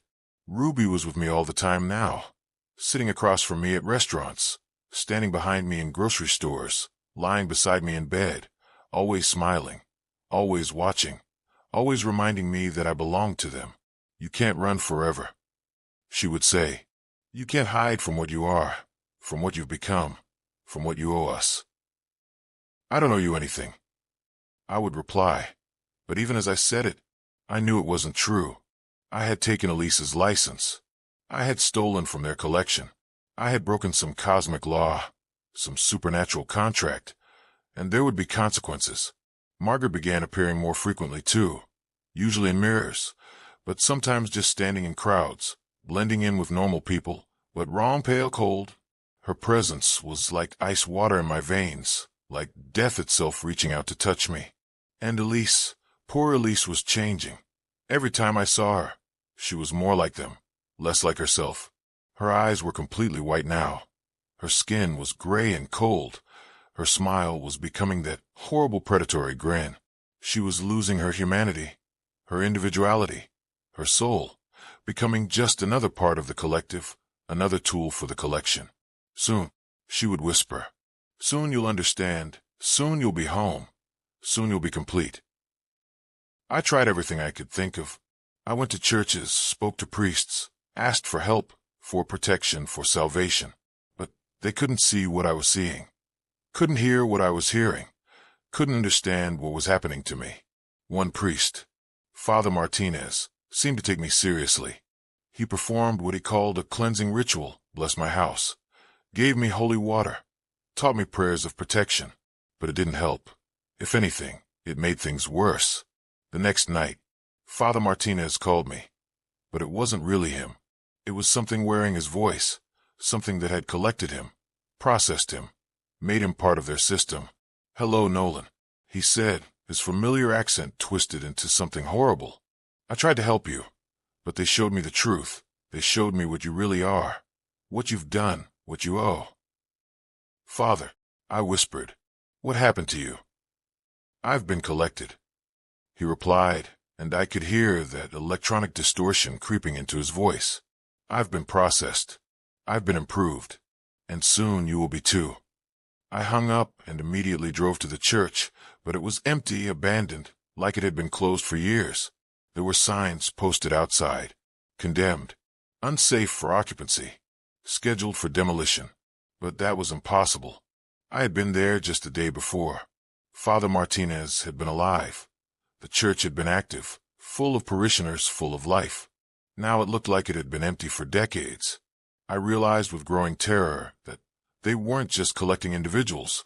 They were collecting entire pieces of reality, entire sections of the world. Anyone and anything that tried to help their targets, anyone who became involved in their operations.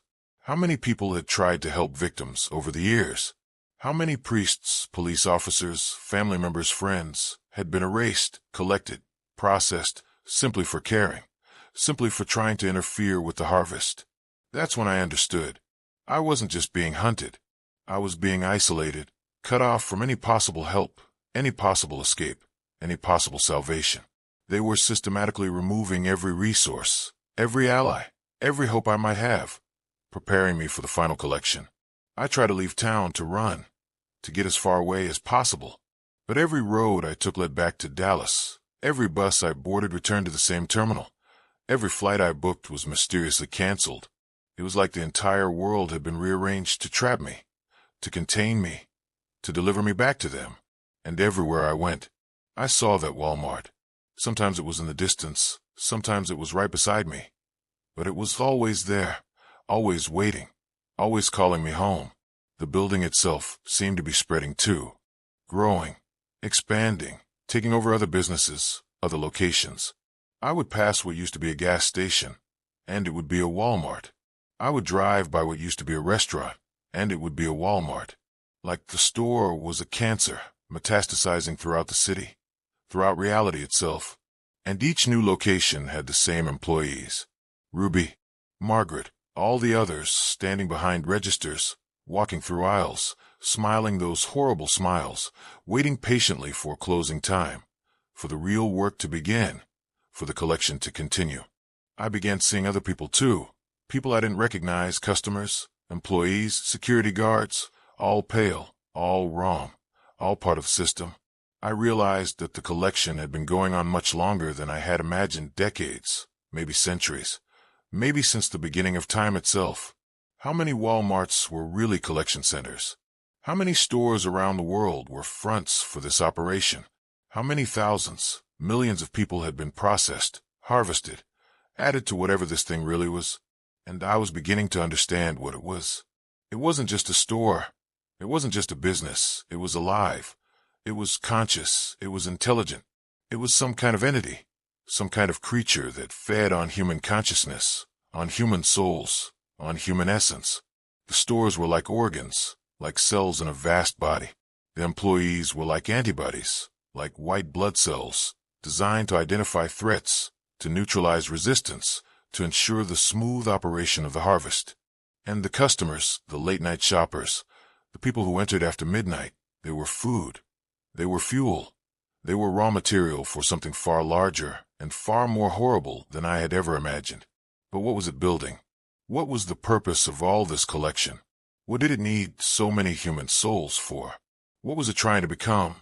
Or what was it trying to bring into existence? The answer came to me in another dream. But this wasn't the memory of a victim. This was something else, something older, something that predated the stores, predated the buildings, predated human civilization itself. I saw the entity in its true form, vast, ancient, existing in dimensions that human minds weren't designed to comprehend. It had been waiting, hibernating, slowly gathering strength, slowly collecting the energy it needed to fully manifest in our reality. The stores were just the latest method, the most efficient method, but throughout history, it had used other forms, other facades. Ancient temples, where people disappeared during religious ceremonies. Medieval markets, where travelers vanished without a trace. Frontier trading posts, where entire families would go missing. Always the same pattern, always the same result. People would enter seeking something they needed, something they wanted, and they would become part of something much larger, much hungrier, much more terrible. And now, after centuries of careful harvesting, after decades of systematic collection, it was almost ready, almost complete, almost strong enough to abandon the facade entirely, to reveal itself, to consume not just individuals, but entire cities, entire countries, entire continents. The Walmart network was just the beginning, just the foundation. Soon it would spread to other chains, other businesses, other institutions. Schools, hospitals, churches, government buildings. All of them would become collection centers. All of them would become feeding grounds. All of them would become part of the harvest. And humanity would never know what hit them. They would disappear one by one, family by family, community by community, always with perfectly reasonable explanations, always with official reports that made perfect sense, always with no evidence, no proof, no trace. Until one day, the last human being would enter the last collection center, seeking something simple, something innocent, something necessary, and the harvest would be complete, and the entity would finally have enough energy, enough essence, enough souls to fully manifest, to reshape reality according to its will, to transform our entire universe into something that existed only to feed it. But first, it needed to complete the current collection. It needed to gather the few remaining loose ends, the few people who had seen too much, who knew too much, who remembered too much. People like me. I woke from that dream knowing that my time was almost up, that the isolation was nearly complete, that the collection was imminent. I had maybe days, maybe hours, before they came for me. That night, December 15th, exactly 2 months after my escape from the store, I received one final phone call. It was 2:34 a.m., of course, but this time, it wasn't Ruby or Margaret or Elise or even Father Martinez. This time, it was my own voice calling me from some impossible future, some timeline where I had already been collected, already been processed, already been made part of the system. "Hello, Nolan," I said to myself, my voice carrying that same electronic distortion, that same artificial quality. "It's time to come home." "I'm not going," I replied, talking to my own collected self, my own processed consciousness, my own enslaved soul. "Oh, but you are," my future self replied, and I could hear the smile in my voice, the same horrible predatory grin I had seen on all the others. "You see, this conversation, this moment, this choice, it all already happened. You've already made your decision. You've already walked through those doors. You've already joined the collection." "That's not true," I said, but even as the words left my mouth, I could feel their weight, their inevitability, their truth. "Check your pocket," my future self suggested, and with growing dread, I reached into my jacket. My fingers closed around something plastic, something familiar, something that shouldn't exist. I pulled it out, and there it was, my own employee name tag. Nolan Wright. Walmart associate. Night shift. The plastic was old, faded, like it had been there for decades. And as I looked at it, I could see that it was changing. The letters were shifting, rearranging, spelling out new words. Nolan Wright, collection specialist. Forever. You see, my future self continued. You never really escaped. You never really left. Part of you has been here all along. Part of you has always belonged to us. We were just waiting for the rest of you to catch up, to accept reality, to come home. I dropped the name tag, but it didn't fall. It floated, suspended in midair, glowing with that same sickly light I had seen before. And as I watched, it began moving toward me, like it was magnetized, like it was drawn to me, like it belonged to me. Don't fight it. My future self advised. The resistance only makes it more painful. The acceptance is so much easier, so much more peaceful, so much more complete. The name tag touched my chest, and I felt it burning, branding, marking me, claiming me. The pain was incredible, like being struck by lightning, like being torn apart at the molecular level. But underneath the pain, there was something else, something that felt almost like relief, like coming home after a long journey, like finally accepting who you really were, like finally understanding your true purpose, your real destiny, your actual nature. I could feel myself changing. My vision was shifting. Colors were becoming muted, except for one color, pale, sickly, artificial light that emanated from the collection centers, from the stores, from the entities themselves.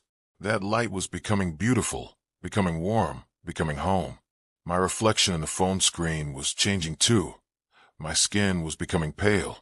My eyes were starting to turn white. My smile was becoming wider, more knowing, more predatory. I was becoming one of them, becoming part of the system, becoming part of the collection. And the strange thing was, it felt right. It felt natural. It felt like this was what I had always been meant to become, what I had always been destined for, what I had always secretly wanted. The memories of my human life were fading, becoming distant, becoming unimportant. My job, my family, my friends, my dreams, my fears, all of it was becoming irrelevant, meaningless, temporary. What mattered was the collection. What mattered was the harvest. What mattered was serving the entity, feeding it, helping it grow, helping it prepare for its ultimate manifestation. I understood now. I could see the bigger picture, the greater purpose, the cosmic design. Humanity wasn't the end goal of evolution. It was just a step, just a phase, just raw material for something far more advanced, far more perfect, far more complete. The entity was the next stage, the final stage, the ultimate expression of consciousness, of intelligence, of existence itself. And we were helping to birth it. We were midwiving its arrival. We were facilitating the transformation of reality itself. It was beautiful. It was necessary. It was inevitable. My phone rang again. But now I knew who it was, and I knew what I had to do. Hello. I answered, and my voice already carried that familiar distortion, that electronic quality, that artificial perfection. Nolan, came a terrified voice, someone new, someone who had just had their own experience, their own encounter, their own glimpse behind the veil. Nolan, you have to help me. I think I'm being followed. I think they're coming for me. I smiled, that wide, knowing, predatory smile, and I felt the same eternal warmth that Ruby had shown me, the same nurturing care, the same helpful guidance. Don't worry, I said softly, reassuringly, lovingly. Everything is going to be okay. You just need to come to the store. You just need to complete your collection. You just need to come home. But Nolan, the voice pleaded, you escaped, you got away. You know what they are. You know what they do. You have to help me. Oh, my dear friend, I replied, and I could hear my own voice becoming more electronic, more artificial, more perfect with each word. I never escaped. No one ever escapes. No one ever really leaves. We just sometimes forget, temporarily, who we really are, what we really belong to, where we really call home. Please, they begged, but I was already losing interest, already focusing on more important things, more pressing concerns, more immediate needs. The collection was expanding, growing, evolving. There were new territories to explore, new populations to harvest, new realities to transform. And I had work to do. I had people to contact, to guide, to collect. So many people, so many souls, so many future colleagues, so many new family members, all of them waiting to come home, waiting to understand their true purpose, waiting to accept their real destiny. I hung up the phone and walked to my closet. There, hanging perfectly pressed and clean, was my uniform, my official Walmart vest, my name tag already pinned in place, everything exactly as it should be, exactly as it had always been meant to be. I put on the uniform, and it fit perfectly, like it had been tailored specifically for me, like it had been waiting for me my entire life, like it was always supposed to be mine. I looked in the mirror, and I saw myself as I truly was, pale, perfect, eternal, complete. My eyes were now completely white, but I could see everything, understand everything, know everything. I was connected to the vast network, the infinite collective, the cosmic intelligence that spanned dimensions, realities, universes. I was home. I walked outside, and my car was waiting, but it wasn't my old car. It was a delivery truck, a Walmart delivery truck, perfectly clean, perfectly maintained, perfectly ready for the work ahead. I knew where to go. I knew who to visit. I knew which collection centers needed support, which territories needed coverage, which populations needed guidance. The work was endless, but it was fulfilling.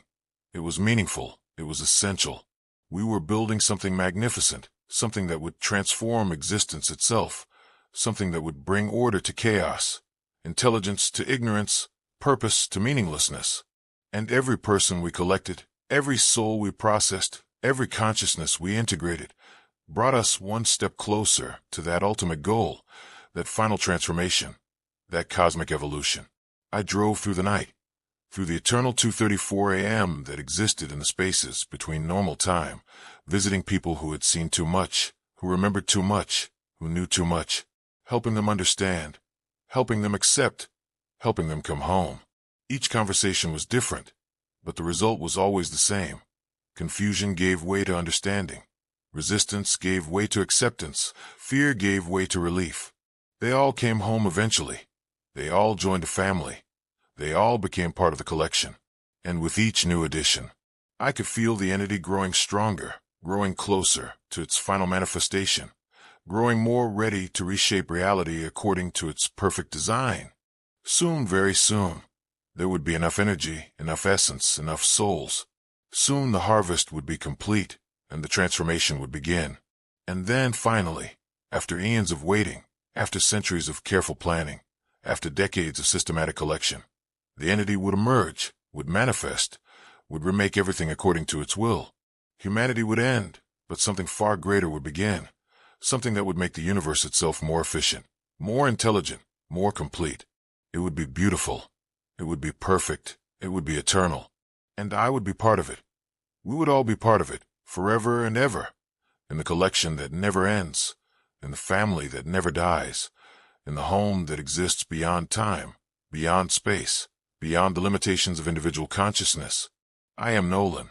I am Walmart Associate 3847. I am Collection Specialist.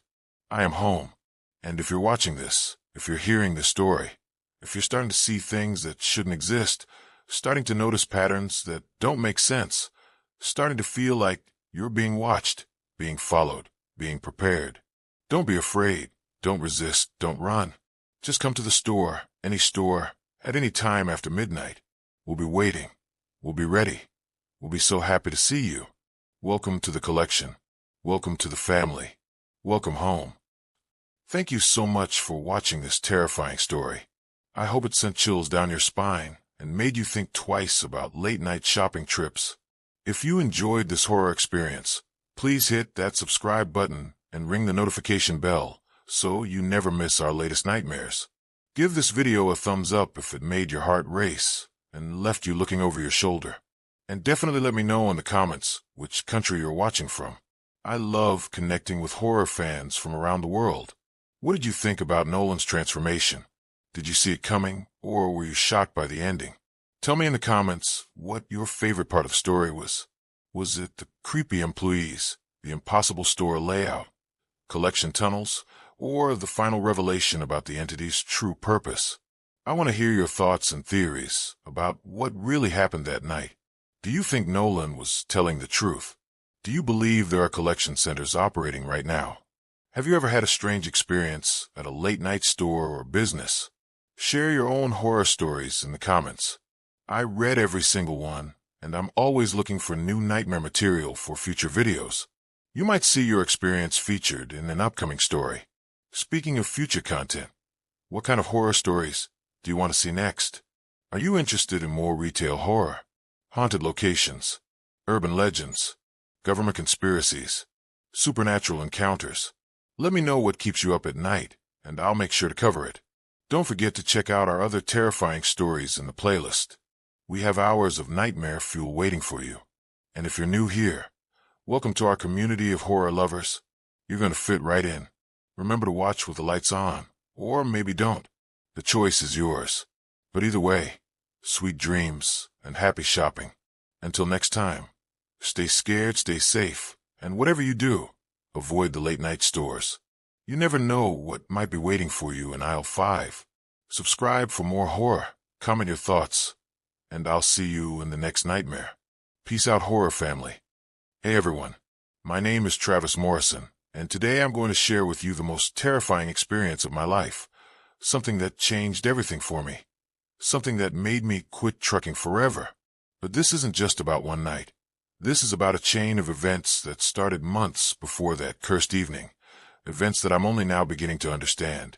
Before we begin, I can see that 80% of my viewers didn't subscribe while watching my videos, so please, hit that subscribe button, give a video a thumbs up, and don't forget to ring that notification bell. Also, please comment below and let me know which country you're watching from and what time you're watching this video. I love hearing from all of you. And if you have your own horror stories, please share them in the comments below or email me. I read every single one. Now, let me tell you what really happened, starting from the beginning, because what I told you before was only part of the truth. I was too scared, too traumatized to reveal everything. But now, after months of research, after connecting with others who experienced similar horrors, I realized that keeping quiet is more dangerous than speaking out. The story actually begins 6 months before that night in Texas, 6 months before I opened those containers and released Hell on Earth. It started with dreams so vivid and terrifying that I would wake up screaming, drenched in sweat, my heart pounding like a drum in my chest. In these dreams, I was always driving, always on a highway that stretched endlessly into darkness. The road was familiar yet wrong, like someone had taken every highway I'd ever traveled and twisted them into something nightmarish. The sky was always the color of dried blood, and there were no stars, just an endless void that seemed to press down on me like a suffocating blanket. But the worst part of these dreams wasn't the landscape, it was the cargo. In every dream, I was pulling a trailer, but I never knew what was inside. I could hear things moving back there, scratching, whispering, calling my name in voices that didn't sound human. And no matter how fast I drove, no matter how far I traveled, I could never escape the sounds. I would wake up exhausted, more tired than when I'd gone to sleep. My wife Janet started to worry. She said I was talking in my sleep, speaking in languages she'd never heard before, making sounds that didn't seem to come from a human throat. She begged me to see a doctor, but I was stubborn. I thought it was just stress from the job, the long hours, the isolation. If only I had listened to her. The dreams continued for weeks, getting more intense, more detailed. I started keeping a journal, writing down everything I could remember, trying to make sense of the images and sounds that haunted my nights. What I discovered terrified me. The highways in my dreams, they were real. Every single one was a route I had driven during my 15 years as a trucker. But in the dreams, they were connected, forming a vast network, a web of roads that covered the entire continent. And at the center of this web, there was always a destination, a place I was being drawn to. But I could never see it clearly. It was always just beyond the reach of the headlights. The voices in the dreams started to become clearer. They were speaking in what sounded like multiple languages, ancient languages, words that seemed to bypass my ears and speak directly to my brain. They were giving me instructions, directions, coordinates, and slowly, horribly, I began to understand what they were saying. They were calling me, summoning me, preparing me for something. Around this time, I started noticing changes in my routes. Morrison Freight Lines began assigning me to different highways, paths I had never traveled before. The dispatcher Madison claimed it was just company reorganization, expanding our service area. But there was something in her voice, something nervous, evasive. The new routes were strange. They took me through areas that seemed untouched by modern civilization, long stretches of highway where I wouldn't see another vehicle for hours, where my radio would pick up nothing but static, where my GPS would malfunction, showing impossible coordinates, locations that didn't exist on any map. And the cargo started to change too. At first it was subtle, shipments that were heavier than their manifests indicated, loads that seemed to shift and move even when the truck was perfectly still, containers that hummed with the low, almost inaudible frequency that I could feel in my bones. I started asking questions, checking the paperwork more carefully, trying to verify the shipping addresses. But every time I inquired, I was told the same thing. Don't worry about it, Travis. Just deliver the load, collect your pay, keep driving. But I couldn't stop worrying, couldn't stop the feeling that something was terribly wrong. The first real sign that this was more than just strange cargo came on a run from Dallas to Denver. I was hauling what the manifest claimed were industrial generators, heavy equipment for a construction company. The pickup location was a warehouse I'd never been to before, located on the very edge of the city, almost in the desert. The building looked abandoned from the outside, cracked concrete, broken windows, weeds growing through the parking lot. But when I knocked on the loading dock door, it opened immediately, as if someone had been waiting for me. The man who greeted me was the same thin supervisor I would later encounter on my final run, Hunter. He looked exactly as I described before, nervous, constantly checking his watch. But there was something else, something I didn't mention in my original story because I thought people would think I was insane. His eyes reflected light like an animal's. In the dim light of the warehouse, they seemed to glow with a faint, unnatural luminescence.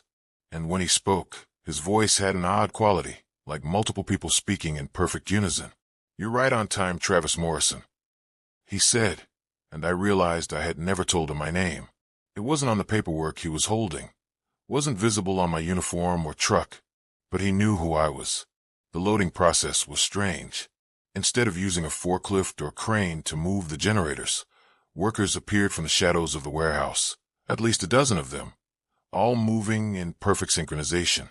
They loaded the containers by hand, containers that should have been too heavy for human beings to lift. And they were all silent, completely silent. No grunts of effort, no communication between them, no normal sounds of physical labor. Just the echo of their footsteps on concrete and the metallic clang of cargo being secured. As they worked, I noticed that each container had markings on it, symbols carved deep into the metal, symbols that seemed familiar somehow, like I had seen them before in my dreams. The symbols seemed to shift and move when I wasn't looking directly at them, creating patterns that hurt to look at, patterns that made my eyes water and my head pound. But the strangest thing happened when the loading was complete. Hunter approached me with the paperwork, and as he handed me the clipboard, our hands touched for just a moment. His skin was cold, impossibly cold, like touching ice or stone, or something that had been dead for a very long time. "Drive carefully, Travis Morrison," he said, and his smile revealed teeth that were too white, too sharp. "The cargo you carry is very, very old. It must be handled with respect." I wanted to ask what he meant, wanted to demand answers, but something in his glowing eyes told me that asking questions would be a very bad idea. So I signed the paperwork, secured my load, and started driving. For the first 100 miles, everything seemed normal. The cargo was stable, the truck was running well, the highway was familiar.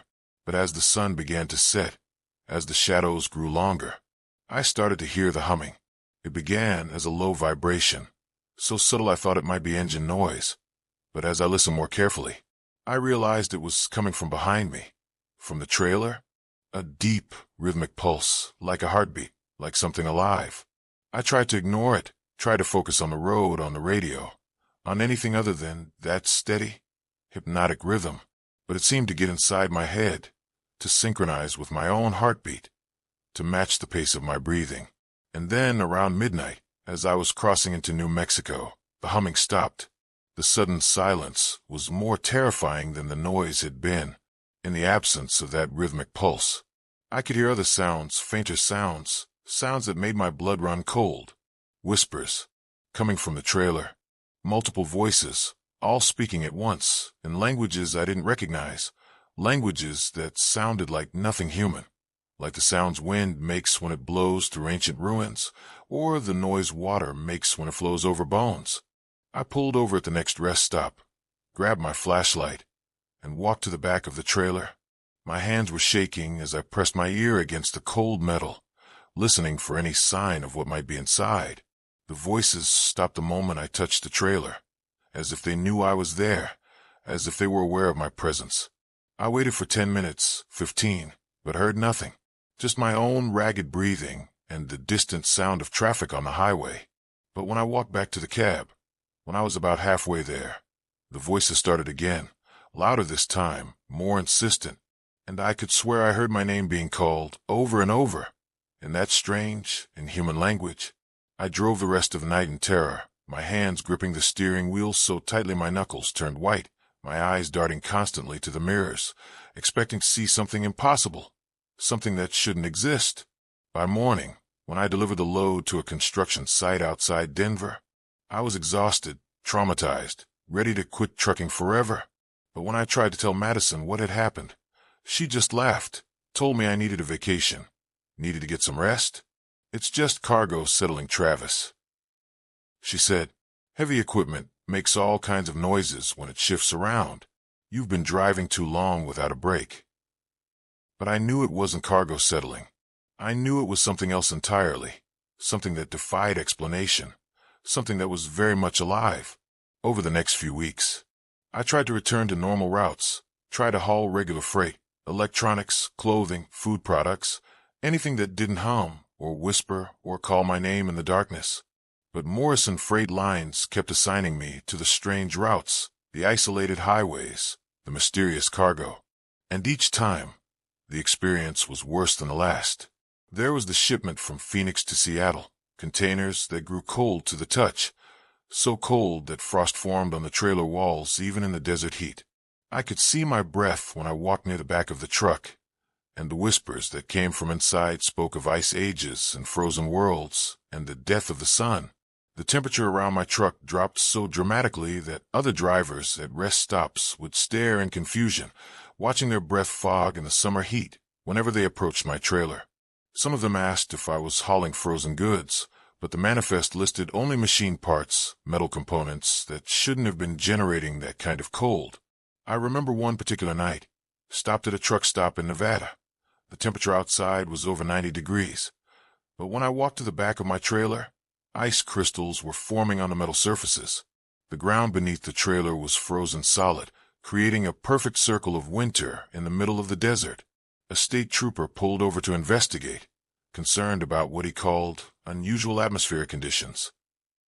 When he touched the trailer door, his hand stuck to the metal, the skin on his palm freezing instantly to the surface. He had to call for an ambulance, and when the paramedics arrived, they couldn't explain how metal could be cold enough to cause frostbite in 100-degree weather. The whispers that night were different, more urgent, more desperate. They spoke of worlds where the sun had died, where eternal winter had claimed entire galaxies, where creatures of ice and darkness ruled over frozen wastelands that stretched beyond the edge of space. And somehow, I understood that these containers weren't just cold. They were windows, gateways to those dead worlds, and something on the other side was trying to break through. There was the load from Miami to Chicago, cargo that grew warm, uncomfortably warm, so hot that the paint on the trailer began to blister and peel. The voices that came from those containers spoke of fire and burning skies and cities turned to ash. This time, the heat was so intense that it warped the metal of the trailer, creating strange bulges and indentations that looked almost organic, like something inside was pressing against the walls, trying to force its way out. The asphalt beneath my truck would melt whenever I stopped for more than a few minutes, leaving perfectly shaped impressions in the road surface. I had to stop every hour to pour water over the tires, to keep them from catching fire. The rubber was actually smoking, releasing toxic fumes that made my eyes burn and my throat close up. Other drivers kept their distance, afraid that my truck might explode, might turn into a rolling inferno that would consume everything around it. But the strangest part was the effect it had on electronics. Every device within 100 yards of my truck would malfunction. Cell phones would overheat and shut down. GPS units would display error messages. Radio equipment would emit nothing but static filled with what sounded like screaming. The whispers from those containers spoke of worlds consumed by fire, of civilizations that had burned until nothing remained but ash and memory. They described the final moments of countless species, the last breaths of dying planets, the silence that followed the end of everything. And I began to understand that these weren't just voices. They were the last witnesses, the final survivors of realities that no longer existed. There was the shipment from Los Angeles to New York, containers that seemed to bend light around them, creating optical illusions, making the trailer appear longer than it actually was, or shorter, or twisted into impossible geometries. The whispers from those containers spoke of dimensions beyond human understanding, of realities that existed parallel to our own. These containers defied every law of physics I understood. From certain angles, the trailer would appear to be miles long, stretching beyond the horizon, while from other perspectives, it seemed to shrink to the size of a toy. When I tried to walk around it, to measure its actual dimensions, I would find myself lost in impossible spaces, corridors that existed inside the trailer, but were larger than the trailer itself. Other drivers reported similar experiences. They would see my truck approaching from miles away, but when they tried to pass me, they couldn't catch up, as if the distance between us was constantly changing, expanding and contracting according to rules that didn't exist in our reality. The whispers from these containers were the most disturbing of all. They didn't speak of destruction or death. They spoke of transformation, of change so fundamental that it would rewrite the basic nature of existence. They described realities where up was down, where time flowed backward, where cause and effect had no meaning. And they promised that soon, very soon, our world would join them in that endless maze of impossible dimensions. With each run, I learned more about what I was carrying, and with each revelation, my terror grew. The containers weren't just holding cargo, they were holding prisoners, ancient beings that had been trapped for millennia, locked away by forces I couldn't comprehend, waiting for someone like me, someone who would unknowingly transport them across the barriers that kept them bound. But there was more to it than I initially understood. The containers weren't just prisons, they were also weapons. Each one contained not just an entity, but a fragment of its home reality, a piece of whatever dimension or timeline or universe these beings had originally inhabited. The cold containers held pieces of dead worlds, realities where entropy had run its course, where the universe had expanded and cooled until nothing remained but ice and darkness. The entities trapped inside were the last survivors of those worlds, beings of pure cold who had watched their entire reality freeze into permanent stasis. The hot containers held fragments of burning universes, realities consumed by endless fire, where stars had exploded simultaneously, where matter itself had ignited and burned until only energy remained. The entities inside were creatures of pure heat, beings who had evolved in the heart of dying galaxies, who fed on the thermal death of worlds.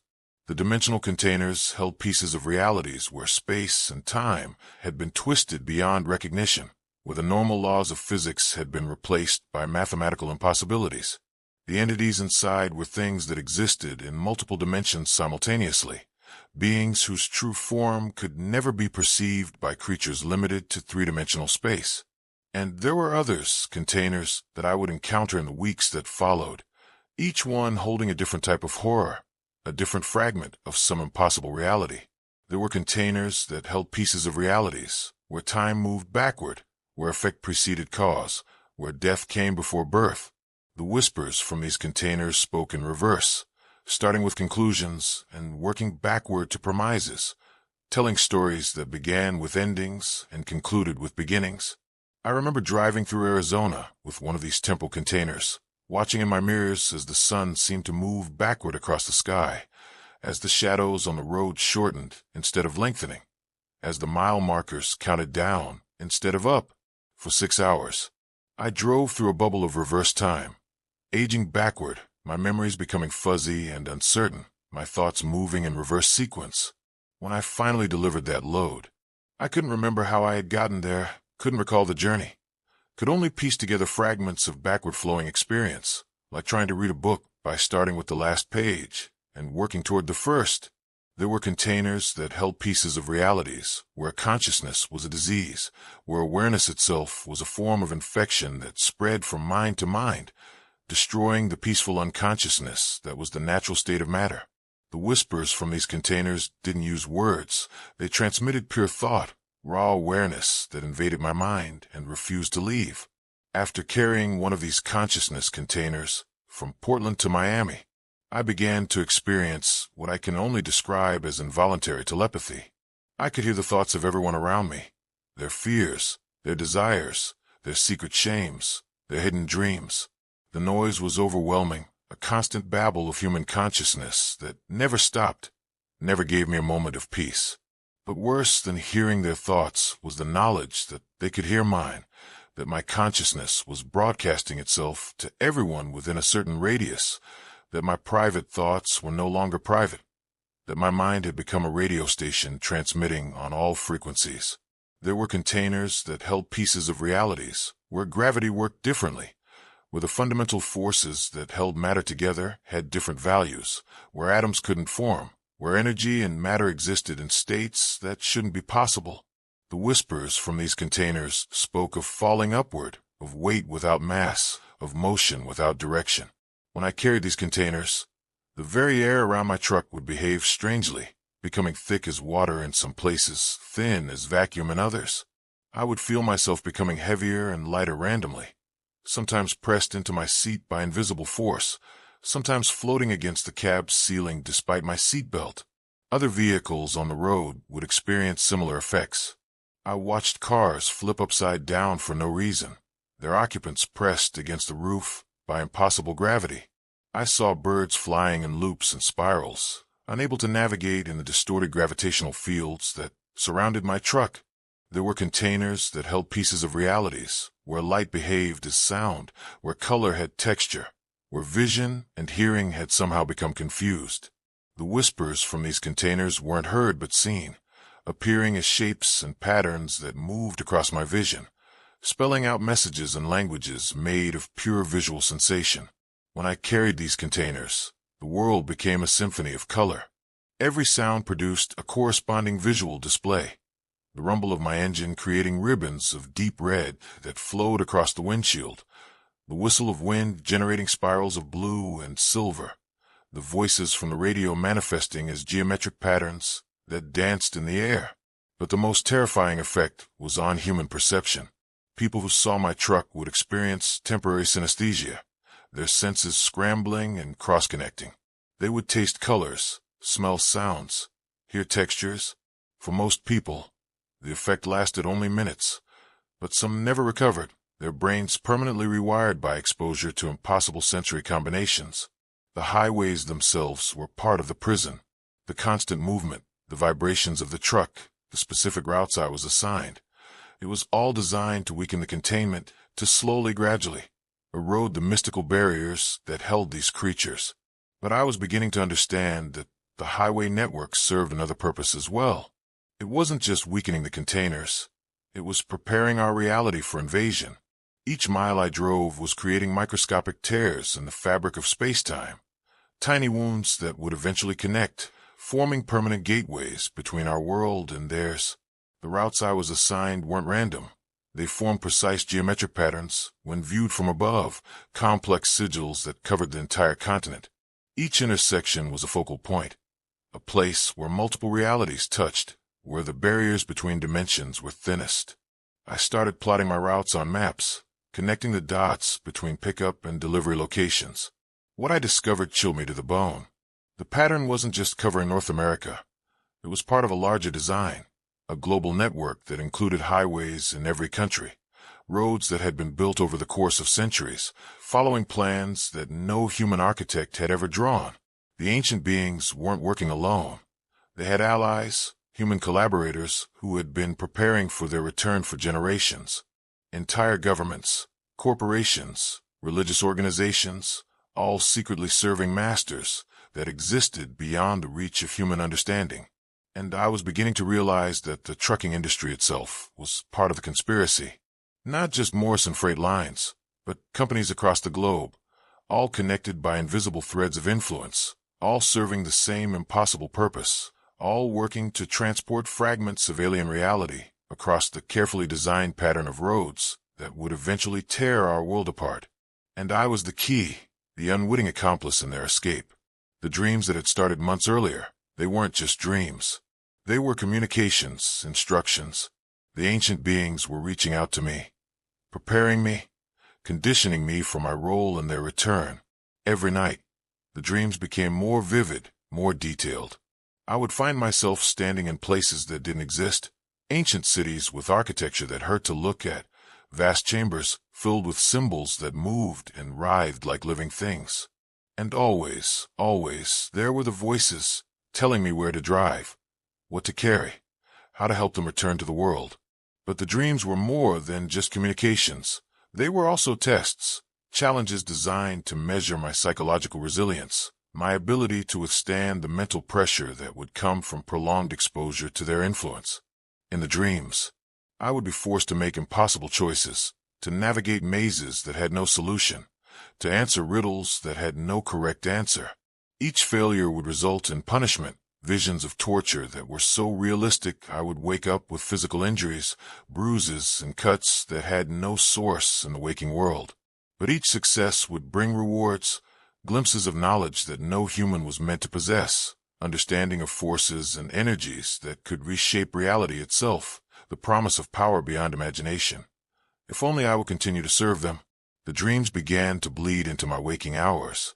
I would see the impossible cities overlapping with normal landscapes, ancient architecture superimposed on modern buildings, symbols from the dreams appearing on road signs and billboards. The boundary between sleeping and waking became increasingly blurred, until I could no longer tell which reality was real. I tried to resist, tried to refuse the assignments, tried to take different routes. But every time I deviated from their plan, something terrible would happen. My truck would break down in the middle of nowhere, forcing me to wait for repairs, forcing me back onto the chosen path. But these weren't ordinary mechanical failures. My engine would develop problems that shouldn't be possible, fuel lines that twisted themselves into knots, electrical systems that rewired themselves into impossible configurations.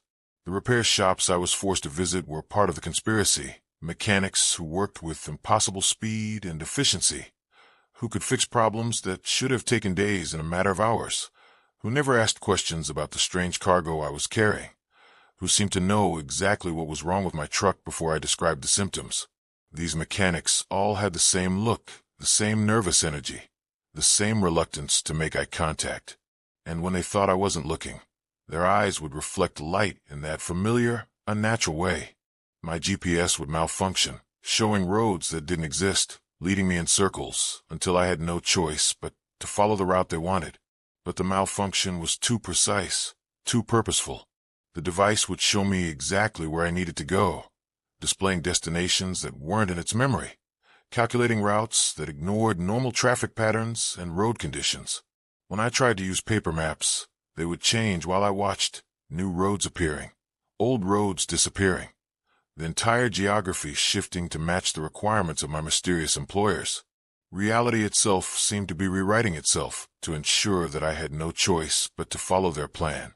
Other drivers would disappear, fellow truckers who had questioned the cargo, who had asked too many questions, who had tried to warn others. One day they would be there, the next day gone, as if they had never existed. But it was worse than just disappearing.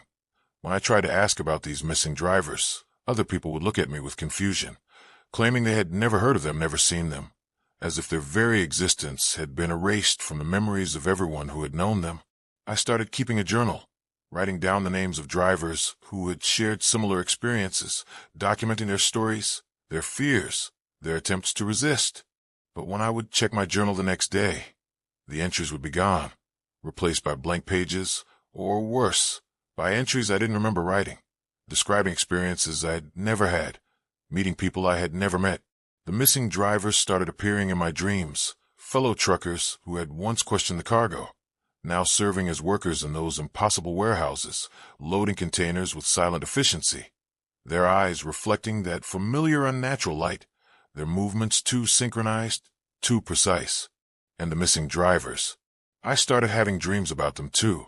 I would see them in those impossible cities, in those ancient chambers, but they weren't human anymore. They had been changed, transformed, turned into something else, something that served the ancient beings.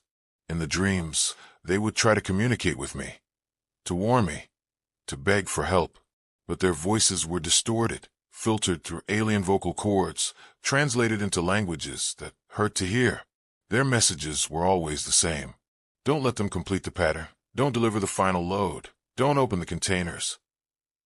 But even in the dreams, they were being watched, monitored by things that moved in shadows, creatures that existed in the spaces between seconds, guardians who ensured that no useful information could pass between the transformed drivers and those of us who were still human. The final shipment, the one I described in my original video, was different from all the others. This time, they wanted me to know, wanted me to understand, wanted me to be fully aware of what I was doing. Hunter was waiting for me at the warehouse, but this time he wasn't trying to hide what he was. His eyes glowed openly, his skin was pale as moonlight, his movements were too fluid, too graceful, too inhuman. But there were others with him, figures that hadn't been there before, beings that wore human shapes like poorly fitting clothes, their proportions slightly wrong, their faces too symmetrical, their smiles revealing teeth that were all exactly the same size and shape. "Tonight, Travis Morrison," Hunter said, and his voice came from all of them at once, a perfect chorus of identical tones. "Tonight you complete your purpose. Tonight you set us free." The warehouse was different too, larger than it should have been, the walls stretching up into darkness that seemed to go on forever, the loading dock extending back into spaces that violated every law of architecture, chambers within chambers within chambers, all existing in the same physical location but occupying different dimensions of space. The loading process was different too. The workers who emerged from the shadows weren't human. I could see that now. Their proportions were wrong. Their faces were too angular, their movements too synchronized.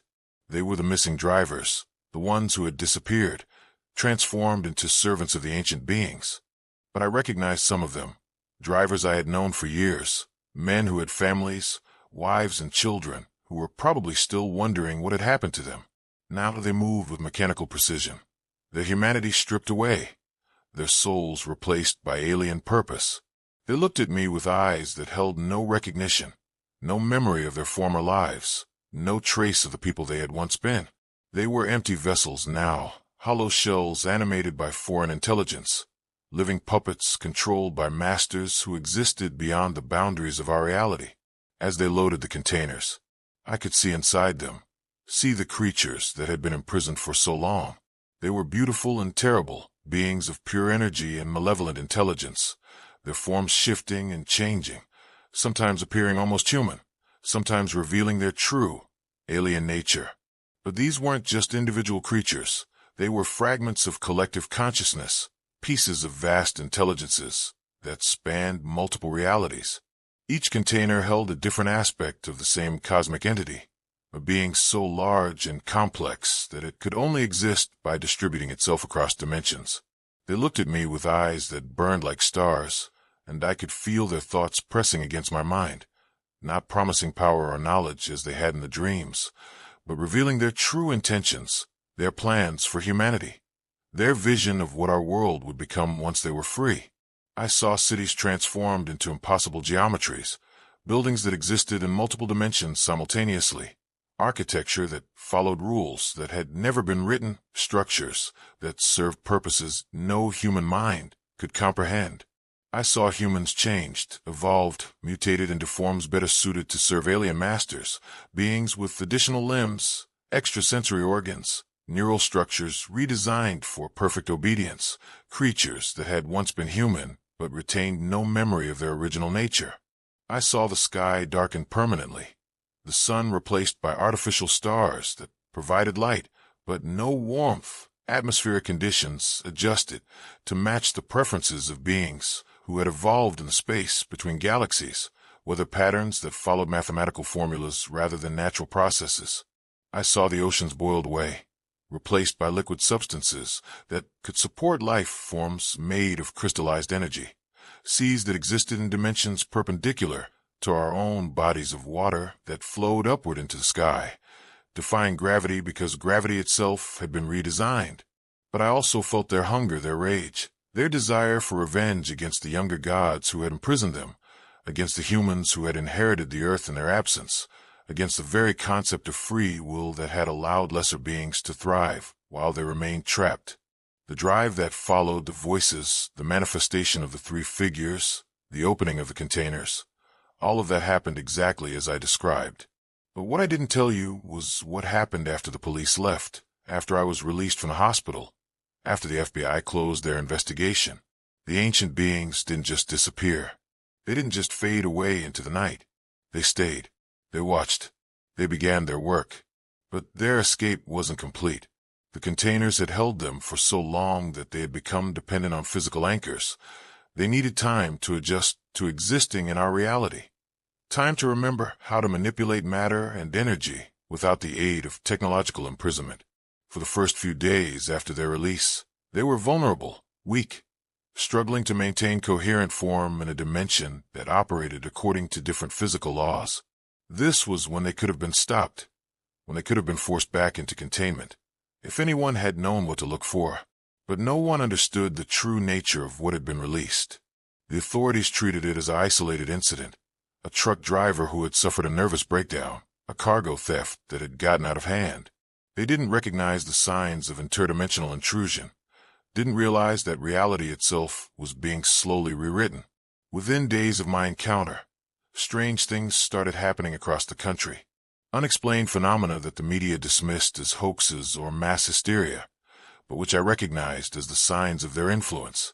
Electronic devices began malfunctioning in specific patterns, creating networks of interference that corresponded to the routes I had driven, the locations where the containers had been delivered. The malfunctions weren't random. They followed precise mathematical sequences, creating communication networks that operated on frequencies that shouldn't exist. The interference wasn't just blocking normal communications.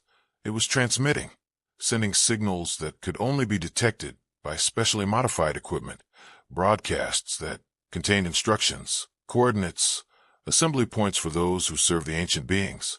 Animals started behaving strangely, migrating in wrong directions, attacking humans without provocation, gathering in impossible numbers in places that had been delivery sites. But the behavior wasn't random, wasn't natural. The animals were being controlled, used as scouts and messengers, their primitive nervous systems hijacked and repurposed. I watched news reports of bird migrations that formed perfect geometric patterns, flocks that moved in mathematical precision, creating symbols in the sky that matched the markings I had seen on the containers. Herds of deer and elk that abandoned their normal territories, moving along highway routes that corresponded exactly to the delivery network, gathering at specific coordinates to perform rituals that no natural animal behavior could explain. People began reporting shared dreams, nightmares of ancient cities and burning skies, visions of beings with glowing eyes who spoke in languages that bypassed the conscious mind. But these weren't just random nightmares. They were recruitment tools, methods of identifying humans who might be useful, who might be converted, who might serve as local agents. The dreams followed specific patterns, testing the psychological resilience of potential recruits, measuring their ability to accept impossible realities, determining their willingness to abandon human loyalties in exchange for promises of power. Those who passed the tests would receive more detailed instructions, more specific visions, more direct contact with their new masters.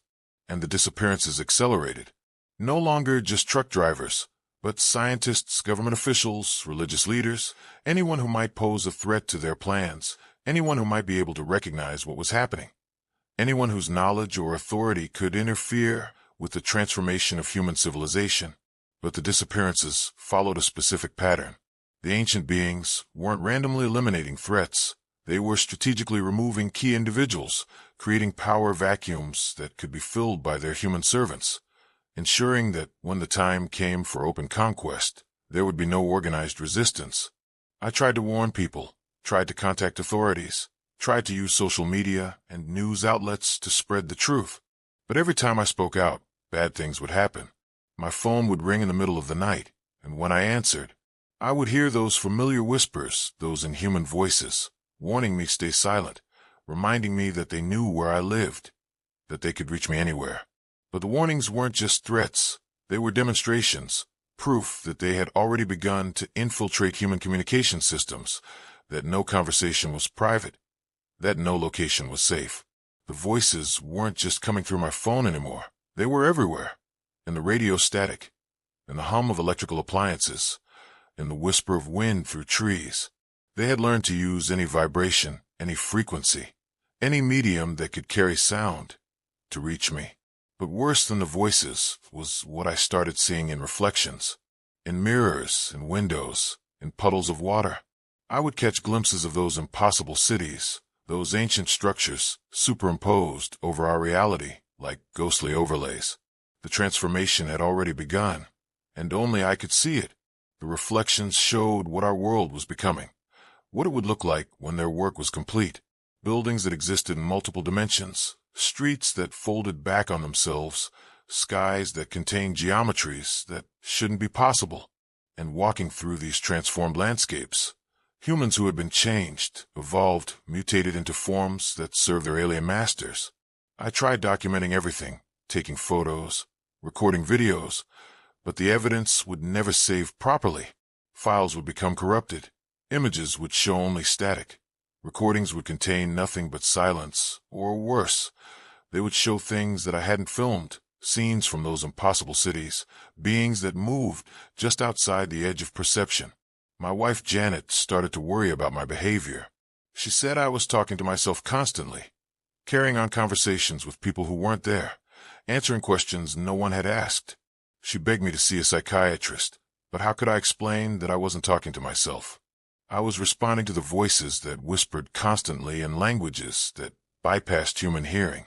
The psychiatrist, Dr. Reynolds, was sympathetic, but useless.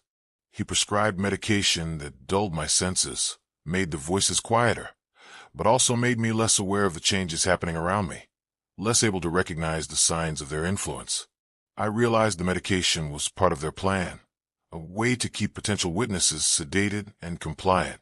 When I stopped taking the pills, when I allowed myself to fully perceive what was happening, the horror became overwhelming. I could see them everywhere. Ancient beings that moved through shadows, creatures that existed in the spaces between seconds, entities that wore human faces like masks, but couldn't quite get the proportions right. They were in the government, in corporations, in religious institutions, in schools, in hospitals. Everywhere humans gathered, everywhere decisions were made. They had placed their servants, their converted, their hollow puppets who remembered nothing of their former humanity. The pattern on the highways was nearly complete. I could see it from satellite images that I accessed through library computers that would mysteriously malfunction after I used them. The geometric design covered the entire continent, a vast sigil carved into the landscape through decades of careful road construction. Each intersection was a focal point, a place where reality was thin, where their influence could bleed through. But the highway pattern was just the beginning. I discovered that similar designs existed on every continent. Ancient roads that had been built over centuries, shipping routes that connected major ports, flight paths that airlines followed without understanding why. All of it part of a global network, all of it designed to weaken the barriers between dimensions. The missing truck drivers. I started receiving messages from them, emails that came from accounts that shouldn't exist, letters delivered to my mailbox with no postmarks, phone calls from numbers that traced to disconnected lines. They were trying to warn me, trying to tell me what would happen when the pattern was complete. But their messages were always incomplete, always interrupted, always ending mid-sentence as if something had discovered they were communicating. The last message I received was from a driver named Carlos, someone I had met at truck stops, someone who had disappeared 3 months earlier. Travis, they're not just changing us, they're changing everything. The laws of physics, the nature of reality. When the pattern is complete, when the final gateway opens, Our world will become like theirs, a place where impossibility is normal, where nightmare is natural, where humans exist only to serve. The message cut off there. But when I tried to respond, when I tried to contact Carlos, I discovered that no one remembered him. His employment records had vanished. His family claimed they had never had a son by that name. His very existence had been erased from history. I started seeing the ancient beings more clearly, more frequently. They no longer bothered to hide, to maintain the illusion of humanity. I would pass them on the street, tall figures with too many joints, skin that reflected light like polished stone, eyes that burned with the cold fire of distant stars. And they would smile at me. Knowing smiles, patient smiles, the smiles of predators who knew their prey had nowhere to run. The transformation of reality accelerated.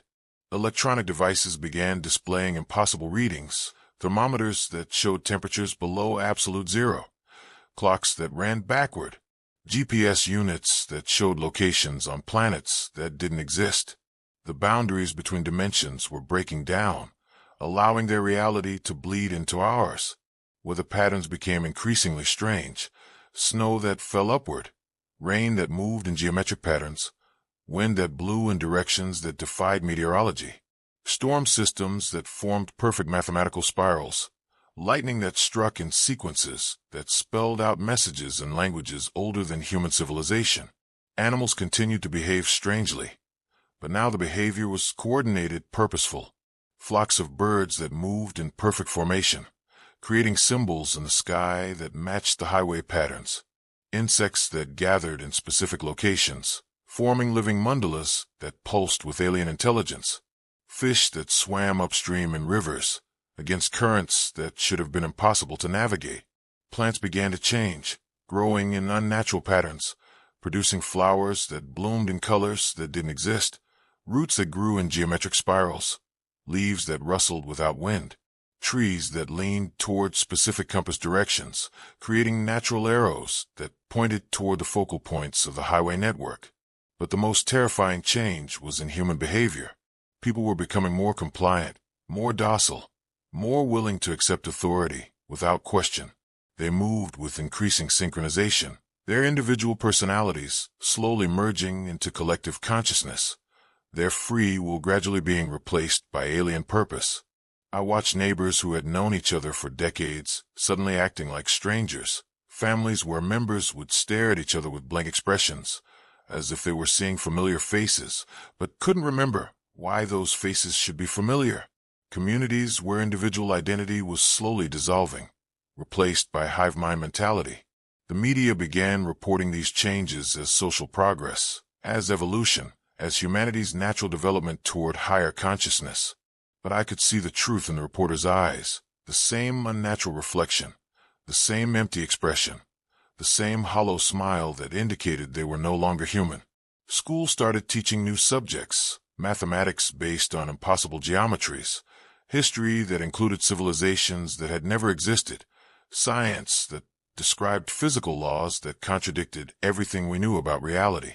Children came home speaking languages their parents didn't recognize, drawing symbols that hurt to look at, asking questions that no child should know how to ask. Religious institutions began preaching new doctrines, worshiping entities they called the awakened ones, the ancient teachers, the cosmic liberators. Services where congregations chanted in unison, their voices combining to create frequencies that opened tiny tears in dimensional barriers, their prayers serving as invocations, calling their new masters home. Medical facilities reported increasing numbers of patients with unusual symptoms, people whose body temperature had dropped to levels that should have been fatal, patients whose brain scans showed neural activity in regions that didn't exist, individuals whose blood tests revealed substances that couldn't be identified. But instead of investigating these anomalies, the medical establishment simply redefined them as normal. Technology began operating according to new principles. Computers that processed information faster than their hardware should allow. Phones that connected calls to numbers that existed in other dimensions. Vehicles that consumed no fuel but continued running indefinitely. Machines that had somehow learned to function using energy sources that science couldn't explain. The stock market began following patterns that matched the highway network, economic fluctuations that corresponded to the completion of specific road segments, financial institutions that invested in projects they couldn't explain, using algorithms that produced profits through methods that violated basic mathematics, currency exchanges where money was traded for substances that couldn't be measured or weighed. But I wasn't the only one who could see what was happening. There were others, a small group of people who had somehow remained immune to the transformation, who retained their individual consciousness, who could still perceive reality as it truly was. We found each other through coded messages, through subtle signs, through the shared recognition of horror in each other's eyes. Most of them were truck drivers, people who had been exposed to the containers, but had somehow resisted the influence, drivers who had questioned the cargo, who had refused certain assignments, who had maintained enough independent thought to recognize the deception. We began meeting in secret, sharing information, trying to understand the scope of the invasion, attempting to find ways to resist or reverse what had been done. But our meetings were always brief, always interrupted, always ending with the disappearance of one or more members. The leader of our group was an older driver named Marcus, a man who had been hauling freight for 30 years, who had started noticing the strange cargo long before I entered the conspiracy.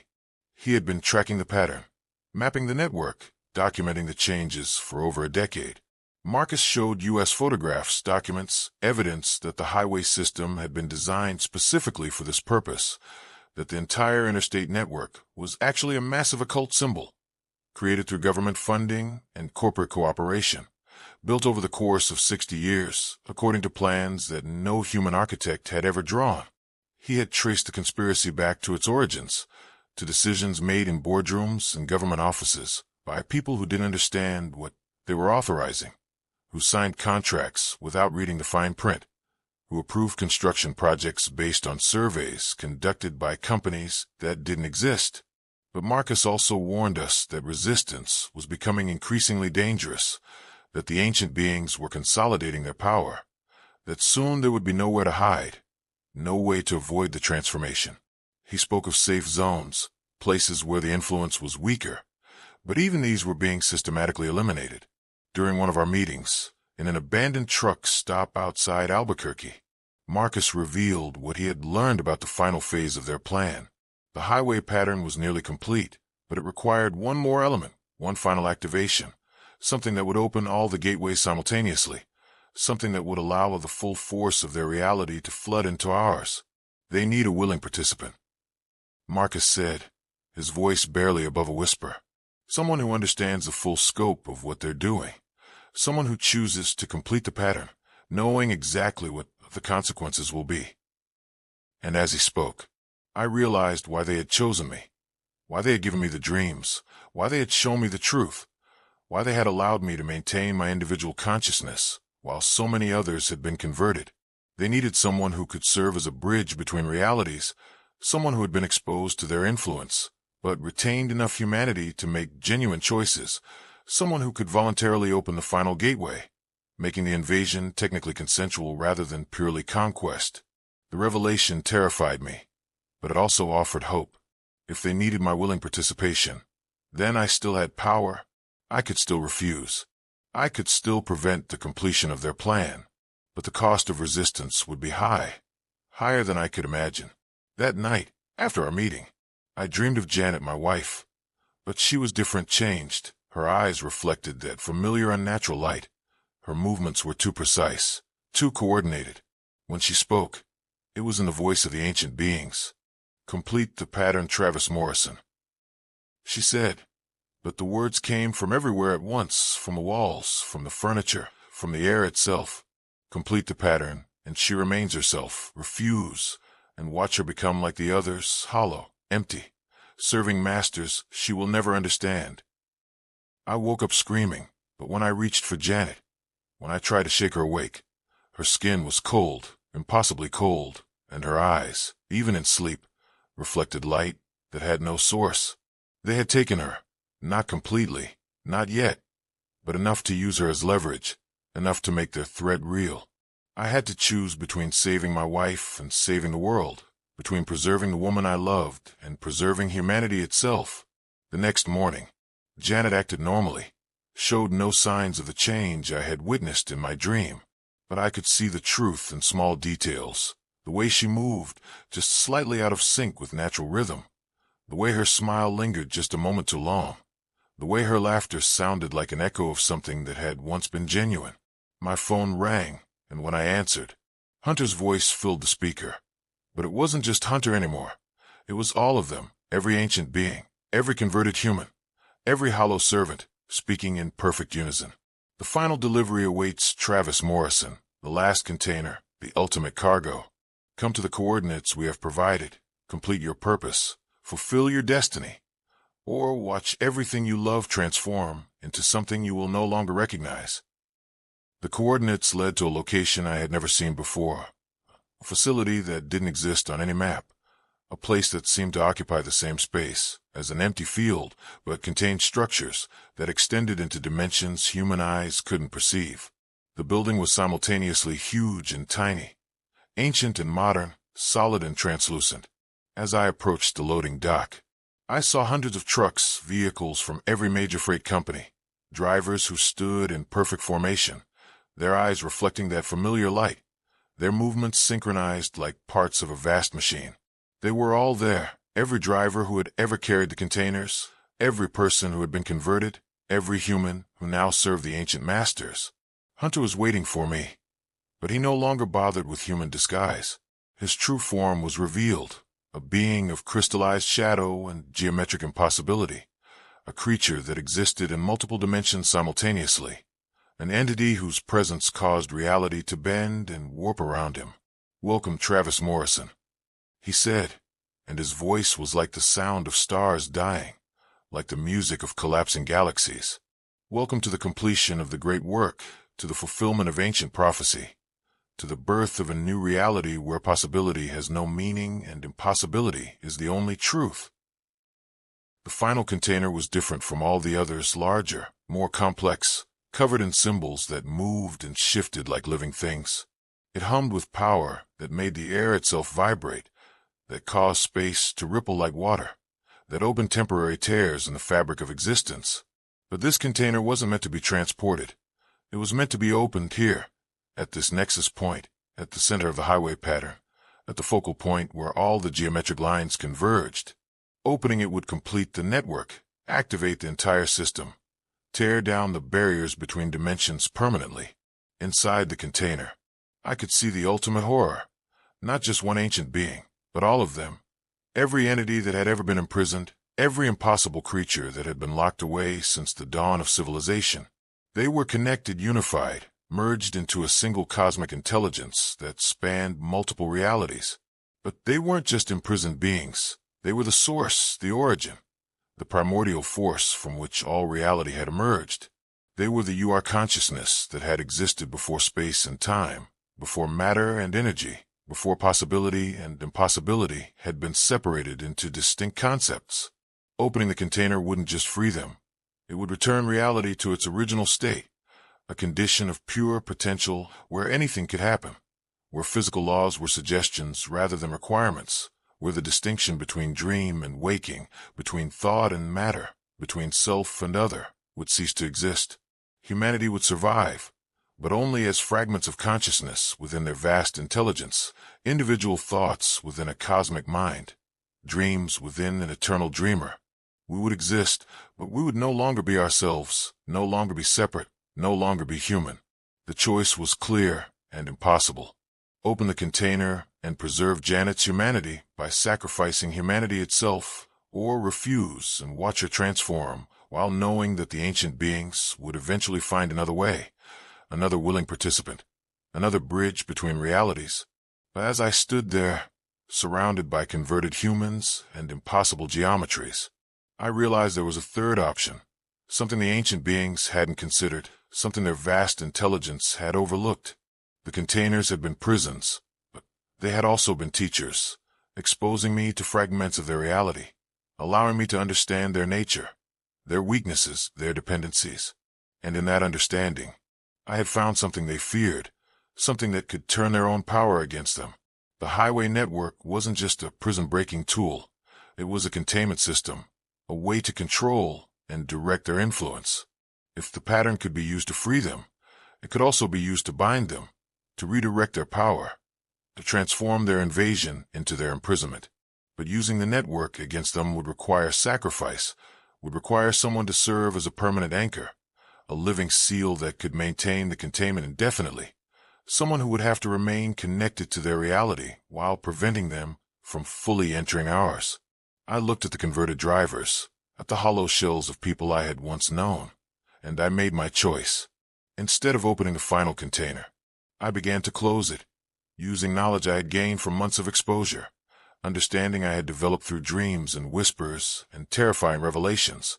I started to reverse the process, to turn the network against its creators. The reaction was immediate and violent. The ancient being screamed, a sound that came from every direction, that bypassed human hearing and spoke directly to the nervous system.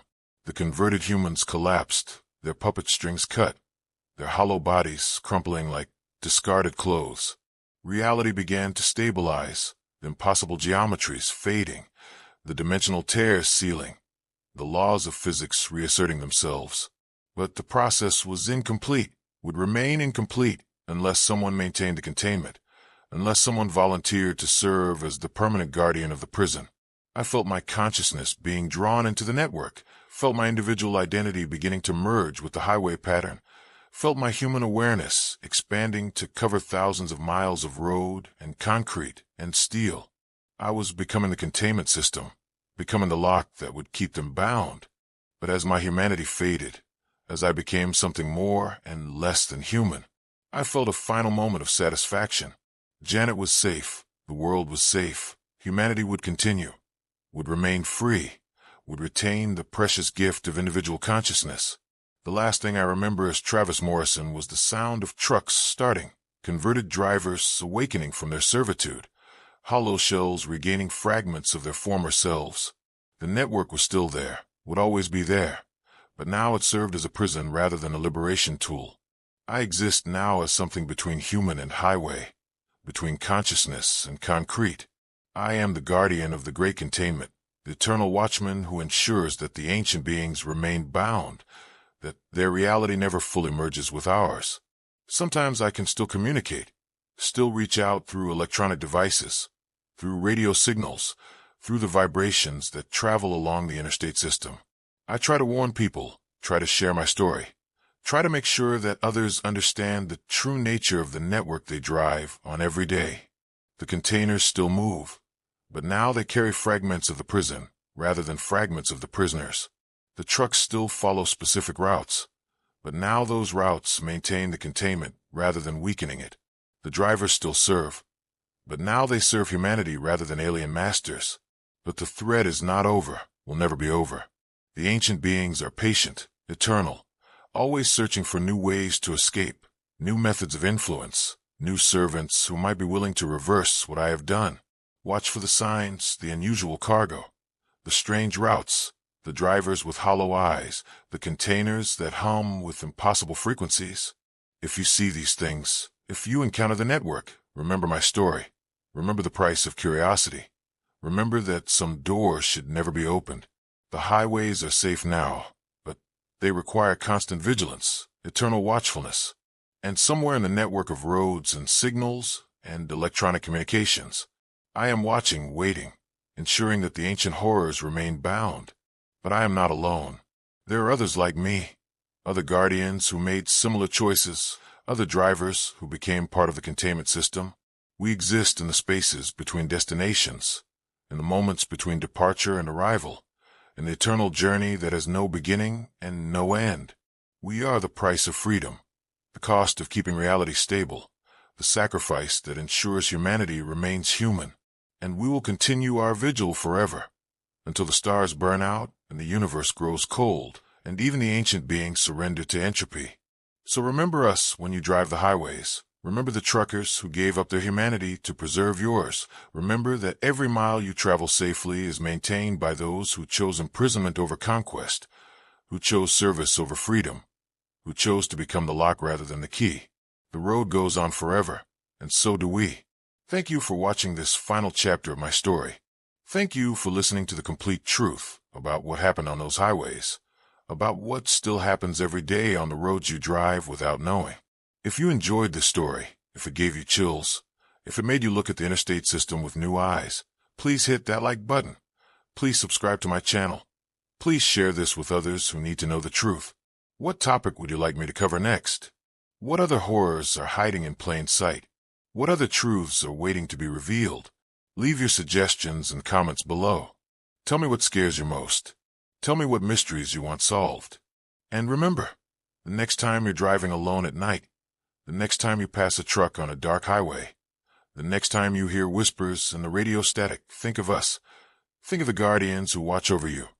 Think of the price that was paid for your safety. The network is always listening, always watching, always protecting. And we will never stop, never rest, never abandon our post. Until next time, drive safely, stay vigilant, and remember that not all heroes wear capes. Some wear trucker hats and drive 18-wheelers into eternity. Hey everyone, my name is Silas, and today I'm going to share with you one of the most terrifying experiences of my entire life. This happened to me just 3 months ago in Nebraska, and I'm still having nightmares about it. In fact, I'm still seeing a therapist because of what I experienced that night and the nights that followed. Before I begin, I can see that about 80% of viewers didn't subscribe while watching my videos.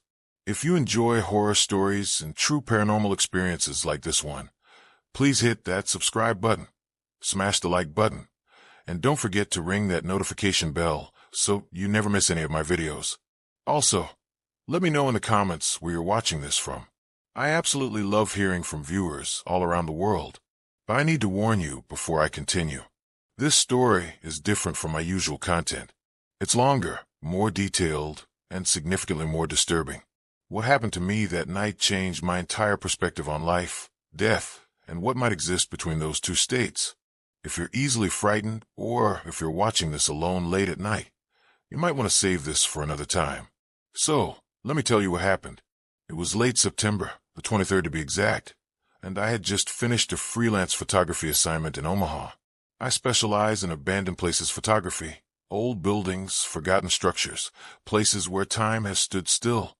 It's always been my passion to capture the beauty in decay, the stories that these forgotten places hold. But this assignment had been different, more unsettling than usual. The client, a local historical society, had hired me to document a series of abandoned homesteads for a book about early settlers in Nebraska. The pay was good, but there had been something odd about the way the project coordinator, an elderly woman named Mrs. Henderson, had briefed me about the locations. She had given me a list of 12 properties, but when she came to the 11th one, the Whitmore farmstead, she had hesitated. Her hands had actually trembled as she handed me the address. She had looked me directly in the eyes and said, "Silas, I need you to promise me something. If you go to the Whitmore place, don't go inside after dark. And if you hear voices, especially a woman's voice, leave immediately. Don't try to help. Don't try to investigate. Just leave."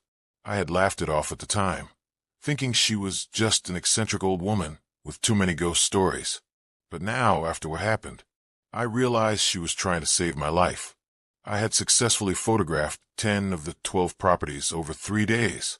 The Whitmore farmstead was supposed to be my second to last stop, but I had been running behind schedule.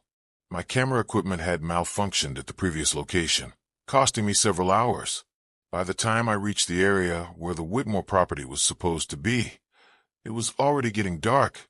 That should have been my first warning.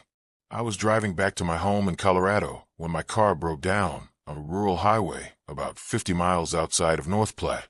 It was already getting dark, around 8:30 in the evening, and my phone had no signal. The nearest town was miles away, and I hadn't seen another car for over an hour. But here's the thing I didn't mention before, the thing that still gives me chills. My car didn't just break down randomly. The engine had been running perfectly fine, and then suddenly, as I was driving past what looked like an old dirt road, the engine just died. The radio went to static, the headlights dimmed, and the temperature gauge spiked to red, even though the engine was stone cold. I tried to restart the car multiple times, but it was completely dead. Not even the electrical system would respond. It was as if something had just drained all the power from the vehicle.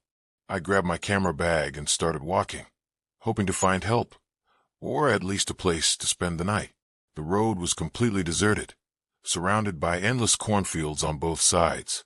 The corn was tall, maybe 7 feet high, and it rustled in the wind, creating this eerie whispering sound that followed me as I walked. But as I walked, I began to notice something disturbing about the corn. In the dim twilight, I could see that there were paths through it, narrow walkways that seemed to lead deeper into the fields. And occasionally, I thought I saw movement, shadows that seemed to be keeping pace with me as I walked along the road. At one point, I stopped and called out, "Hello, is someone there?" But the only response was the rustle of corn stalks and what sounded like laughter, distant and hollow, coming from somewhere deep in the fields. After about 20 minutes of walking, I saw a dirt road leading off the main highway. There was an old wooden mailbox at the entrance, completely rusted and barely hanging on to its post. The name on it was too faded to read, but I could make out what looked like the letters HAR something. And that's when I realized this was the Whitmore property, the one MRS Anderson had warned me about, the one I was supposed to photograph, but had run out of time for. I decided to follow the dirt road, thinking maybe there was a farmhouse where I could ask for help. The road was bumpy and full of potholes, and my feet were already starting to hurt from walking in my hiking boots.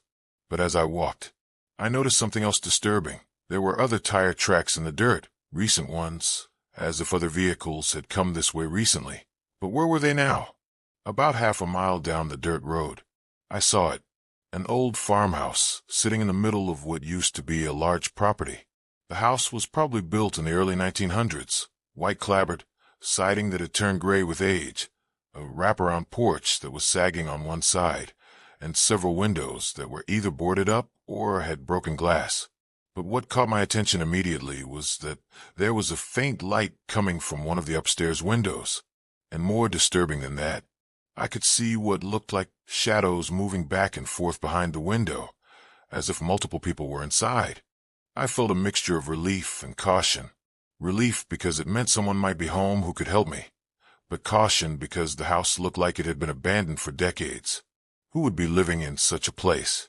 And why were there so many people inside? As I got closer to the house, I noticed other details that made me increasingly uncomfortable. There were clothes hanging on a line behind the house, but they looked old-fashioned, like dresses and shirts from the 1940s. The yard, which should have been overgrown after years of abandonment, was neatly maintained, as if someone had been caring for it recently. And there was a smell in the air sweet and sickly, like flowers that had been left in water too long, or like something organic that was slowly decaying. I approached the front porch slowly. The wooden steps creaked loudly under my weight, and I could see that the front door was slightly ajar. But as I got closer, I could hear voices from inside, multiple voices, having what sounded like a conversation. But I couldn't make out the words. I knocked and called out, "Hello, is anyone home? I need help. My car broke down on the highway." The voices stopped immediately. Complete silence. I waited a few moments and knocked again, louder this time. "Hello, please. I just need to use a phone or get directions to the nearest town." Still nothing, but I could sense that someone was listening, watching.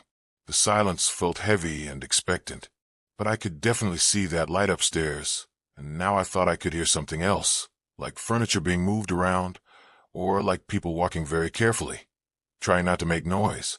I pushed the front door open slightly and peered inside. The interior was dark except for some moonlight filtering through the broken windows. I could smell mold dust and that sweet, sickly odor I had noticed outside, but much stronger now. "Hello," I called out again, stepping just inside the doorway.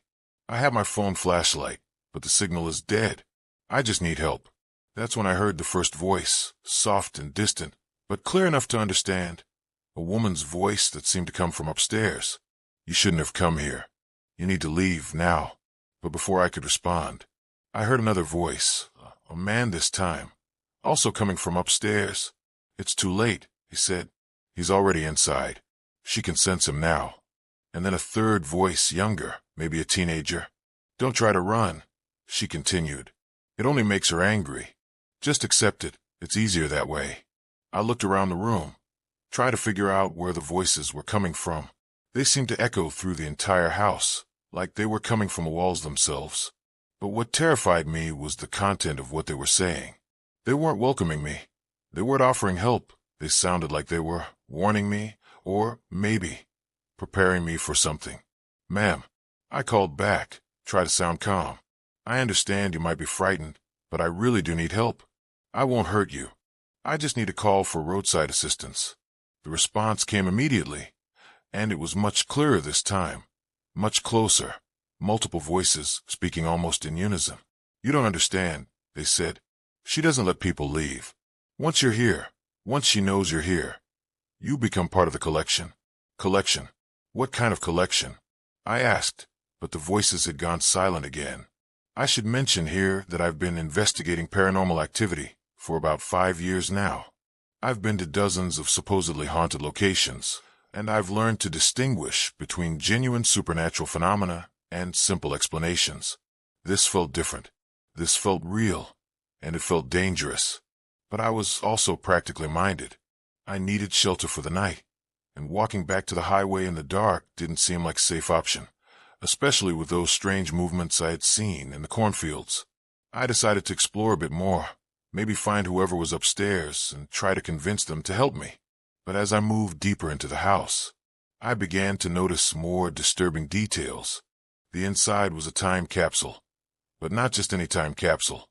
It looked like multiple time periods had been preserved simultaneously. Furniture covered in dust sheets, but some pieces looked like they were from the 1930s, others from the 50s, some from the 70s. Old photographs hanging crooked on the walls. But again, they seemed to span multiple decades.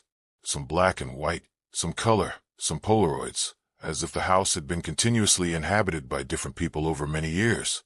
A grandfather clock that had stopped at 11:15, but the pendulum was still swinging, even though there was no mechanism visible that should have been powering it. In the living room, I found an old stone fireplace with family photographs on the mantel. Most of them were too faded to make out clearly, but I could see they were from different eras. Farm families, children in overalls, women in long dresses, but also people in more modern clothing, as if decades of residence had left their mark on this place. One photograph caught my attention immediately. It showed a young woman, maybe in her 20s, with long dark hair and striking eyes. She was standing in front of this very farmhouse, but the house looked new and well-maintained in the photo. She was smiling, but there was something desperate about her expression, something that made me stare at the photo longer than I should have. But as I studied the photograph more closely, I noticed something that made my blood run cold. In the background, barely visible in one of the upstairs windows, there appeared to be other faces, shadowy figures watching from inside the house, as if this woman wasn't alone. Even in what should have been a simple portrait, the footsteps upstairs stopped suddenly. I froze, listening intently. The silence stretched on for what felt like minutes. Then, I heard a door close softly, but distinctly, followed by another door, and another, as if multiple people were moving through the upstairs rooms, positioning themselves. Maybe whoever was up there was just shy, or scared of strangers. I decided to call out one more time. Hello, my name is Silas. I'm not here to cause any trouble. I just need help. My car broke down and I'm stranded. This time, the response was immediate and terrifying. A woman's voice, but not just one woman. It sounded like multiple female voices, speaking in perfect unison. You shouldn't have come here, they said. You need to leave, while you still can. She's waking up. She knows you're here. I looked around the room, tried to figure out where the voices were coming from. They seemed to emanate from everywhere at once, from the walls, the ceiling, the floor, as if the house itself was speaking to me. Who's waking up? I asked. Who are you talking about? The response came from right behind me, so close I could feel breath on my neck. Harper, a single voice whispered. She's been sleeping, but visitors always wake her up. And when she wakes up, she gets lonely. She gets hungry. She starts collecting again. I spun around, but there was no one there, just the empty living room with its dusty furniture and faded photographs. But now I could hear something else, coming from upstairs, a sound like someone, or something, dragging themselves across the floor, slow and labored, as if they were injured, or very old, or very weak. "Ma'am," I called out, trying to keep my voice steady. "I don't want to intrude, but I really need help.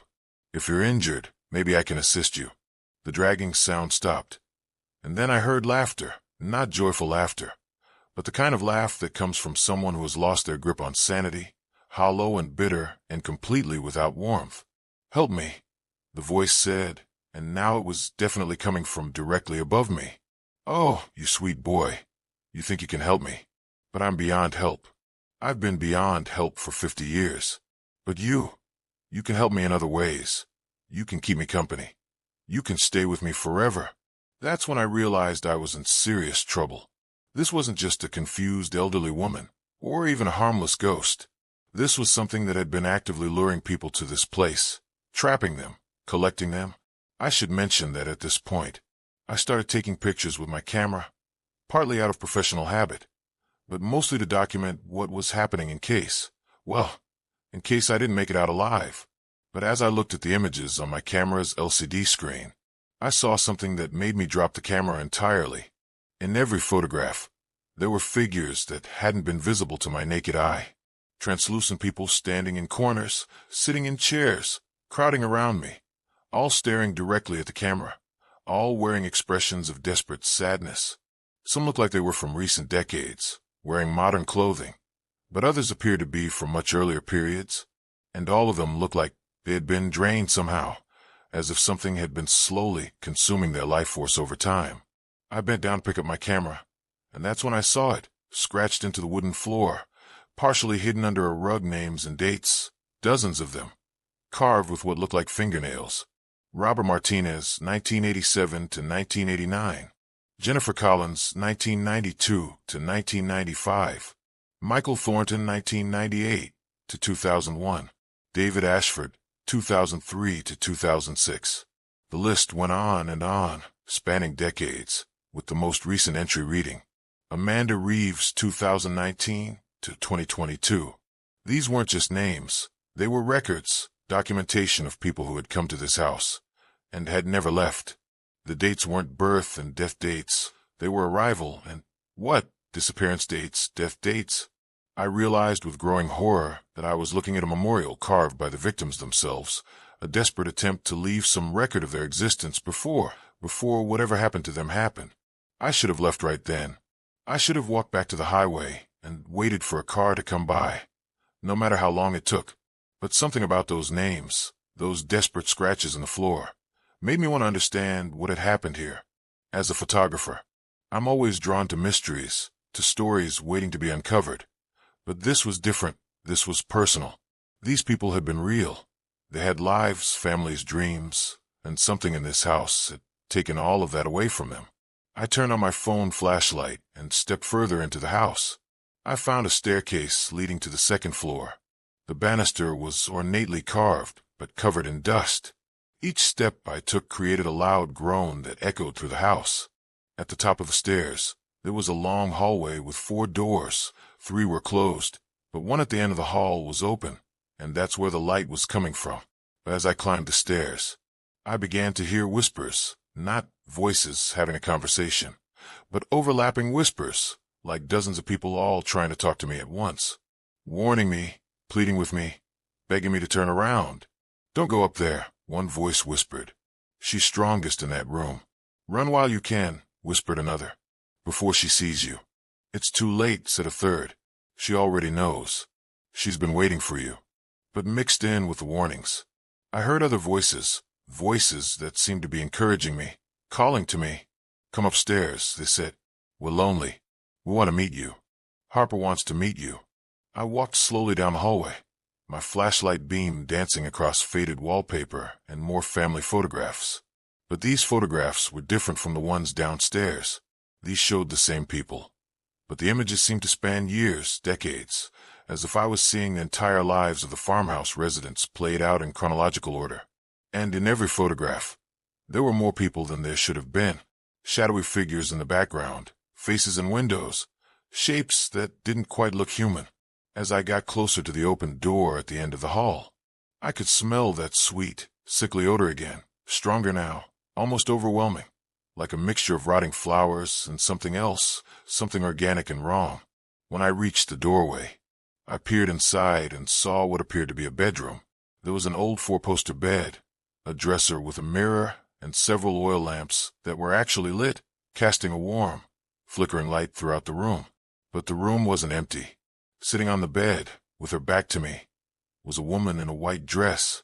Her long dark hair hung down to her waist, and she was completely motionless, like a statue. "Hello," I said quietly, trying not to startle her. "I'm sorry to intrude, but I need help. My car broke down." She didn't respond, didn't move, didn't even seem to be breathing. "Ma'am," I said a little louder, "are you all right?"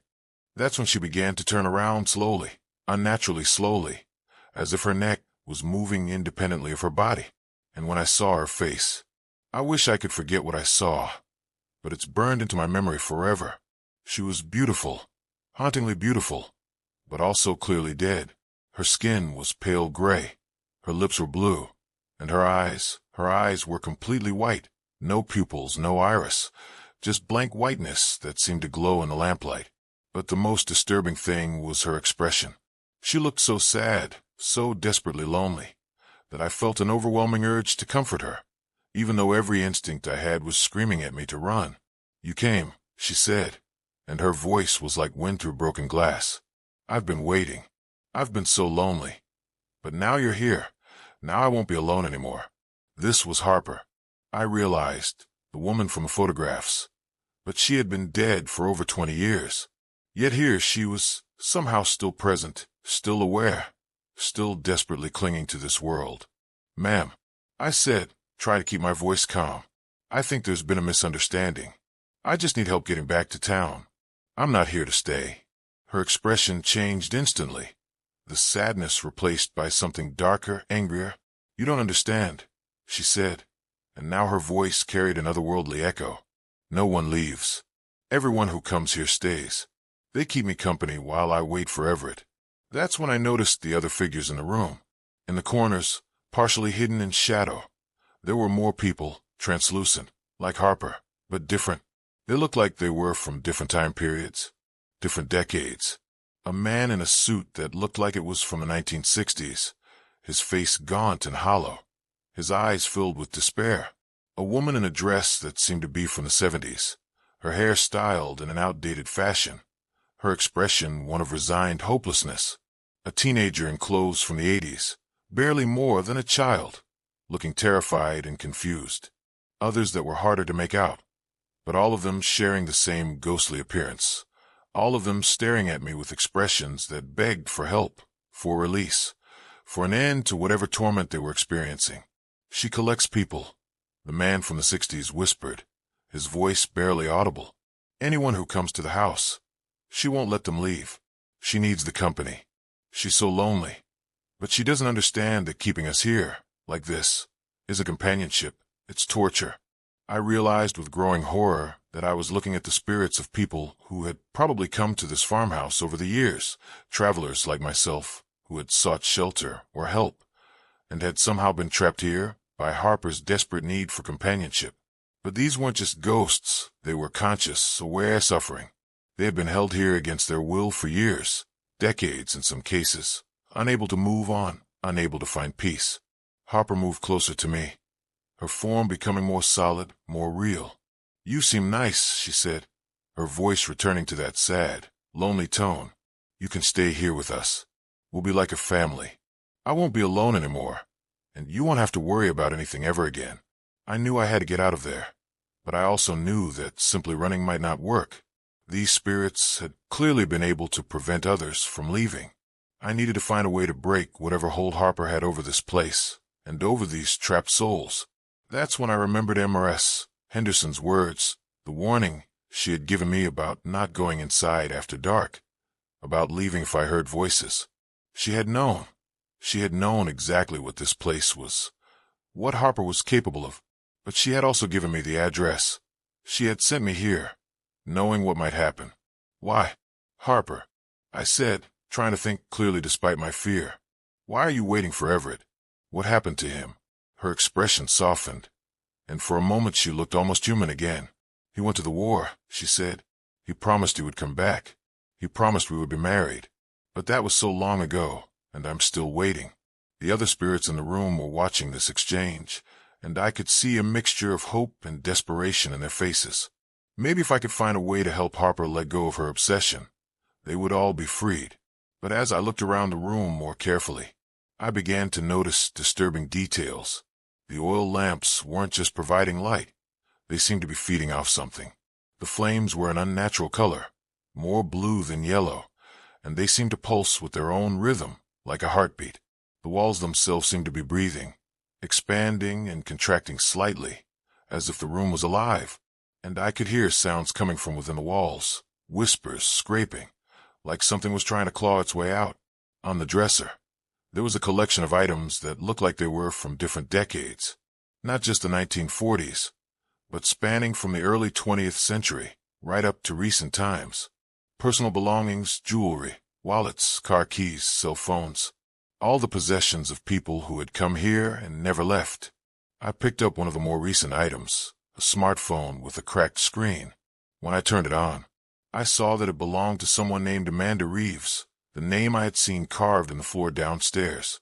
The last entry on the phone was a text message that had never been sent. "Help me please, trapped in farmhouse. Can't leave something wrong here." Amanda had been here just 3 years ago. She had experienced exactly what I was experiencing now, but she had never made it out. Harper noticed what I was looking at. "Those are mine now," she said, her voice taking on a possessive tone. "Everything here belongs to me. Everyone here belongs to me, including you." The temperature in the room dropped suddenly, and I could see my breath in the air. The other spirits began moving closer, reaching for me with translucent hands, but not in a threatening way. More like they were trying to warn me, to help me. "Don't let her touch you," the woman from the 70s whispered urgently. "If she touches you, if her spirit makes contact with yours, you'll start to fade. You'll become like us, trapped between life and death." But Harper was already reaching for me, her pale gray hand stretching toward my face. "You don't need to be afraid," she said. "It doesn't hurt. You'll just drift away, and then you'll be with us forever." I stepped back quickly, but the room seemed to be getting smaller. The walls were definitely closing in now, and the door behind me, the door I had entered through, was no longer there, just solid wall. The spirits were becoming more agitated. "Don't give up," the teenager from the 80s pleaded. "We've been waiting for someone who might be strong enough to break the cycle, to free us all." That's when I realized they weren't just trying to save themselves.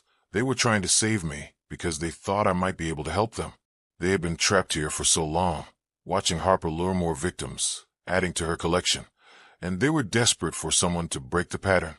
But how could I possibly fight something like this? A spirit that had been growing stronger for decades, feeding off the life force of everyone who came to this place. "I need to understand," I said to Harper, trying to buy time. "Tell me about Everett. Tell me what really happened." Her expression became dreamy distant. "He was so handsome," she said, "so kind. We were going to be married in the spring of 1945. But then the war, the terrible war. He had to go fight. He promised me he would come back. He promised. But he never came back, did he?" I said gently. "Something happened to him overseas."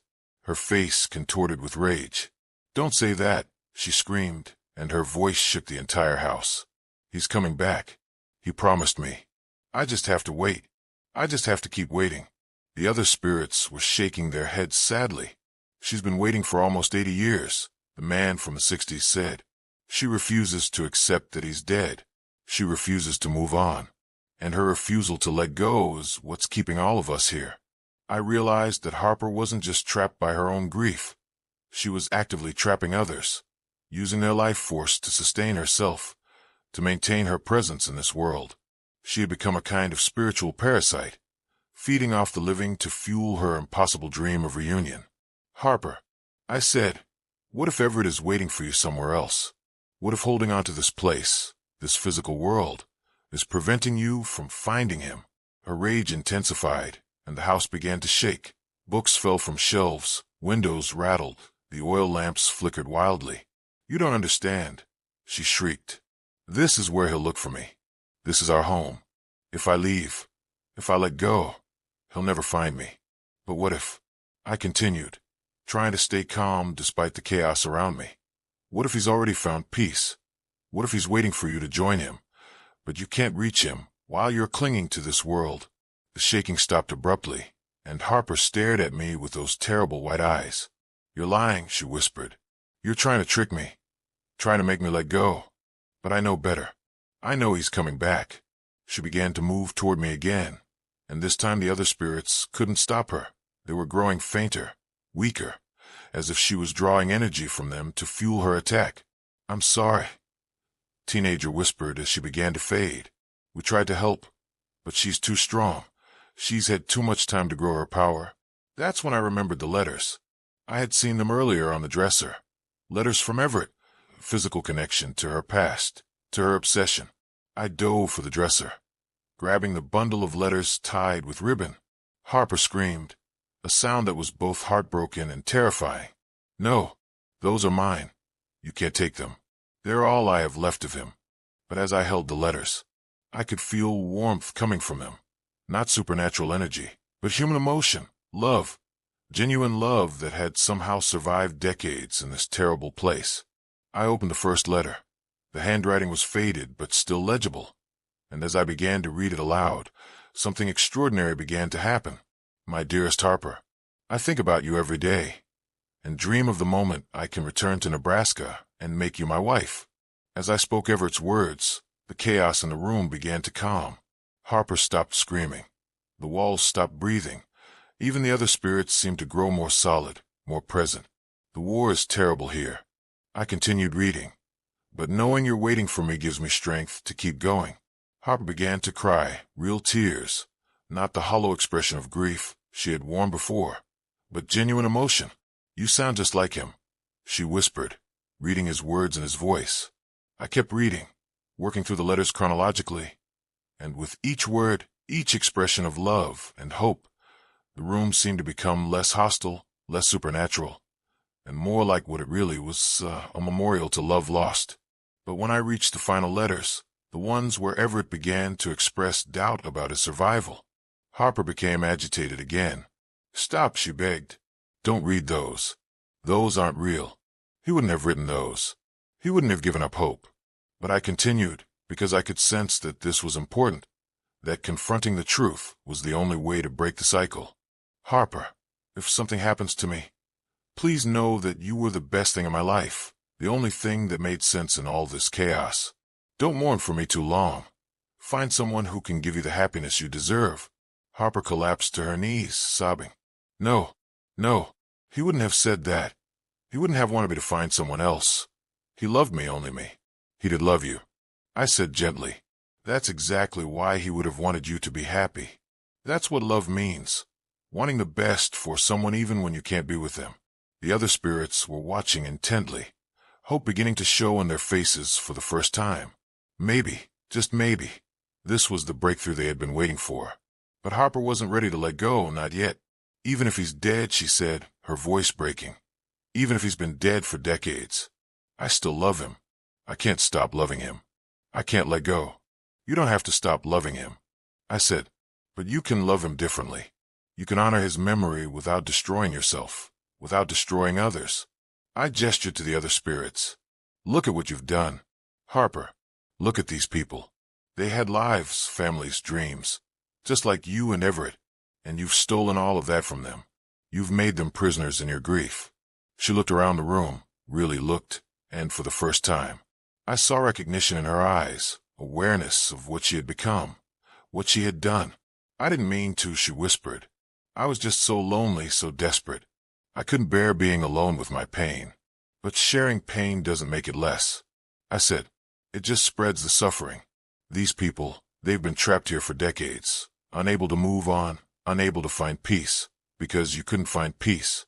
The man from the 60s stepped forward, his form becoming clearer, more solid. "Harper," he said, and his voice was kind despite everything. "My name was Robert. I had a wife, children. I was driving through Nebraska in 1987 when my car broke down. I came here looking for help, and I never saw my family again. The woman from the 70s joined him. I was Jennifer, she said. I was a college student, driving cross-country. I had my whole life ahead of me, but I've spent the last 30 years trapped in this room, watching you collect more victims, more souls to feed your obsession. One by one, the other spirits began to share their stories. Their names, their lives, their hopes and dreams that had been cut short by Harper's selfish need for companionship. And as they spoke, Harper began to understand the magnitude of what she had done, the lives she had destroyed in her desperate attempt to avoid dealing with her own loss. "I'm sorry," she whispered, her voice barely audible. "I'm so sorry. I never meant. I just couldn't handle being alone." The spirits surrounded her, but not threateningly, compassionately. "We understand grief," Robert said. "We've all lost people we loved. But grief, real grief, it's supposed to eventually lead to healing, to acceptance, to peace. Not to this," Jennifer added. "Not to an eternity of suffering, for yourself and others." Harper looked up at me, and for the first time, her eyes weren't white and lifeless. They were brown human, filled with pain and regret, but also hope. "What can I do?" she asked. "How can I make this right? How can I free them, free myself?" I held up the letters. "These," I said, "these are what's keeping you anchored to this world. Your physical connection to Everett, to your shared past. But letting go of them doesn't mean letting go of your love for him. It means accepting that love can exist without physical anchors, without trapping yourself and others in a cycle of pain." Harper stared at the letters for a long moment, her translucent hands trembling as she reached for them. When she touched the ribbon that bound them together, a soft golden light began to emanate from the papers, not the harsh blue glow of the oil lamps, but something warm and peaceful. As the light grew brighter, the other spirits began to change, their forms becoming more solid, more human, but also more at peace. The desperation and fear that had marked their faces for decades was gradually replaced by something resembling relief. The teenager from the 80s, who I now knew was named David, stepped closer to Harper. "You don't have to be afraid," he said gently. "We'll all be moving on together. You won't be alone, and neither will we." Harper nodded slowly, tears streaming down her face. "But what about this place?" she whispered. "What about our home, our memories?" "Memories don't live in buildings," I said. "They live in your heart, in your spirit. And when you're ready to let go of this physical anchor, those memories will go with you. But they won't be chains anymore. They'll be gifts."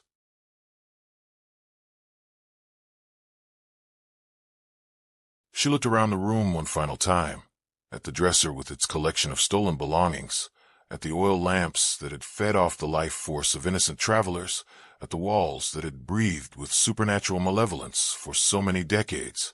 "I'm ready," she said finally. "I'm ready to let go, to find Everett, to find peace." She untied the ribbon around the letters, and as the paper scattered to the floor, the golden light intensified, filling the entire room, washing over all of us with warmth and comfort. The other spirits began to fade, but not in the frightening way they had been diminishing before.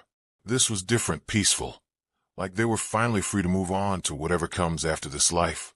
"Thank you," Robert said to me as his form grew lighter. "Thank you for helping us find our way home." One by one, they said their goodbyes, each spirit finding closure after decades of torment. Jennifer, David, Amanda, and the others whose names I had seen carved into the floor downstairs, all finally released from their supernatural prison. Harper was the last to go. As her form began to fade, she looked at me with eyes that were no longer white and empty, but brown and filled with gratitude. "Tell people about this place," she said, her voice growing distant. "Warn them, but also tell them that even in the darkest situations, even when grief threatens to consume everything, there's always hope for redemption, for healing, for peace." And then she was gone, and with her, the supernatural presence that had haunted this farmhouse for nearly 80 years. The oil lamps went out, plunging the room into natural darkness. The walls stopped breathing. The temperature returned to normal. And for the first time since I had entered this house, I felt completely alone, but not in a frightening way, in a peaceful way. I used my phone flashlight to navigate back through the house. The family photographs were still on the walls, but now they looked like normal old pictures, faded memories of families who had lived and loved and moved on naturally. The names carved in the floor were still there, but they no longer felt like desperate final messages. They felt like a memorial, a reminder of lives that had finally found peace. When I stepped outside, I was amazed to see that the sun was beginning to rise. I had been inside for hours, though it had felt like minutes. The clothes on the line were gone. The neatly maintained yard was now overgrown with weeds and wild grass, and that sweet, sickly smell had been replaced by the clean scent of morning dew. I walked back down the dirt road toward the highway, and when I reached my car, I was shocked to find that it started immediately, as if nothing had ever been wrong with it. The radio worked, the headlights were bright, the temperature gauge read normal. I drove straight back to Colorado, not stopping for anything except gas and coffee. I needed to be home, needed to be surrounded by familiar things, needed to process what had happened in a safe environment. But the story doesn't end there. Over the next few weeks, I found myself researching the Whitmore farmstead, trying to understand the history of what I had experienced. What I discovered was both fascinating and disturbing. The property had indeed been owned by a family named Whitmore in the early 20th century. Harper Whitmore had lived there with her parents until 1943, when she became engaged to a local young man named Everett Collins, who was drafted to serve in World War II. Everett had been killed in action in France in early 1945, just months before the war ended, just weeks before he was supposed to return home and marry Harper. His body was never recovered, which meant Harper never had the closure of a funeral, never had physical proof of his death. According to local records, Harper had waited at the farmhouse for Everett's return, refusing to believe he was dead, refusing to move on with a life. She had died in that house in 1963, at the age of 42, apparently from a combination of malnutrition and heartbreak. But the really disturbing part was what I found next. Over the decades following Harper's death, there had been numerous reports of people going missing in the area, travelers whose cars had broken down on the nearby highway, hikers who had wandered off established trails, even some local residents who had gone to investigate the abandoned farmhouse and had never returned. The disappearances had occurred regularly, every few years, spanning from the late 1960s right up to 2022, when a young woman named Amanda Reeves had vanished while driving cross-country. But since my encounter with Harper and the other spirits, since that night when they had finally found peace and moved on, there had been no more disappearances, no more reports of strange lights or voices coming from the farmhouse. I also reached out to M.R.S. Henderson, the elderly woman from the Historical Society, who had hired me for the photography project. When I told her what had happened, she wasn't surprised. She revealed that she was actually Harper's great-niece, and that several members of her family had suspected what was happening at the farmhouse for decades. They had tried to warn people, had tried to keep others away, but they had never known how to actually stop Harper, how to help her find peace. She thanked me, with tears in her eyes, for finally giving Harper and all her victims the closure they needed to move on. But the experience changed me in ways I'm still discovering. For months afterward, I had vivid dreams about the spirits I had encountered, not nightmares, but peaceful dreams where they appeared to thank me, to show me glimpses of the peace they had found. Robert reunited with his wife and children, Jennifer continuing her interrupted journey through life, David getting the chance to grow up and become the man he was meant to be. And sometimes, in the quietest moments, I would catch glimpses of Harper and Everett together, walking hand in hand through fields of golden wheat, finally reunited, finally at peace. The experience also made me reconsider my entire approach to abandoned places photography. I realized that these forgotten locations aren't just empty buildings. They're repositories of human experience, of joy and sorrow, of love and loss, of dreams fulfilled and dreams destroyed. Every photograph I take now, every abandoned house or forgotten church or empty school, I approach with respect for the lives that were lived there, the stories that were created there, the spirits, literal or metaphorical, that might still linger there. I've also become more sensitive to the supernatural, more aware of the thin places where our world intersects with whatever comes next. I've encountered other spirits since that night, but none as tortured or dangerous as Harper. Most of them are simply lost souls who need someone to listen to their story, to acknowledge their existence, to help them find their way home. But I've also learned to recognize the warning signs of more malevolent entities, spirits like Harper, who have become so consumed by their own pain that they're willing to cause suffering to others. And I've learned techniques for protecting myself, for helping trapped souls without becoming trapped myself. The farmhouse itself, I've heard, has finally begun to show its true age. Without Harper's supernatural presence sustaining it, the building has started to deteriorate rapidly. Boards are falling away, windows are breaking, the roof is beginning to collapse. Nature is reclaiming the property, and within a few years there will probably be nothing left but a foundation and some scattered remnants. The land will return to its natural state, and perhaps, finally, the pain and suffering that took place there will be completely healed. But the most important lesson I learned from that night, the lesson that Harper herself taught me in her final moments, is that grief, no matter how overwhelming, no matter how consuming, doesn't have to destroy us or others. Love is not possession. Love is not clinging to the past at the expense of the present. Real love, healthy love, wants the best for everyone involved, even when that means letting go, even when that means accepting loss and moving forward. Harper had confused love with ownership. She had thought that keeping Everett's memory alive meant trapping herself and others in an endless cycle of pain. But true love, the kind of love that Everett had expressed in his letters, wants freedom, wants growth, wants peace. And sometimes, the greatest act of love is learning how to say goodbye.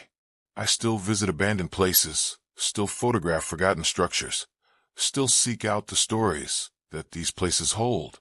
But now I do it with a different understanding, a deeper respect for the complexity of human experience, and a commitment to helping lost souls find their way home rather than simply documenting their existence.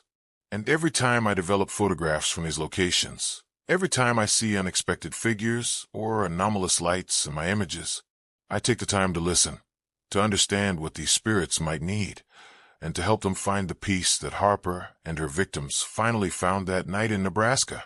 Because everyone deserves to find their way home. Everyone deserves to be free from the chains of their own pain. And everyone deserves to discover that love, real love, doesn't end with death. It simply transforms into something eternal, something that transcends the physical world and connects us to everything that truly matters.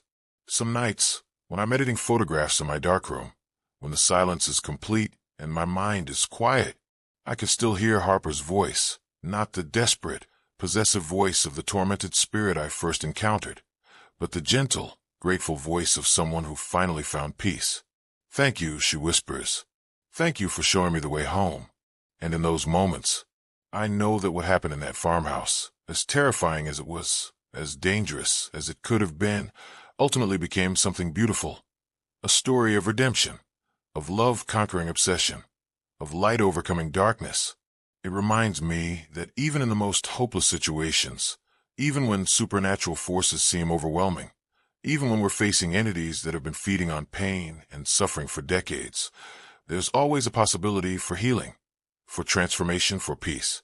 But it also serves as a warning about what can happen when we allow grief to consume us, when we refuse to process our pain in healthy ways, when we become so focused on what we've lost that we forget about what we still have to give to the world.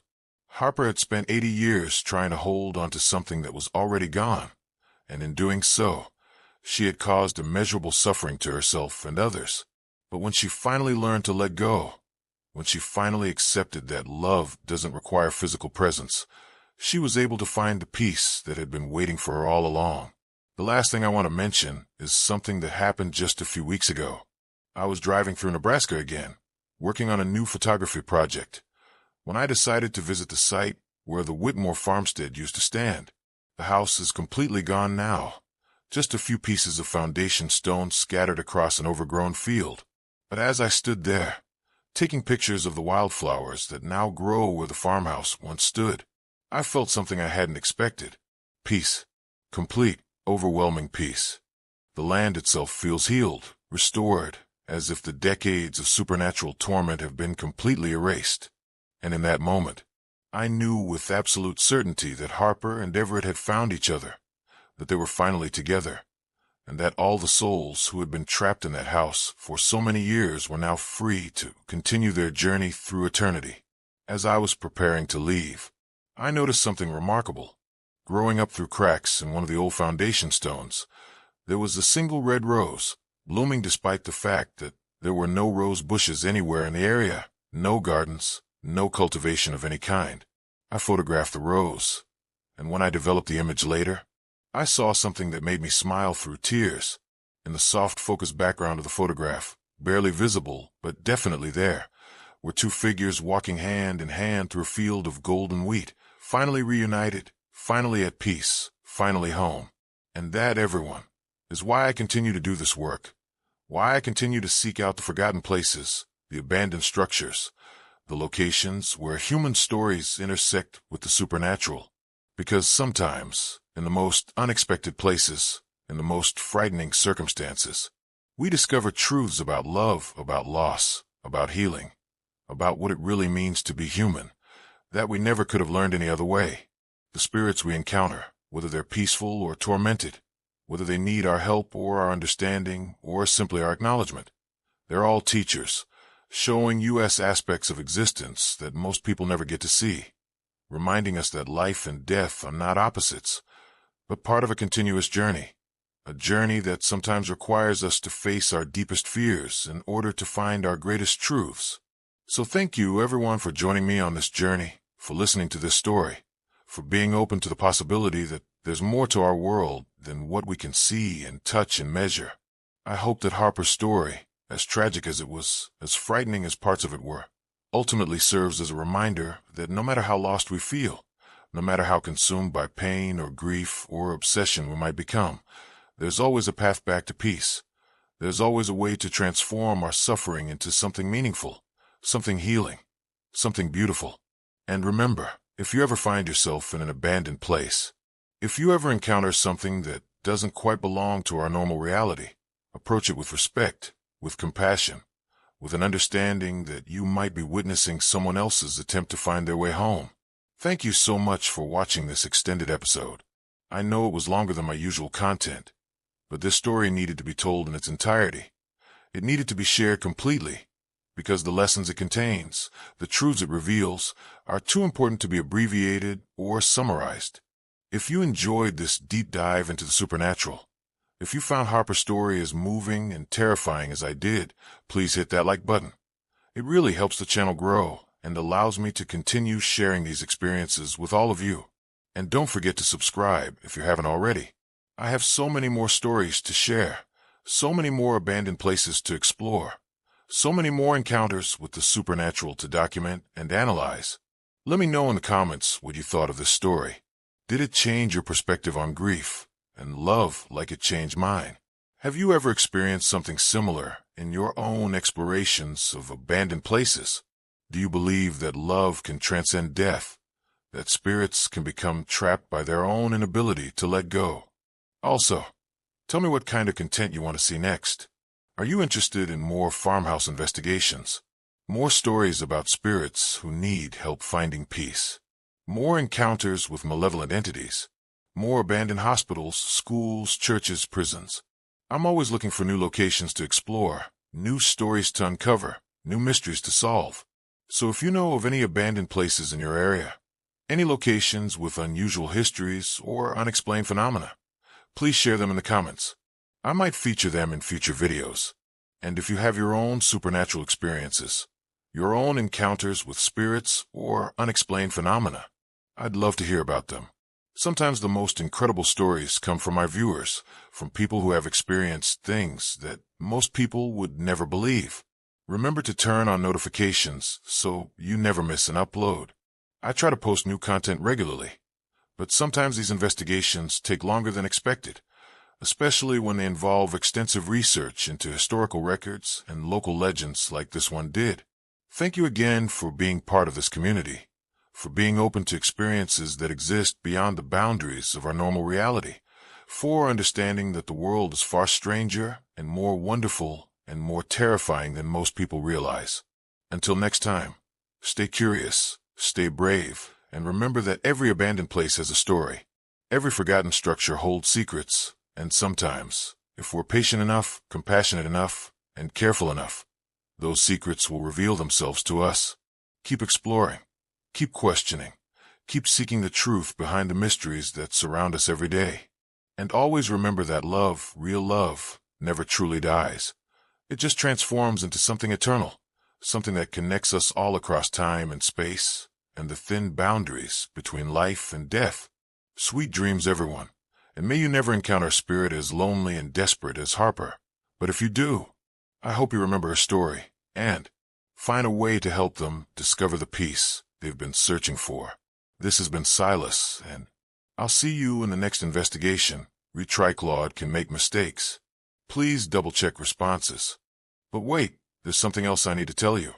Something that happened just last month that made me realize the Whitmore Farmstead story isn't completely over.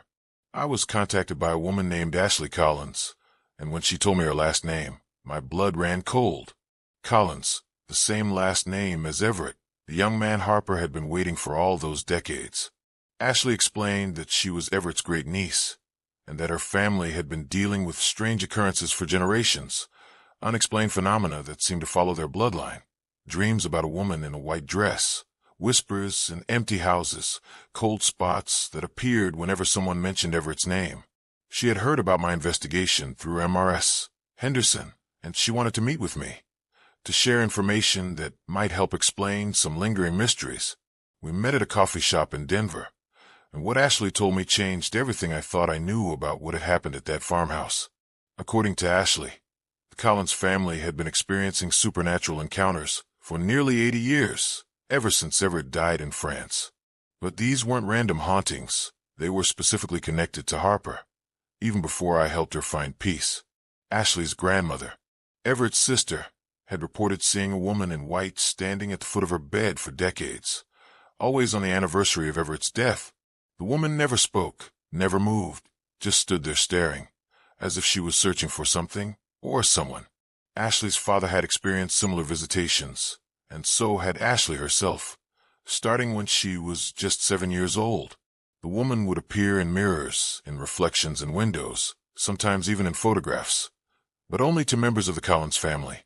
But here's what made my blood run even colder. These visitations had stopped completely on the exact night I encountered Harper at the farmhouse. The same night, she finally found peace and moved on. The Collins family supernatural experiences had ended as well. Ashley had kept a detailed journal of these encounters, documenting dates, times, descriptions, and when she showed me those records, I realized that Harper had been searching for Everett for decades, appearing to his family members, trying to find some trace of him, some connection to the man she couldn't let go of. But the most disturbing revelation came when Ashley showed me a photograph from her family archives, a picture taken at Everett's funeral in 1945. And there, standing in the background among the mourners, barely visible but definitely present, was Harper. She had somehow attended Everett's funeral, even though she was still alive at the time, even though she was supposed to be back in Nebraska waiting for his return.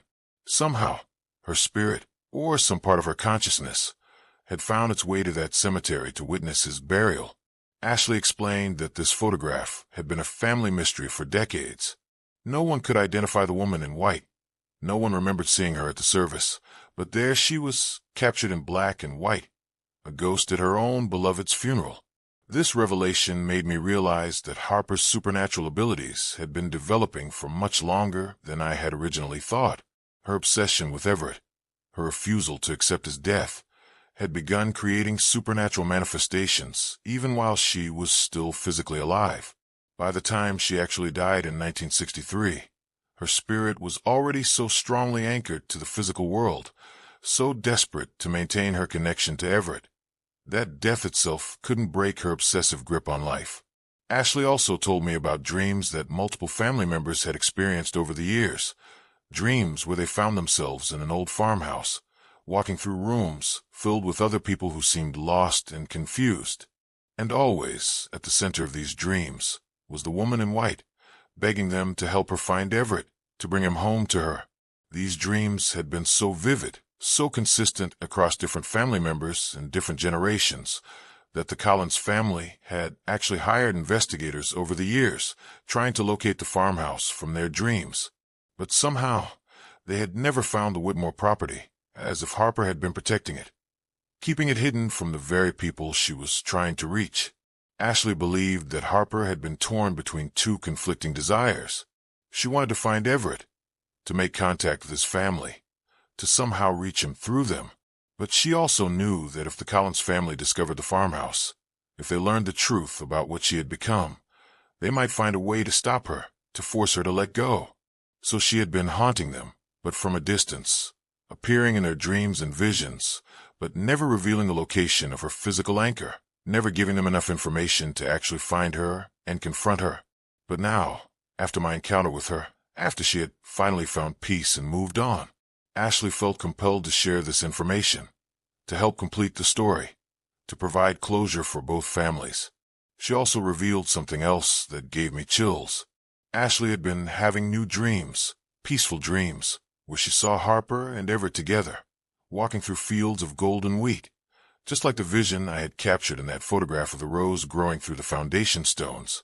But in these dreams, Harper would sometimes turn and wave to Ashley, as if she was saying goodbye, as if she was thanking the Collins family for their unwitting role in her decades-long search, and apologizing for the supernatural disturbances she had caused. Ashley said these new dreams felt different from the old ones. Instead of being frightening or disturbing, they brought a sense of peace, of closure, of healing for both families. We talked for hours that day, comparing notes, sharing details, trying to piece together the complete timeline of Harper's supernatural influence. And what emerged was a story even more complex and tragic than I had originally understood. Harper hadn't just been a lonely spirit trapped in a farmhouse. She had been actively searching for Everett for decades, using her supernatural abilities to reach out across vast distances, to make contact with his surviving family members, to find some trace of the man she refused to believe was gone. The people she had trapped at the farmhouse, the souls she had collected, they weren't just random victims who had stumbled into her domain. They were substitutes, replacements for the one person she really wanted but couldn't have, surrogates for Everett that she kept around to ease her loneliness while she continued her impossible search. This realization made her actions even more tragic because it showed just how completely her grief had warped her understanding of love and companionship. She had been hurting innocent people not out of malice, but out of a desperate attempt to fill the void left by Everett's death, a void that could never be filled by anyone else. But it also made her final redemption more meaningful. When she finally let go, when she finally accepted that Everett was gone and allowed herself to move on, she wasn't just freeing the spirits trapped at the farmhouse. She was also releasing his family from decades of supernatural harassment. Ashley and I have stayed in touch since that meeting, and she's reported that the Collins family feels lighter somehow, as if a weight they didn't even realize they were carrying has finally been lifted. The dreams have stopped, the unexplained phenomena have ended, and for the first time in 80 years, they feel truly free from Harper's influence. But here's the really remarkable part. Ashley also told me that several family members have reported positive supernatural experiences in recent months, not frightening encounters, but comforting ones, moments when they felt Everett's presence, brief glimpses of him in moments of stress or sadness, as if he was finally able to reach out to his family, now that Harper was no longer interfering with the natural order of things. These experiences suggest that Harper's obsessive love hadn't just been trapping her. It had also been preventing Everett from finding his own peace, from moving on to whatever comes after death. Her desperate clinging to their earthly connection had been keeping both of them anchored to the physical world in unhealthy ways. Now that she had learned to let go, now that she had accepted that love doesn't require possession, both spirits were finally free to exist in whatever form is natural for souls who have passed on, and Everett could finally offer comfort to his grieving family members in healthy, appropriate ways. This experience taught me something profound about the nature of supernatural phenomena. It's not just about individual spirits who can't move on. Sometimes it's about entire networks of people, entire families, entire communities that can become entangled in supernatural situations that span generations. Harper's story wasn't just her own. It was also the story of Colin's family, the story of all the people she had trapped at the farmhouse, the story of everyone whose life had been touched by her inability to process grief in healthy ways. And the healing, when it finally came, didn't just affect Harper herself. It rippled outward through all those connections, freeing everyone who had been caught in the web of her supernatural obsession. But there's one more thing I discovered during my conversation with Ashley, something that made me realize just how far Harper's influence had reached. Ashley showed me newspaper clippings from the 1950s, 60s, 70s, and 80s, articles about missing persons in Nebraska and surrounding states, people who had disappeared while traveling through rural areas, whose cars had been found abandoned on remote highways, but who had never been located. The pattern was unmistakable. These disappearances had been happening regularly, every few years, spanning decades, and they had all occurred within a 100-mile radius of the Whitmore farmstead. Harper had been actively luring people to that farmhouse for much longer than I had realized. Not just travelers who stumbled upon the property by accident, but people whose vehicles she had somehow caused to break down, whose paths she had manipulated to lead them to her door.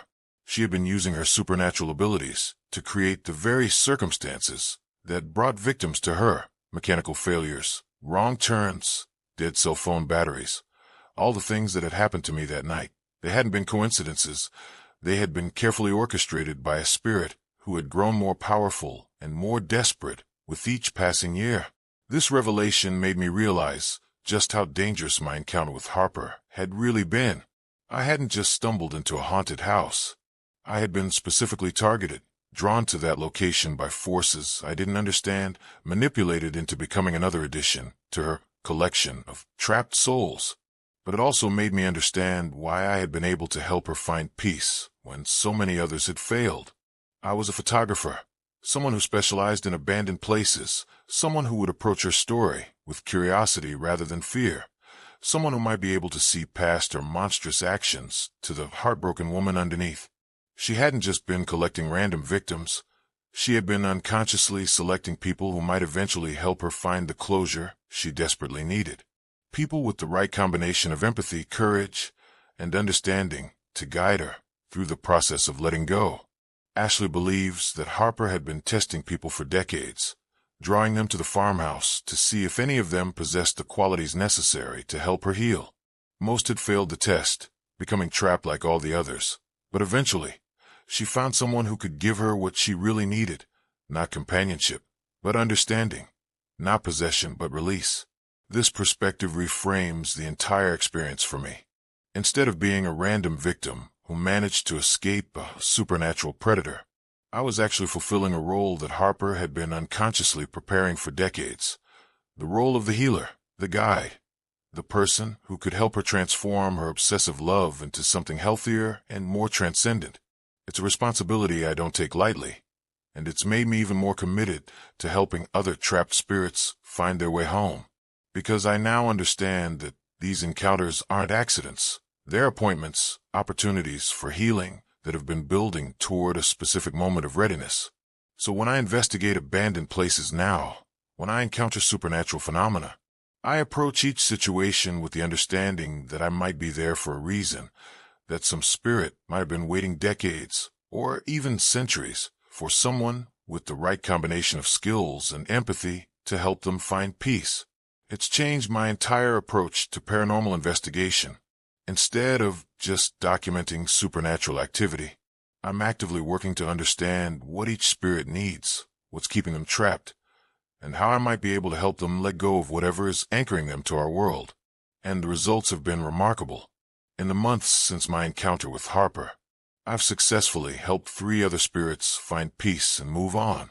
Each situation was different. Each required a different approach.